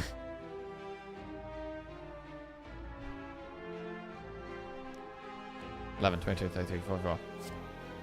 Steam Barrier. Right, we know what we're doing. We're just going to get on with it. We'll start getting on with it. Start getting on with it. Let's go. At what point do we regret doing this, by the way? Is there a point where that happens? Or are we thankful at the end of the fight? I don't know.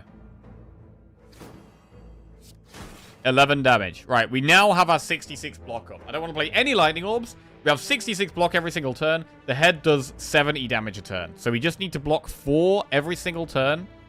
Preferably without playing any lightning. Sometimes we might have to play a lightning to get 3 extra block, but that also sounds kind of terrible. Also, the fact the Electro's in the deck, Fission. I've got a lot of unplayable cards in the deck right now. That is a problem.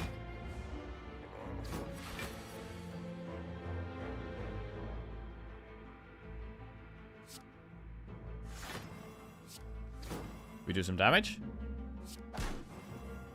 And then we chill. Oh, this is going to be horrible, bro. This might take like 100 turns. This might take like 100 turns.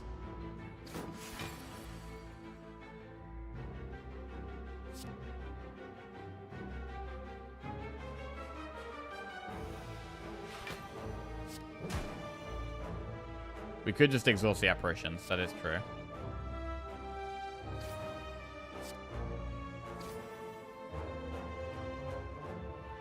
We could play generic algorithm as well, right? But then if we get to a point where we start playing the lightnings, then we're going to want them. Is that a good reason? Is that really a good reason? Let's just play this.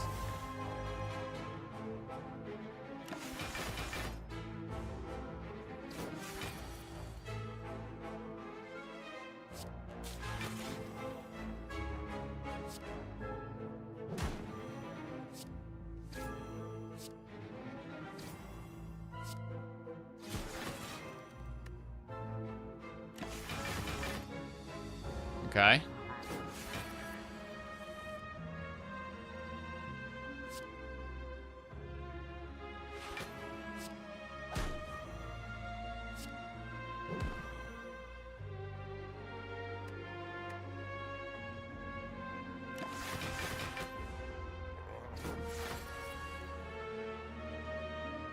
Cool-headed. I love my FTLs.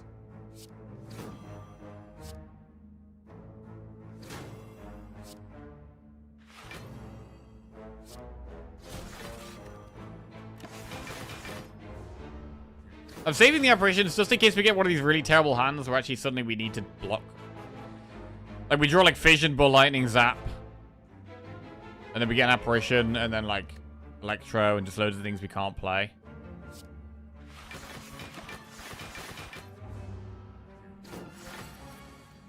Stupid head, bruh.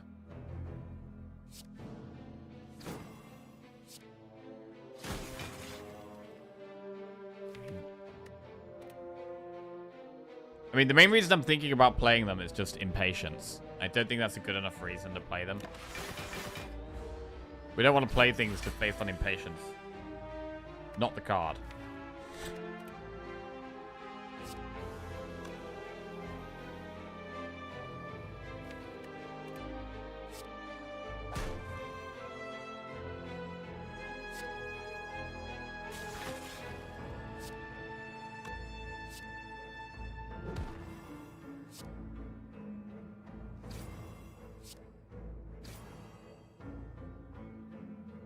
Okay. It is dying. The plan is working. Slowly. It's dying slowly. We need to come out of this fight on 34 health and nothing less.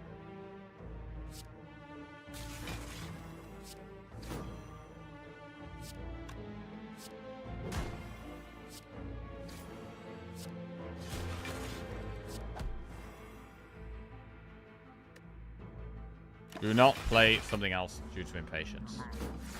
We are going to get the green key here, so we're going to have all the keys after this fight.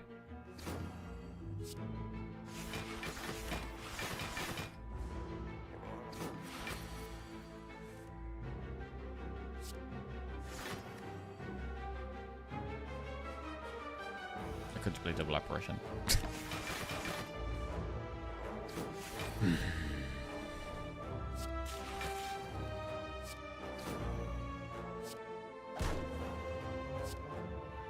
Just play Electro. Could just speed the fight up.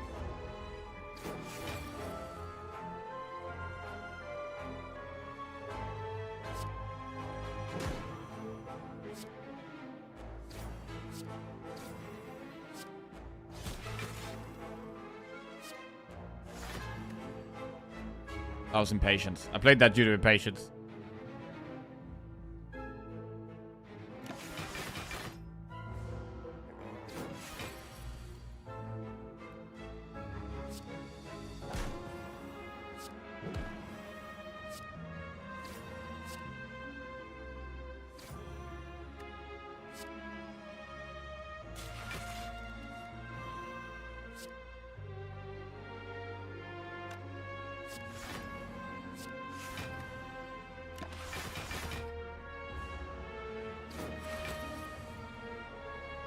I respect that some of us see it differently. I just think it's a very, very good and enjoyable system.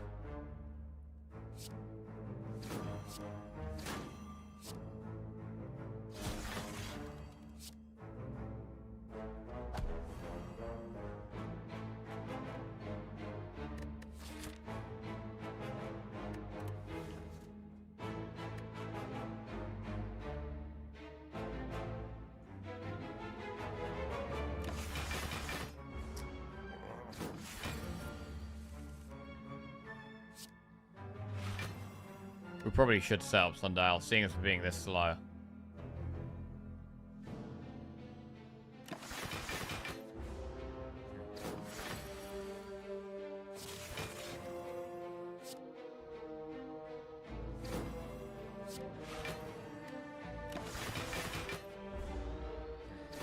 We're gonna put Sundial to 2. Oh shit, he played Apparition.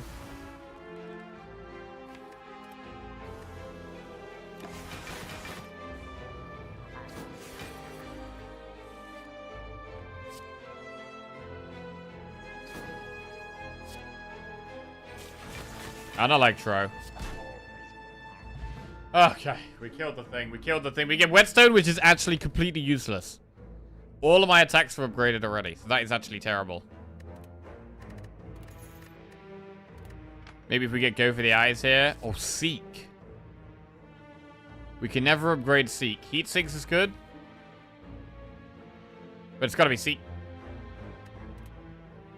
It's gotta be seek. If we get turn 1 against the heart, it definitely increases our chance of getting biased cog on turn 1 against the heart, which is really good. Whetstone does literally nothing. So sad. And now, what do we even toke? Because we've got a toke here. We probably should toke the worst card. Do we just toke a defend? I feel like we possibly should just toke a defend.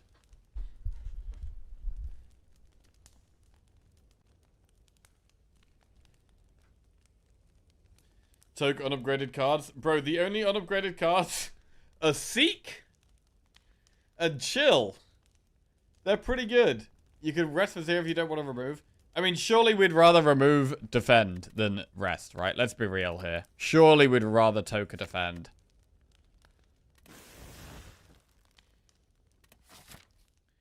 Right, we should probably have a look at this shop after this enemy. The Moor.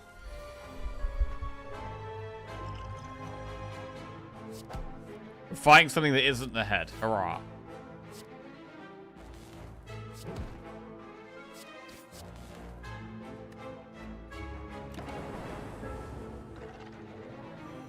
It's doing the big damage. Oh, no.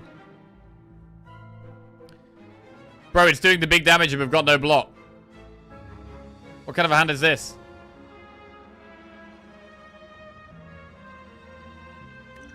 We are forced to use block pot here. This is a really bad draw. We're frail as well. It's actually incredibly bad. This is incredibly bad.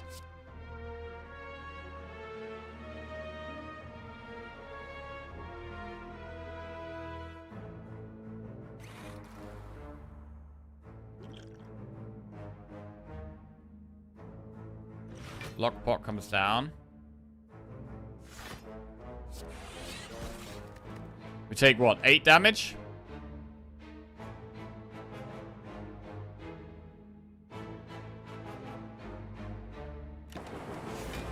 Okay. 8 damage. Rough.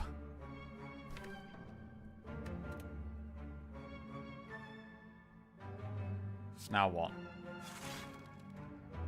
Got all these apparitions, all these ways of us saving health.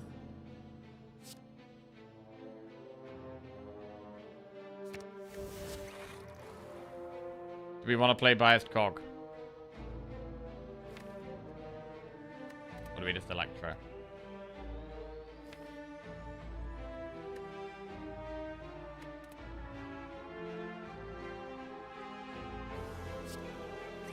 We can play the cog. Beats fire a lot and gives us more block.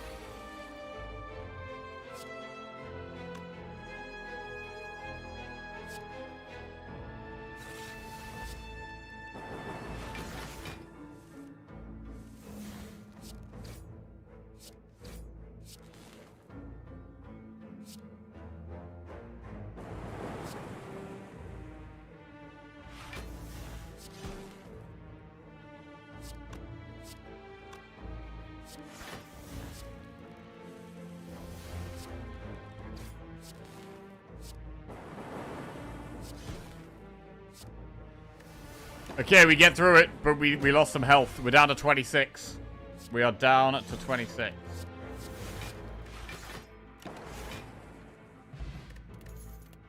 Reprogram, recursion, plus or charge battery. We're going to skip those, without a doubt.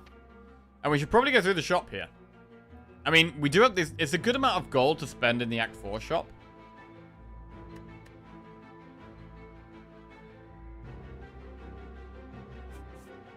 I'm going to have a look.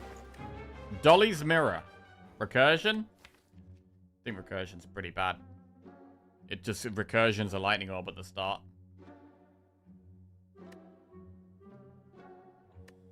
I guess it could be okay in the longer fights. Dolly's Mirror is pretty strong. What's our best card? Genetic Algorithm plus? Biased Cog plus? Seek? Apparition. Capacitor Plus. Capacitor Plus is amazing for the longer fights. Gambler's Brew. Gambler's Brew could save us from a bad hand. We could do Dolly's Moria and Gambler's Brew. Gambler's Brew is definitely good with the apparitions, without a doubt.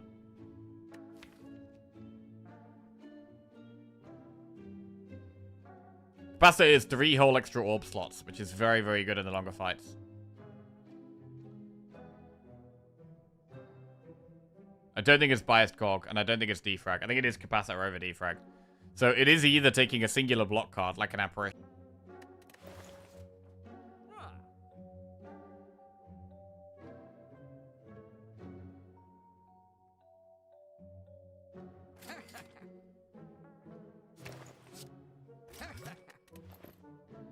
Okay, an event. Lose all gold for a relic. Well, 16 gold. The relic doesn't do anything, though. But 16 gold also doesn't do anything.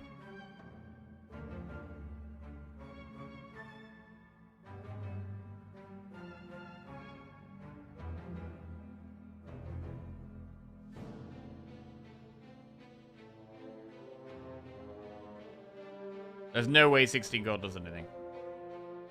So, do it. Right, rest or toke. Do we toke the last defend? The only damage cards we have is Ball Lightning, Electro, and Zap. We don't have loads of damage cards. So, like, we could remove a damage card, but I actually don't love it.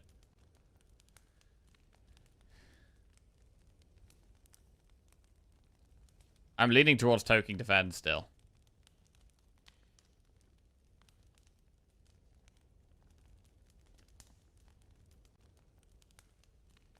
Dual cast.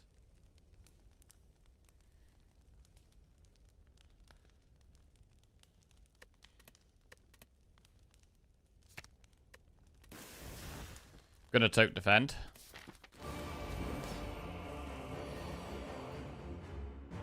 Okay.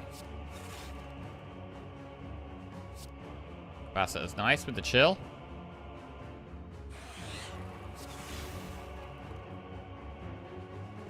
$13 block here, or do we just genetic algorithm and play it safe? Genetic algorithm is the safer play here. I think we should do the safer play. Biased cog is up.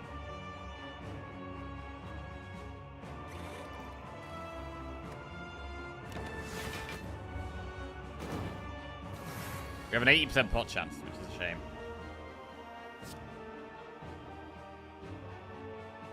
Means we've missed out on some likely pots this act.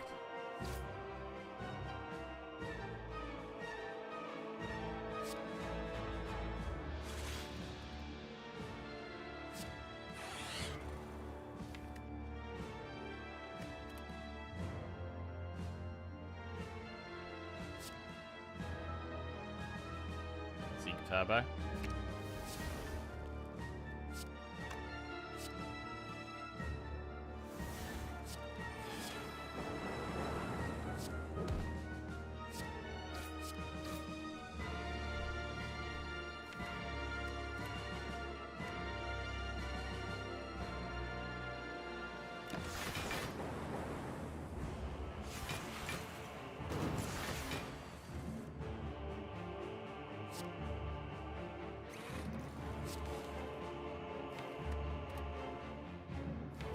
World Snap or Lightning next turn.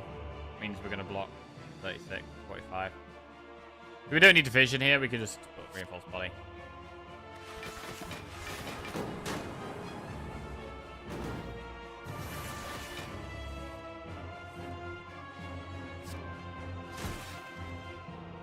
Don't need to Reparation again.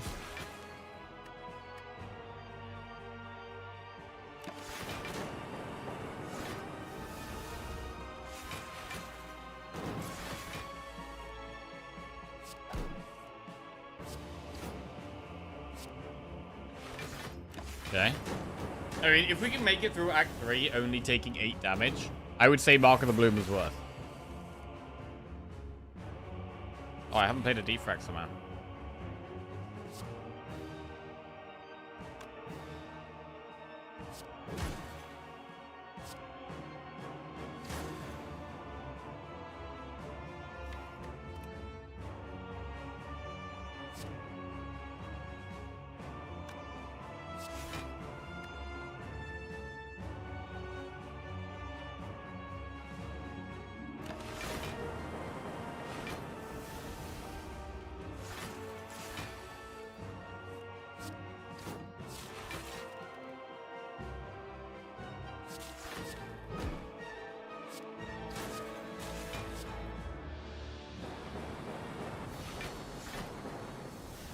Okay. Bird Boss doesn't apply a debuff to us, so we can get biased cog value guaranteed. So I think we want Bird Boss, even though we have lots of powers. Time here.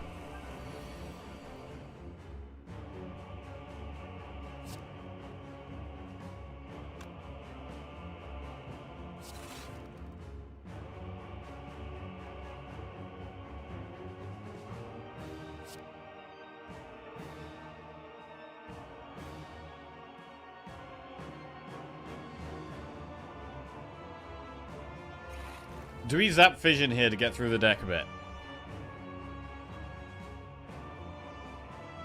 Do we zap Fission to get through the deck? Or do we just chill?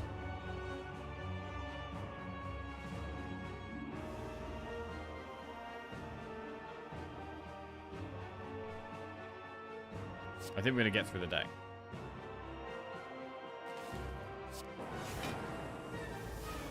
Oh, we do chill. We definitely chill.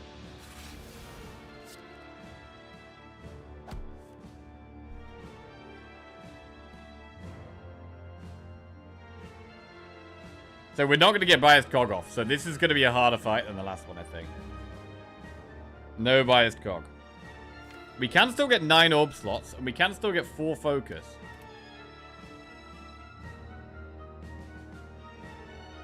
I'm definitely a little nervous here. We can use Gambler's Brew. I don't want a Gambler's Brew now. We use Gambler's Brew if we're about to die. That's when we use Gambler's Brew. If we're about to die, we Gambler's Brew.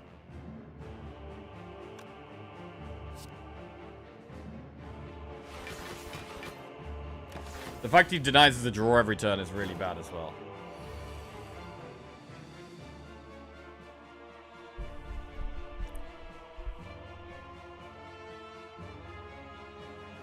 So this is quite scary because I think we have to Apparition here.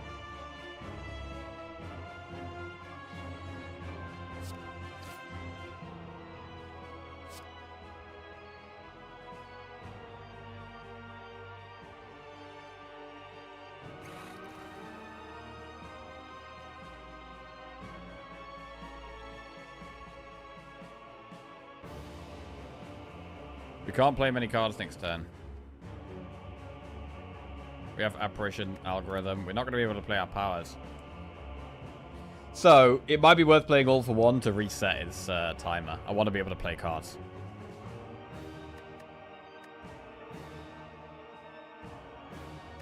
We really do want to be able to play cards. So, I think we have to All for One.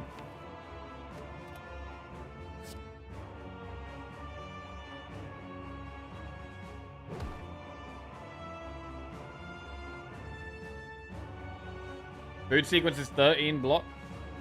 We could save an Apparition.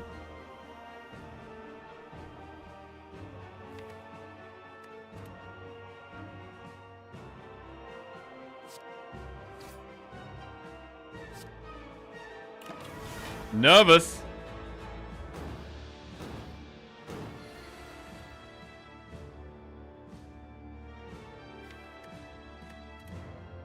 Reboot is in the deck.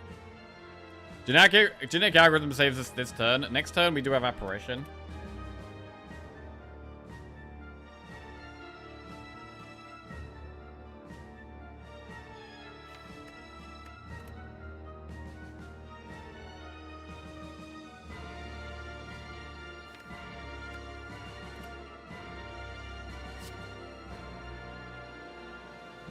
We can't buy his Gog for quite a while in this fight.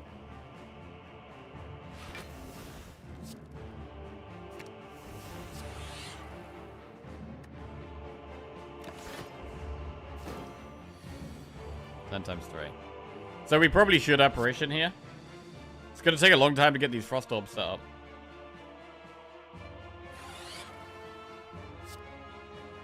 Having played our apparitions already is quite scary. But the reason for them is to buy us time to set up our froth, so...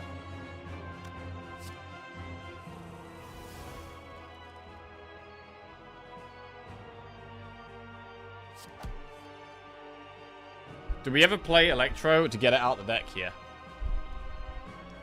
Like, again, we could play 5 cards. We could do Turbo, Slime, Electro. We never draw the Electro again. We never draw the Slimes again.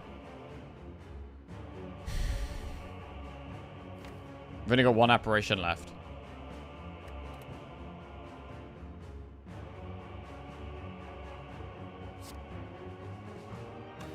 One, two, three, four.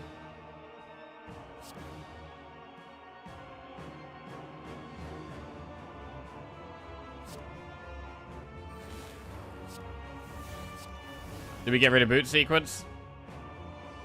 Possibly keep boot sequence. Very scared about us not being able to block enough here. Really scared about that, actually.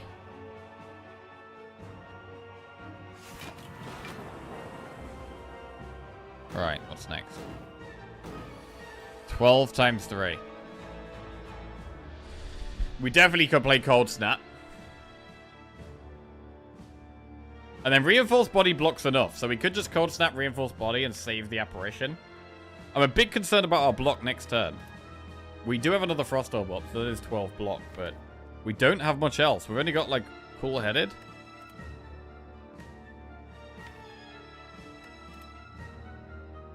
There's a chance we have to Gambler's Brew next turn. I mean, it hasn't had a turn off yet, right? So far, every turn it's been attacking.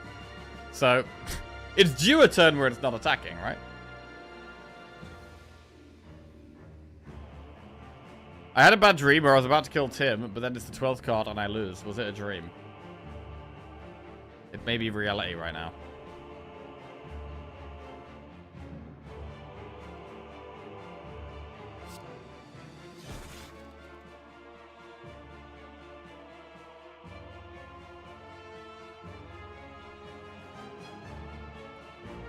So doing a challenge or something? How do you end up with 35 max health? We are not doing a challenge, no. We're just playing a normal run on Ascension 20. We took apparitions, which halves our health. So we have 3 apparitions in the deck, which halves our max health. And then we also got this Mark of the Bloom, which stops us healing. But it does upgrade every card in our deck. So everything's upgraded, except cards we've added after.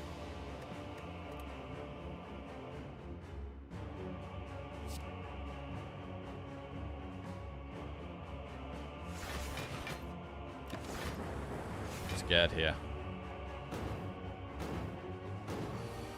It's doing 36 damage. God.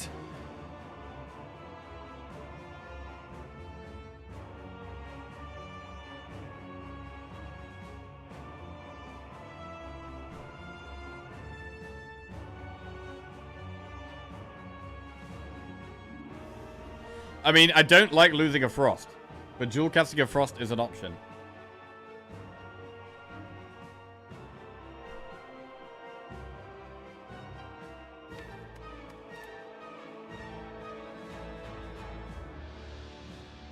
I mean, Biased Cog does block 11, 22.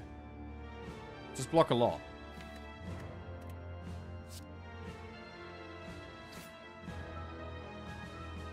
We are going to start thinking about playing Biased Cog here. We could Cool-Headed a Biased Cog, and that actually blocks 33. So we'd only take 3 damage with that. We're also going to ramp up our damage, right? Our damage is going to be massively ramped up with the Biased Cog. He's going to be doing 12 a turn. 12 times 5. It's like 60 damage. Quite a lot.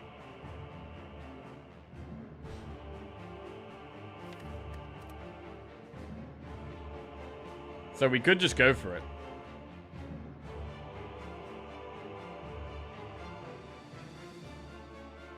I don't want to use my dual cast. I don't want to use my dual cast. Shit. I just need a piss. One sec. God damn it.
God.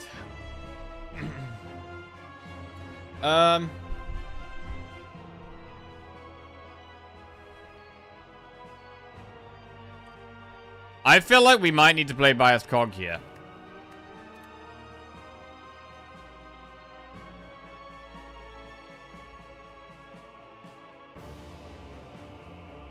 Biased kills us in 2 or 3 turns' time. Well, that's definitely not true, because in 2 or 3 turns' time, we'll have more focus than we have currently. So in 2 or 3 turns' time, it's still having a positive effect.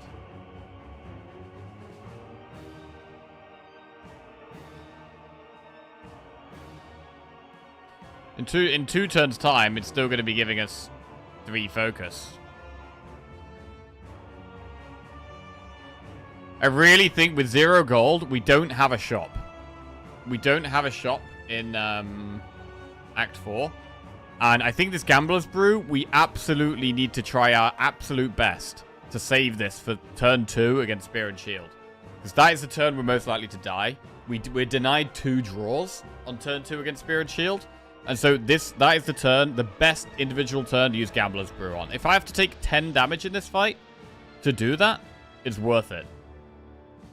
You kill in 5 turns with Biased, yeah? I'm not sure. We are going to have quite a few Lightning Orbs up. I mean, with Biased Cogball Lightning Zap, that is 5 Lightning Orbs. And initially they're going to do 12 damage each, which is 60 damage.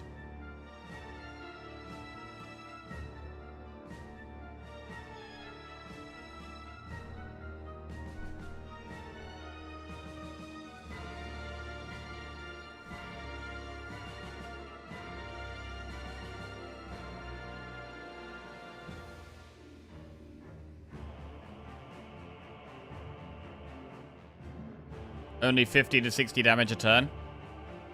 I mean, 50 to 60 damage a turn kills it in 5 or 6 turns, which is about the same time we lose the benefit of Biased Cog, so it does kind of make sense. I mean, it does have the turn where it does have shield, right? And it does also have turns where it's just going to have the turn where it heals itself up. But I do think Biased Cog is the play.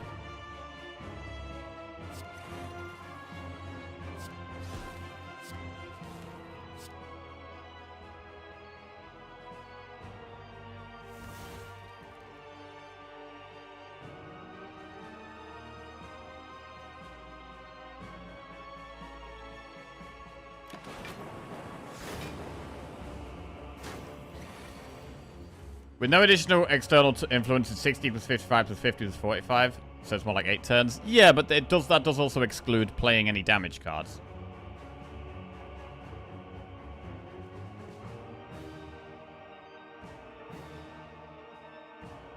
So it's going to heal itself up next turn, because we're going to get it below 240 here.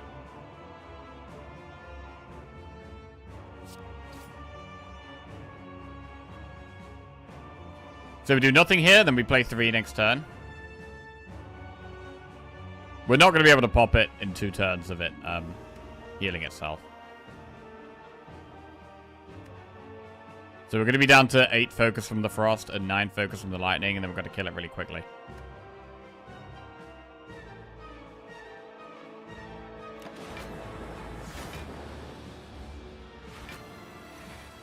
Right, so we play 3 cards here. Pretty easy to play Slime, Cool-Headed, actually. And then it's do or die.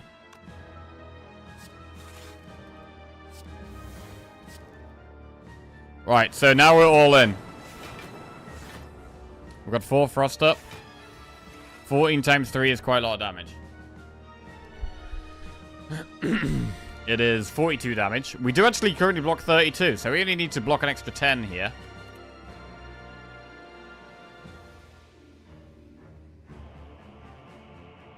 We're about to draw the Void, which is a bit of a problem. All for one gets boot sequence.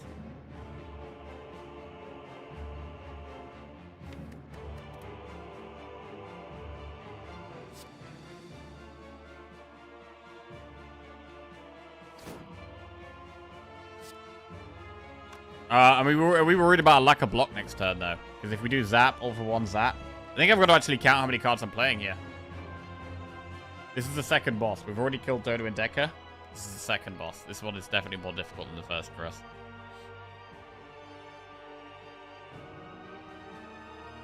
1, 2. And then we need to play 9 more cards. 3, 4, 5, 6, 7, 8. I mean, I think we actually probably can play 9 cards, right? 1, 2, 3, 4, 5, 6, 7, 8, 9. We can play 9 cards and do the full. Then it will block. It will do more damage though.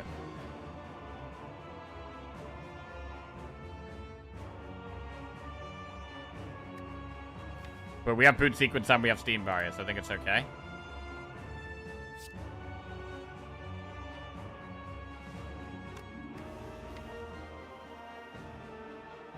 One, 2, 3, 4, 5, 6, 7. We're gonna draw 7 cards. That's fine.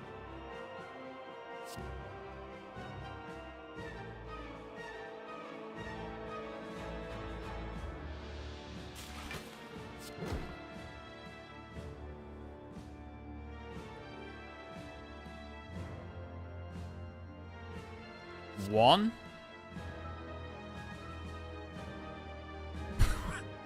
Which is better, T-Hex or the Hades heat system? Are we talking about TFT now, or are we talking about Hades?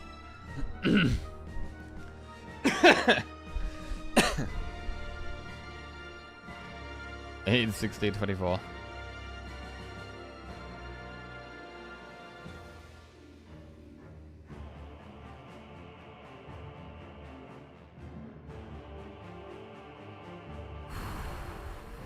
Do not get...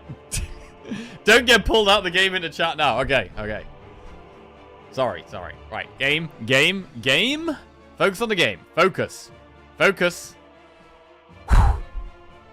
We need to play 9 cards.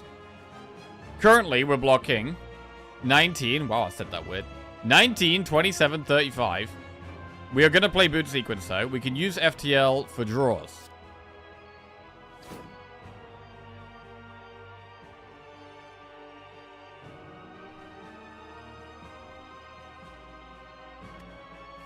We actually have an apparition left, as well as having reinforced body, which is very good block. And we have frost. So I think we're okay. I think this is okay. We're going to make sure we do want to play 8 cards. Do we need to play 8 cards? What are we playing 8 cards for? The more cards we play, the more damage we're doing. The faster the fight is over, the more damage, the more we retain the biased clock focus. I'm doing the damage. I need to play 8 cards. 1, 2, 3, 4, 5, 6. Wait. Turbo.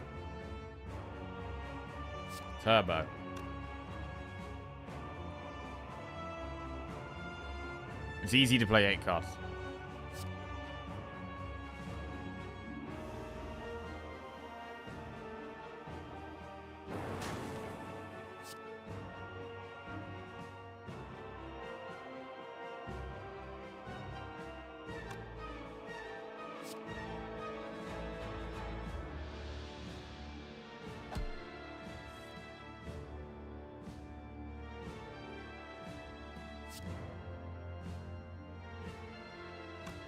If we don't draw any more cards, we are guaranteed to get apparition next turn. Can we play 6 cards without drawing?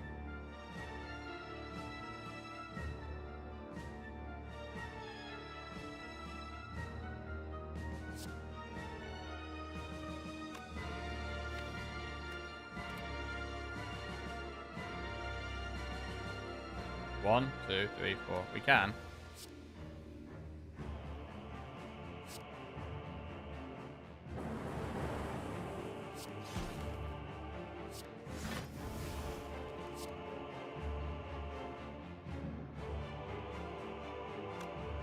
It's about to get buffed. How much are we actually blocking here? We're blocking 24 plus 24, which is 48. And it's about to be going to 16 times 3, which is 48, right? So we block it exactly already. I don't need to play Steam Barrier. We can just zap Slime. We already block it exactly with 16 times 3. Right? Yes. So we play Zap. And then we play slime.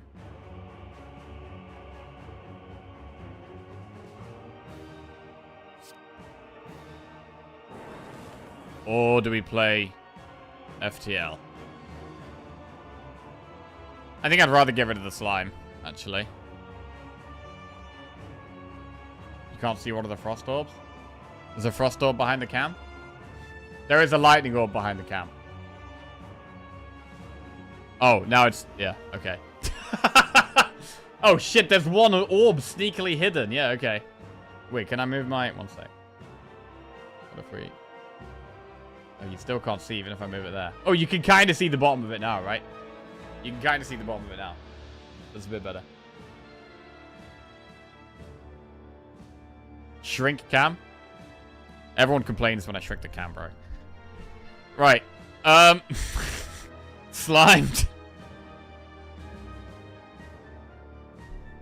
Slime.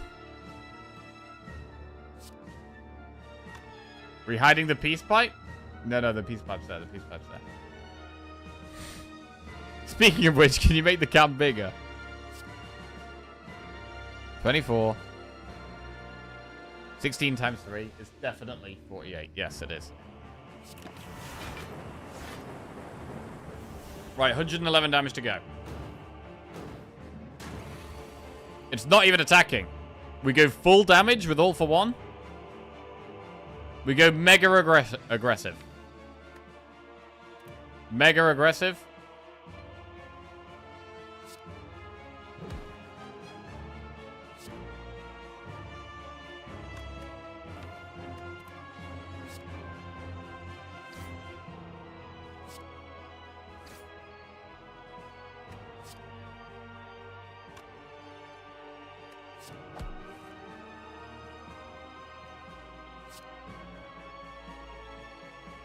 Sundial's on 2.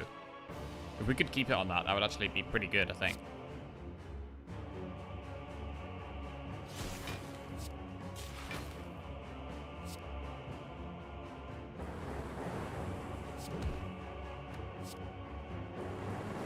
Let's go! Come on! Right. So, from taking the Mark of Bloom, we have taken 11 damage? We've taken 11 damage in Act 3. Realistically, a heal here, right? A heal here only heals us 75% of 12. So it'd heal 9 health and go back to 32.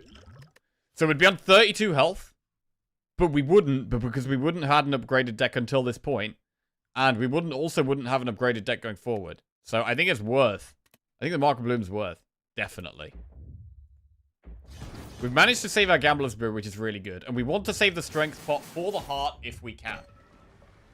We can't do anything in this shop. Could do nothing in this shop. Don't even look at the shop? Well, we gotta look at the shop, right?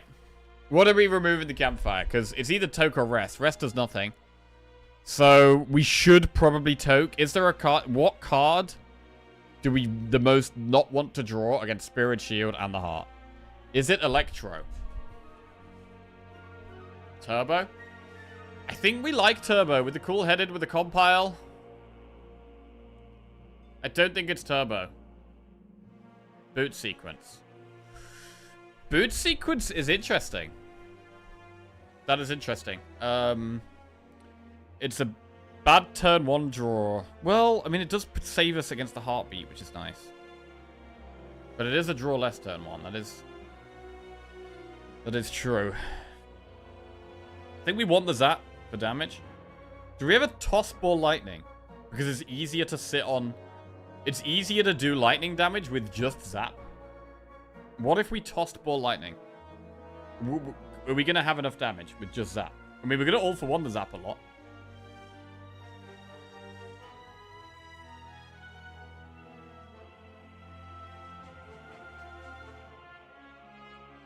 Are we going to have enough damage, though?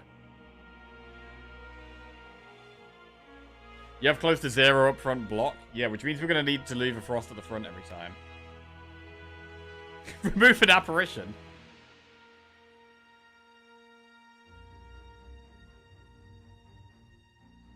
I mean, The fact it's very hard to decide what to remove is kind of a good sign that, you know, we are happy with the deck overall. If there's nothing we want to remove, that is generally a good thing. Dual cast remove. We could remove dual cast. It can be nice to dual cast Frost, but early on it's a bad draw. And do we need to dual cast Frost when we've got apparitions? Etc, etc. I do think dual cast is an option. I think Ball Lightning is an option. I think dual cast is an option.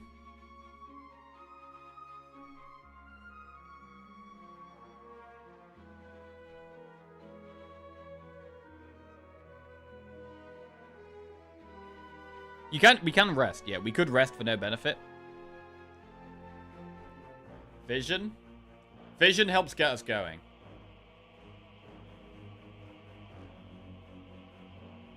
Vision helps get us going.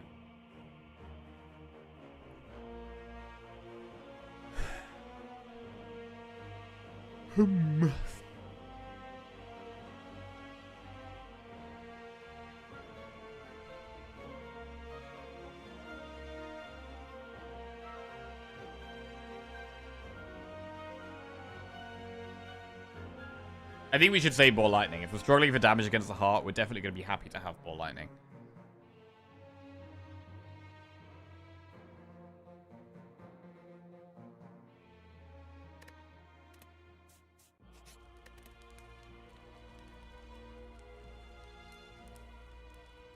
I'm going to toke Dual Cast.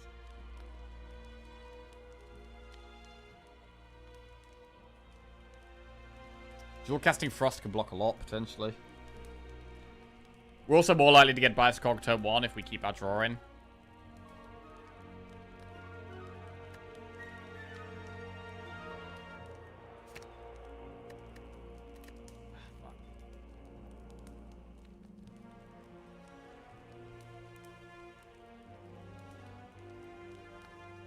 Why aren't we considering FTL? I mean, it's kind of just free damage against Spirit Shield. It just makes the fight easier. Against the Heart, with the Strength Spot, it's going to be doing 8 damage. So we're going to have the Strength Spot against the Heart. So our direct damage cards, and it's direct damage that also draws, which is good. It's just damage that also gets us deep into our deck.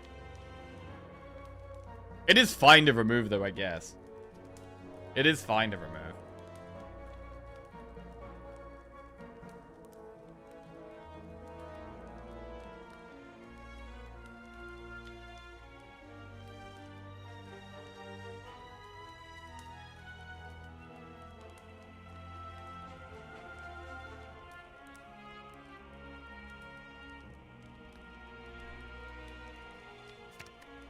I'm removing dual cast.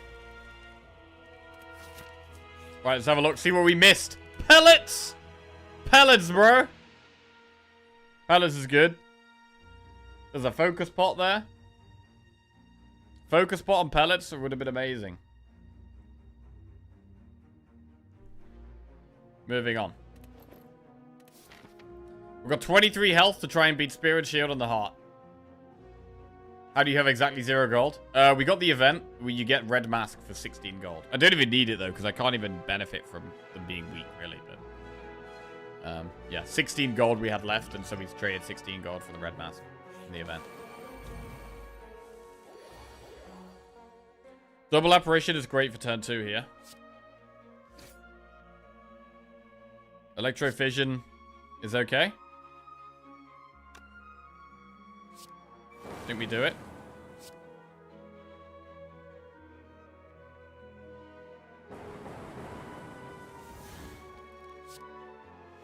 Great start. Very good start.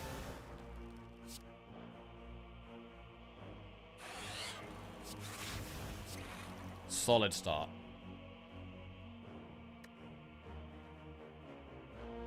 Might not need to use Gambler's Brew. Well, definitely don't need to use Gambler's Brew turn 2, actually.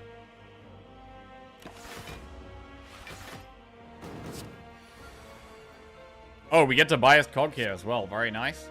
And we Apparition for next turn.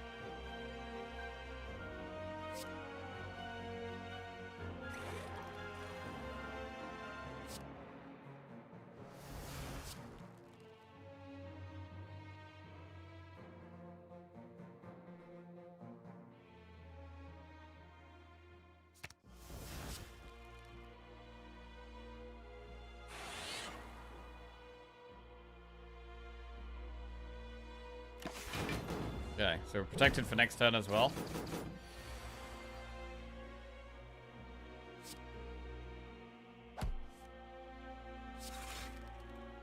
We could ball lightning turbo reboot. I quite like that.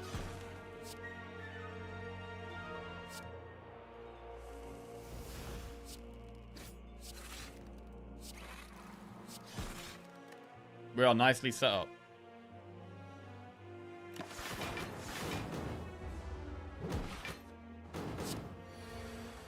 Damage is the only issue here now, really. Is it an issue, though? I think we're doing okay.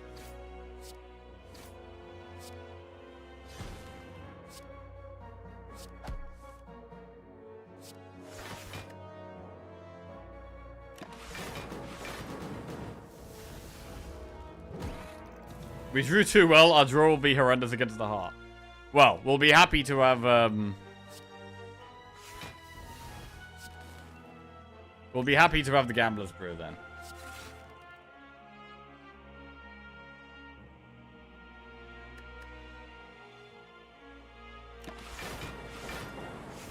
I mean, if we could get Sundial to 2, I think we want to do it. I don't know if we can, though.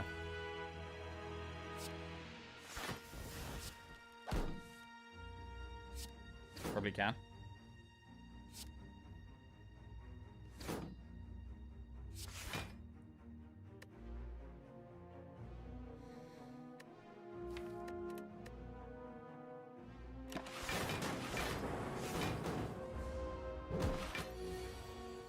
I'm worried your damage won't be fast enough for the heart. We will see. Strength pot will help. We also have Vajra, right? So we have 3 strength. It's not nothing.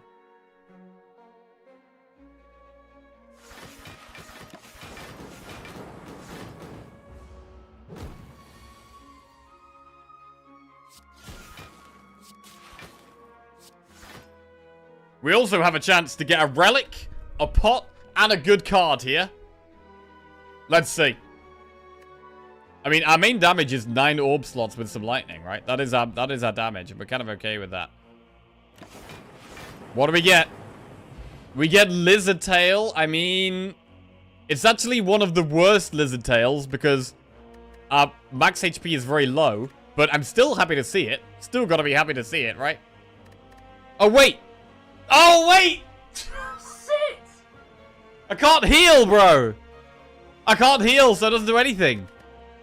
It doesn't do anything. It does diddly squat. Oh, shit. Oh, God. And card, Heat Sinks, Scrape Plus, or Recursion. I don't think Heat Sinks is worth here. We don't have Creative AI. We have a finite amount of powers. I don't think we take Heat Sinks. Shit. Right. We've got 23 health to beat the heart with. That's it. That's all we've got. We've got 23 health. We have a strength pot and a gambler's brew. Can we do it? I do think the deck is very good. But we're going to get these status cards, which are not going to help. And we do take a while to get set up. We got really good draws in that last fight. They may not be so good going forwards. We're going to skip. And we're going to go straight to the heart. Okay. It's not a good starting hand. We'll use our strength pot.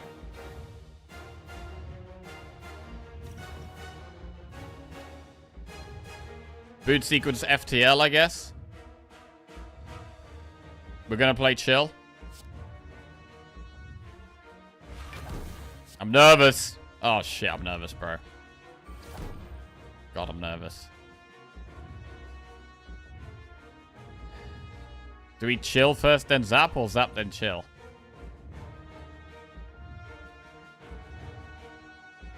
Gotta go for biased cock. I don't think so. It's quite unlikely we find it.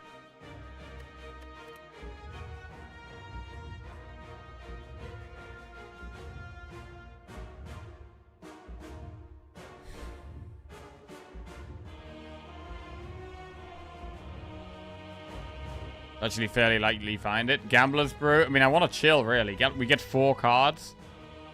We could hit Seek or Fission or Cool-Headed. Bro, if we don't, it's such a waste if we don't do it. Are we really... Do we have to find bias? Are we that... Is it essential?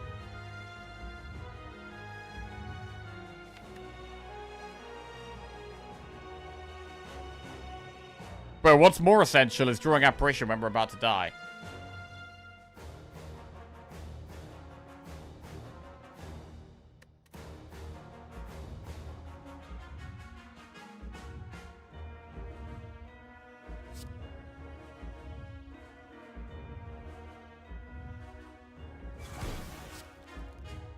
I'm not playing it.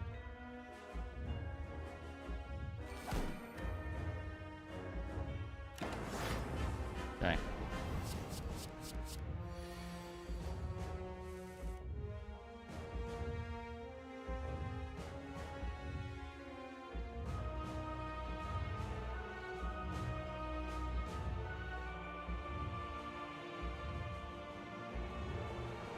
I think we take a big hit this turn to not play Gambler's Brew.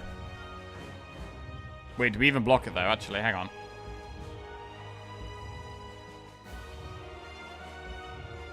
Six. 10. Wait, we actually don't even block it.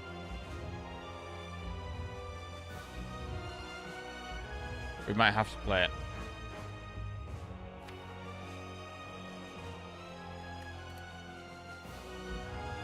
God, this is rough. Not finding any of our draw is pretty rough. Defrag Gambler's Brew.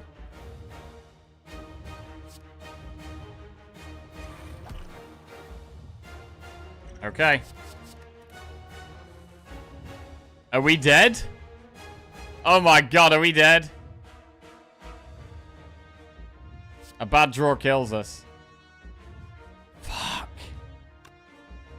Fuck, bro.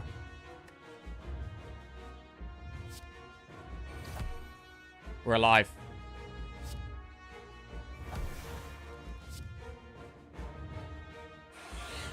We're alive.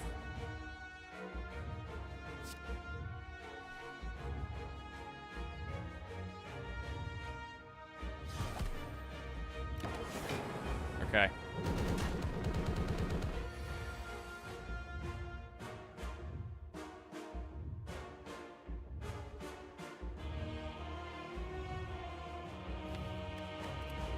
Is it a genetic algorithm turn? It could definitely be the genetic algorithm turn. Defrag cool-headed.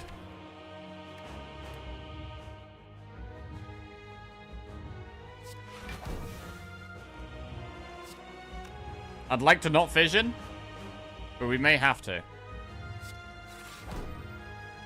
Reboot. What if we defrag reboot? Sundial's on 2, so we get quite a lot of energy. We do get quite a lot of energy.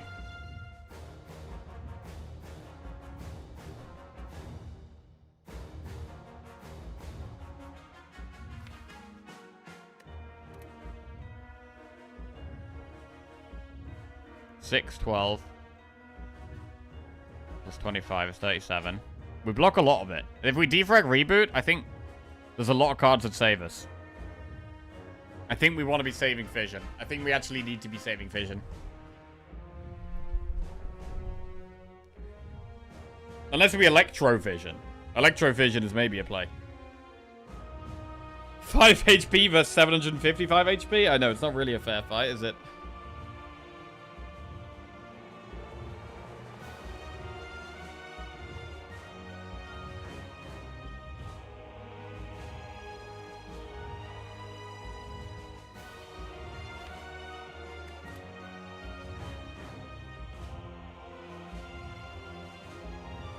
Defrag reboot.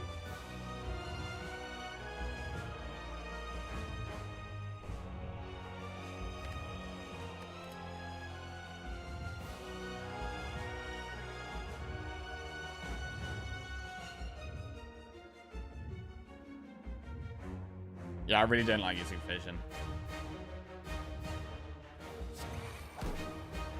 Okay. What's it gonna be? Right. Biased Cog is here. We lose the Void, which is good. It's a very early biased cog. Much earlier than I would have liked to have played it. But do we have to play it here?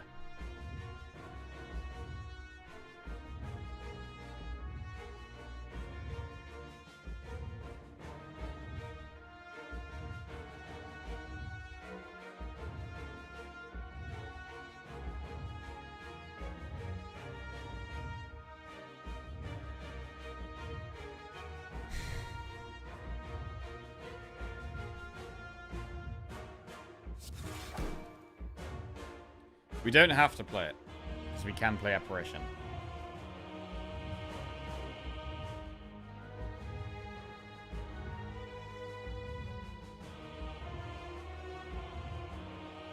It would mean that we have to play it on the second cycle through the deck. It would be good to have 9 orbs up before we're using Biased Cog. So I would like to wait a bit, if we can. Can we really do that, though? I mean, we've already used an Apparition. This will be our second one. We've only got 1 Apparition left. We're only going to have 1 Apparition left.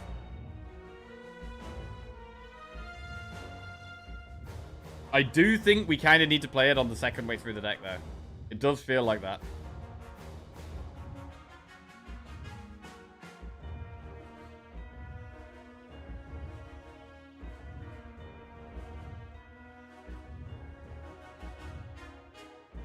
We're not pushing that much damage by playing Biased Cog.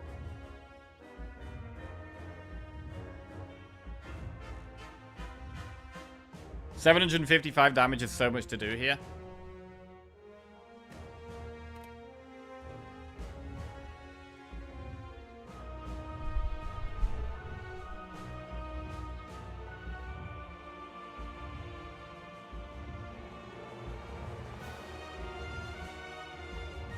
I'm gonna Apparition. Do we need to have Apparition? We have 18 plus 23. Yeah, we do.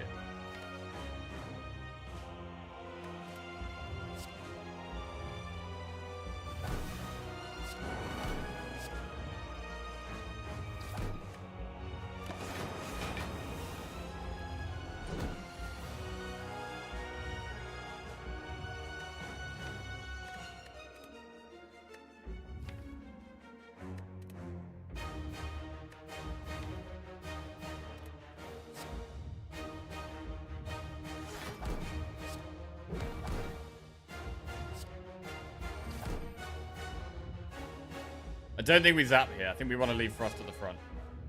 This is sketchy now. It is pretty sketchy now. We have Apparition in the deck. We have Seek and Fission as well. But we need to leave Frost at the front. That has to happen.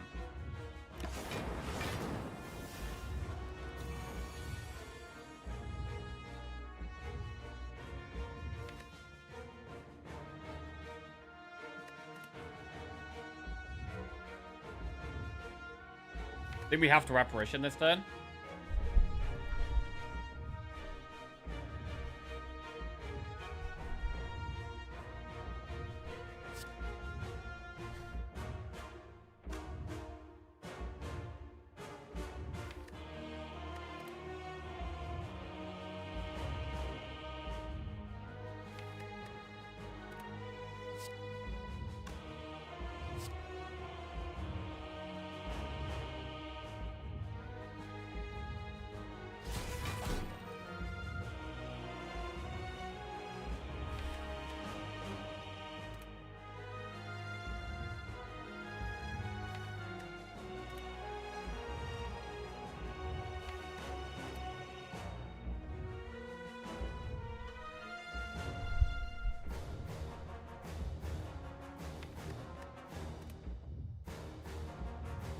Seek Apparition.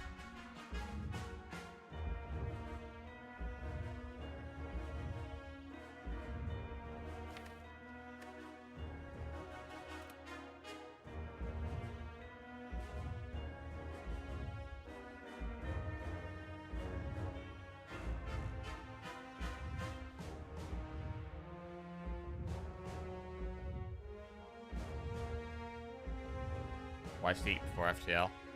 Let's see, we've got the Heartbeat. FTL. Puts us to 5. Seek puts us to 3. Playing one more card would put us to 1. And then capacitor, so that's actually okay. Wicked apparition, sorry.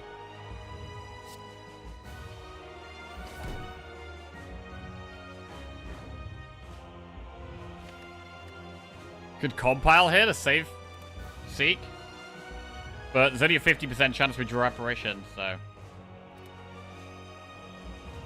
I mean, we could take 1 damage, right? We can take 1 damage. The problem is we're not going to have Frost at the front of this at the moment. That is a problem.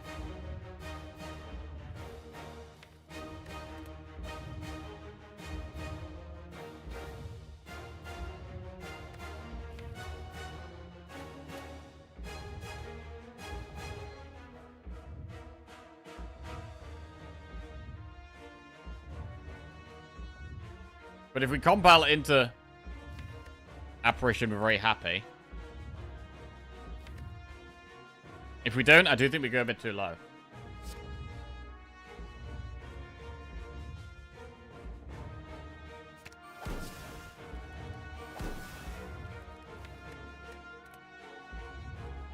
I could compile to try and hit the capacitor.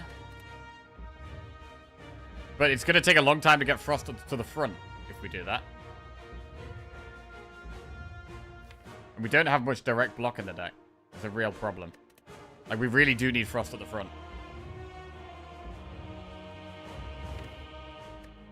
Which is why I kind of like playing the Ball Lightning.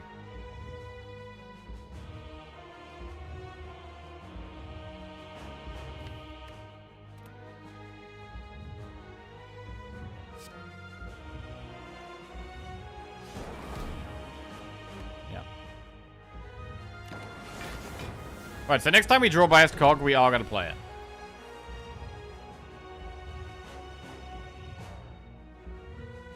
Steam Barrier is good. And we're basically forced to Fission this turn. We could die this turn.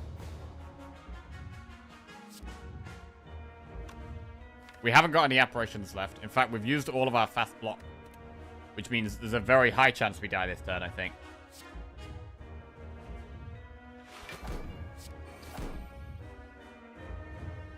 The only option is to Fission here. And we're going to need good draws. We do get 6 draws, so that is pretty massive. But they need to be good.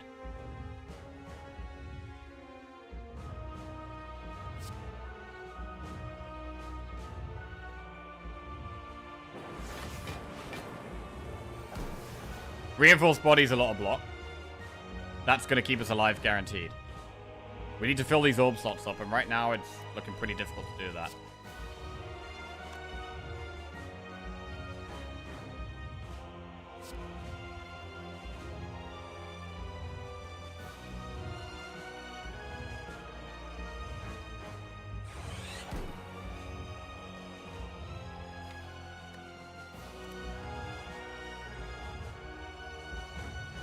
Right, it's so hard without putting Frost at the front. Fuck.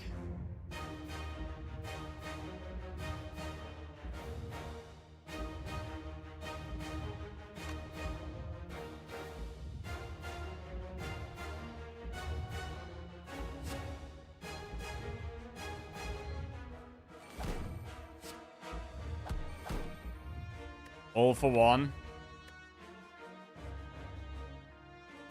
Doesn't really help us here. We get another Zap and an FTL, right? And a Steam Barrier.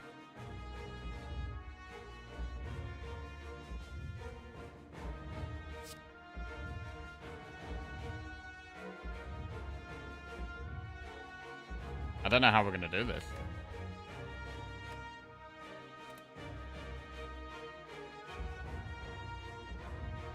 Probably going to have to take heartbeat damage to play cool-headed. And we're going to really want to draw Steam Barrier as well.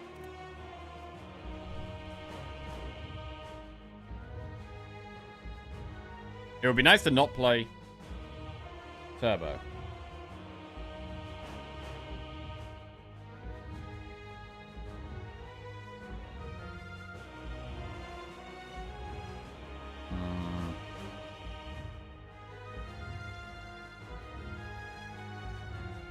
We could just do Biased Cog, Ball, Lightning, Body.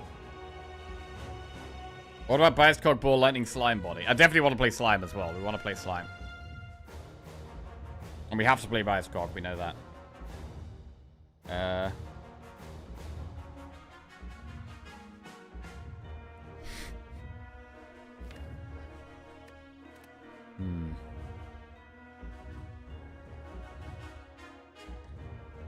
Biased Cog, Ball, Lightning, Slime. We take 6 damage. We get out of 16.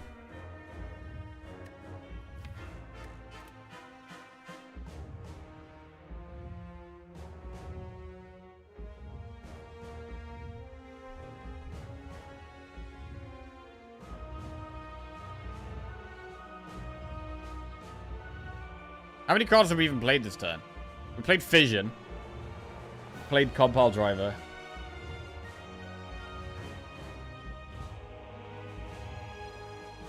We're not getting FTL value. Jesus.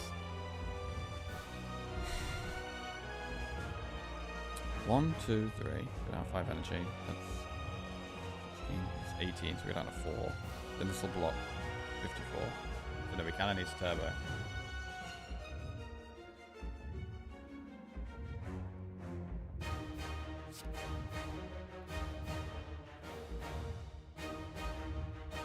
The Void is a problem, though. The Void is just adding another problem.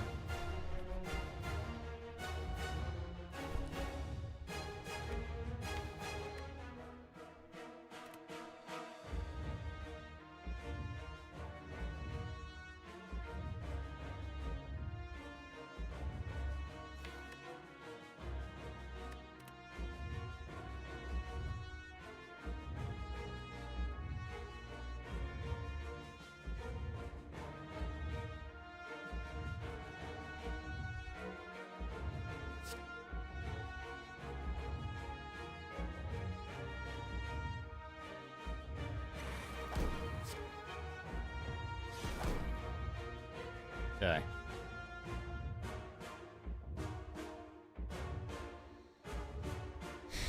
If we were to just slime Reinforced Body here, we slime, and then Reinforced Body is 9 times 5, which is 45. So we block 45. We also take block 18, which is 63, but then we take 4, go down to 59, so we'll take 1 damage. I think we actually need to take 0 damage, so that next turn I can do Cool Headed and Cold Snap.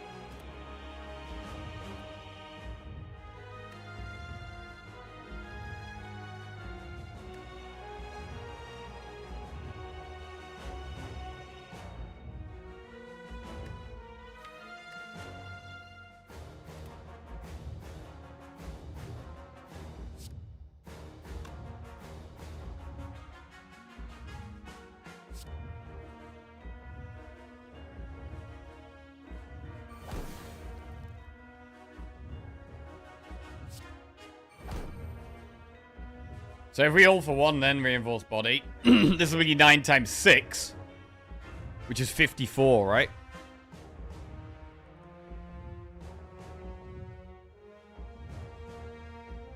Which is okay.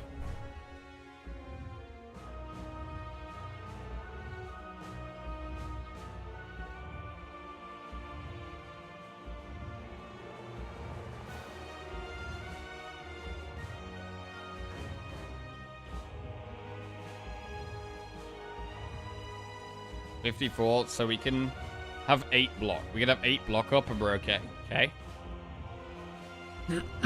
As long as we're playing this for 6. 9 times 6 is 54. Plus 8 is 62.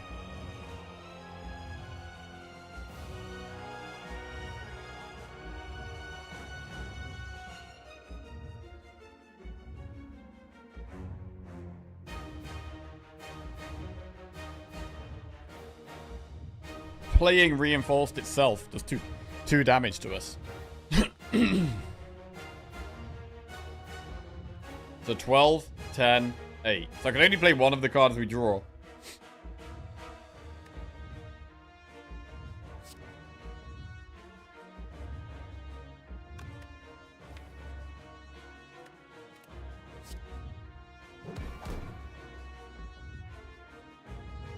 which is that.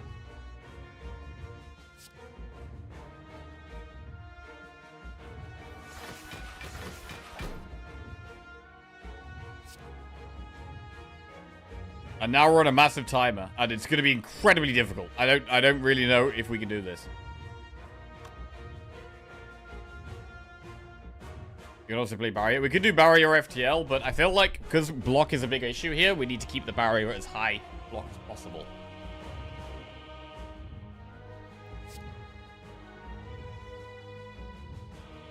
We need to get like double frost next turn. And then also draw like steam barrier, and then the turn after get like a big turbo reinforced body turn or something like that.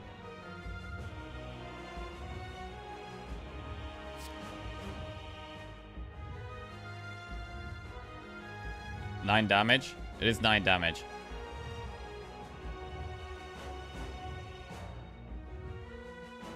And before the 9 damage, oh, bro, don't, bro. Come on, bro. Oh. GG, I was the 9 damage.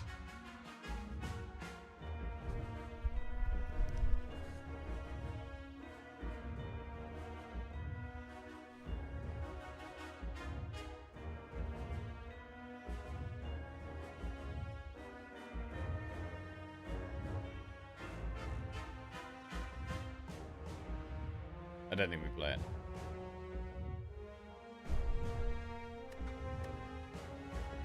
I don't think we play it.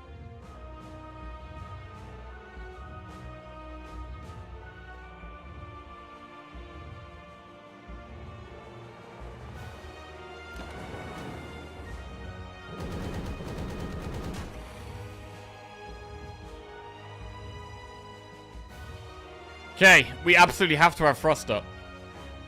It feels weird to not Cold Snap. Do we Cold Snap cool-headed, or do we cool-headed Cold Snap? I mean, this is the term where it seems to become impossible.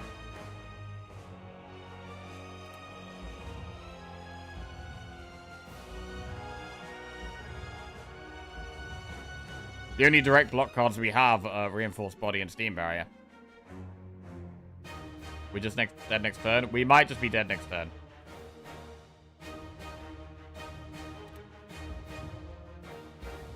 We might just be dead next turn. It's very hard to see how we're not just dead next turn.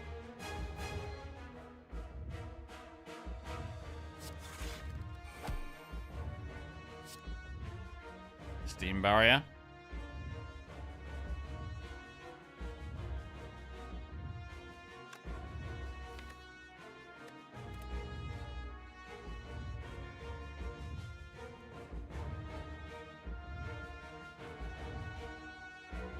Next turn, the heartbeat goes up to 3, I think. So we could go down to 1 health, and I think that's okay.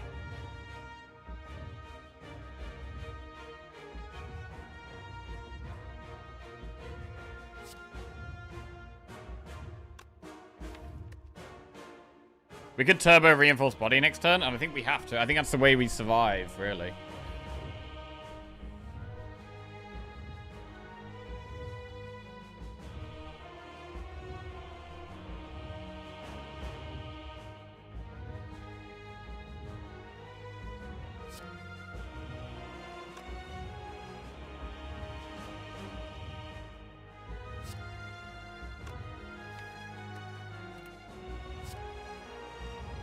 Steam Barrier, Cold Snap, Electro.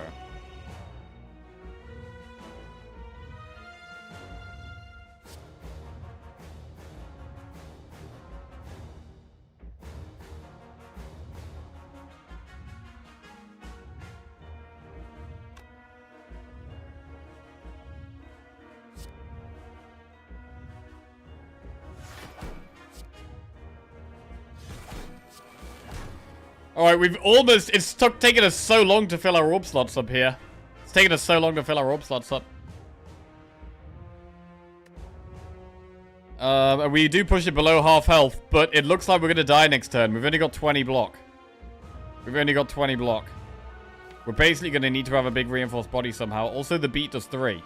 So we have to draw reinforced body. We can't even turbo reinforced body. We have to draw reinforced body, and I think I want it to be doing the single target attack. Okay. 9, 27. I think we're dead. We have 27 block plus 18 is 37, 45 block. We're dead. We're dead. The heart, we can't even compile into turbo. Because of the heartbeat. So it's dead. Oh. Oh, it's brutal, man. It's brutal. Was it always going to be defect that ended our streak? Fuck.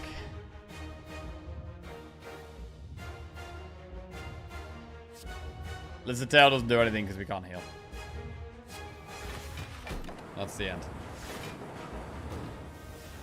Oh, so brutal, man. I mean, the deck was doing pretty well in almost every fight. We were doing really well. We did draw really bad against the heart here. We had a really bad heart draw. We had our pot to try and avoid a bad draw, but it took us so long to get set up. We were desperately trying to find our powers. It took us way long to find our powers to get set up. We just couldn't do it. We didn't have a frost in the deck either. Definitely, we needed more frost so we could fill our orbs with frost. Fill our slots up with frost a lot faster. It was brutal. Brutal. I mean, you could argue that maybe we shouldn't have gone for the upgrade all, but I think it was very strong. The upgrade all. There was a lot of really good upgrades, and we took barely any damage. I mean, by the time we got to the heart, we'd only taken like 8 damage. So the not healing wasn't really an issue. Outside of the lizard tail there, I mean, we didn't know we were going to get this. But the lizard tail would have been nice, but you can't predict that. You can't play for that when we know we're only getting one more relic. We can't assume it's going to be lizard tail. That's stupid. I do think if I was in the same spot again, I would upgrade all again. I think I would do the same thing again. We could have gone the 999 gold with the pipe. It is an option. It was an option. We could have done that. It was maybe the better choice. I can see that. But,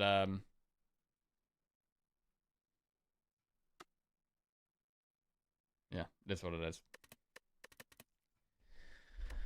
Okay. The streak is over. The defect streak is over as well. 4 is the best I've ever got with defect. And that remains. We get some zeros on the screen. And now the screen looks a lot more sad. We're on 2 with Ironclad and 2 with Silent and 5 with Watcher, which is still very good.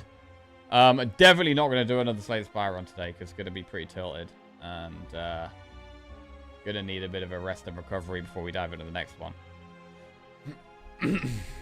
In hindsight, we relied a lot on Fission to cycle the deck, but the deck just doesn't have enough orb generation to catch up for the late Bias Cog to be worth it.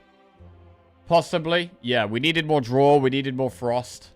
The 999 gold choice.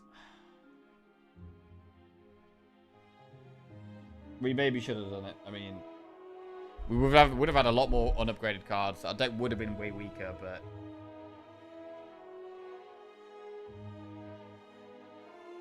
I mean, it's the fact we knew we'd sell pellets as well. Again, we can't know there's going to be a pellets there. We would have been able to buy potions. That is another thing, right? We would have been able to buy potions and use our potion belt to get to 4 potions. So that is another benefit to taking the 999 gold there.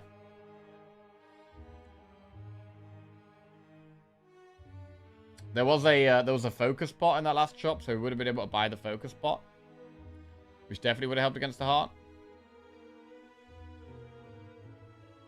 Another thing to remember is that we wouldn't have upgraded apparitions. They'd be unupgraded, except one of them, because of the fusion hammer. The fission would be unupgraded, so whenever we play fission, we wouldn't have been able to get big block and big damage out of fission because it would have been unupgraded.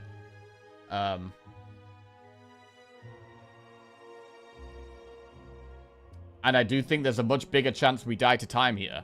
With our deck being not upgraded, Time Eater would have been a much harder fight. I don't know if we beat Tim without the upgrades. I do kind of agree with that. It's very easy to be like, oh, in hindsight this, but at the same time, a lot of our fights were way easier because our deck was fully upgraded. Tim was quite a hard fight for us. Tim was a pretty hard fight for us, and we wouldn't have had pellets by that stage. Also, Biased Cog wouldn't have been upgraded. Fission wouldn't have been upgraded. The apparitions wouldn't have been upgraded. So, it's easy to say 999 gold is definitely the pick, but I think it's a really tight call. I think it's a really tight call. I know a lot of people really don't like the upgrade all because it stops healing, but in the late game, when you've got a very strong, consistent deck that has a lot of block, healing is often not that important, especially when we've taken apparitions and our max health is so low. Heals are very small benefits. And upgrading all our cards, upgraded about 20 cards. Maybe like 16 to 18 cards. But that's pretty insane. 999 gold gives you Lizard Tail. It does, but we couldn't know that. Again, this is just going on like information we can't know. We can't know we were going to see Lizard Tail. We can't know there was going to be pellets in the shop. Which are, you know, two of the best things for us in this spot. So it's just kind of like making a decision that might be good, hoping for something good, when you can just do something that is extremely good right now, very powerful for the rest of the run. So yeah, it's tough. Right, well, I'm gonna call it in there anyway. Gonna be a bit tilted if we play anymore. So very sad to lose the streak, but gonna try not to beat ourselves up too much. We'll be back tomorrow, trying to come back stronger, and we'll be starting with Watcher. We have won 5 Watcher runs in a row. So, who knows? We might even get 2 runs in tomorrow. Might even get 2 runs in. We have won 5 Watcher runs in a row, so we will tomorrow try and make that 6, and maybe we'll go for the Ironclad as well. And gotta keep trying to play as well as we can. 2026, we played very, very well so far, on the most part. I mean, I'm not someone who's ever going to play perfectly, but, yeah. Gotta try and stay positive, because overall we've been doing pretty well. I hope you guys all enjoy the rest of your day. Love you all. Have a good one. And, let's see who we can raid. Let's see who we can raid. Holy shit, I've got 600 viewers. Jesus Christ. Yo, hi everyone. Thank you for being here. Right, we're going to raid another Slay the Spire streamer. Let's go. Pridwen. Say hello to Pridwen WZ. Bye-bye.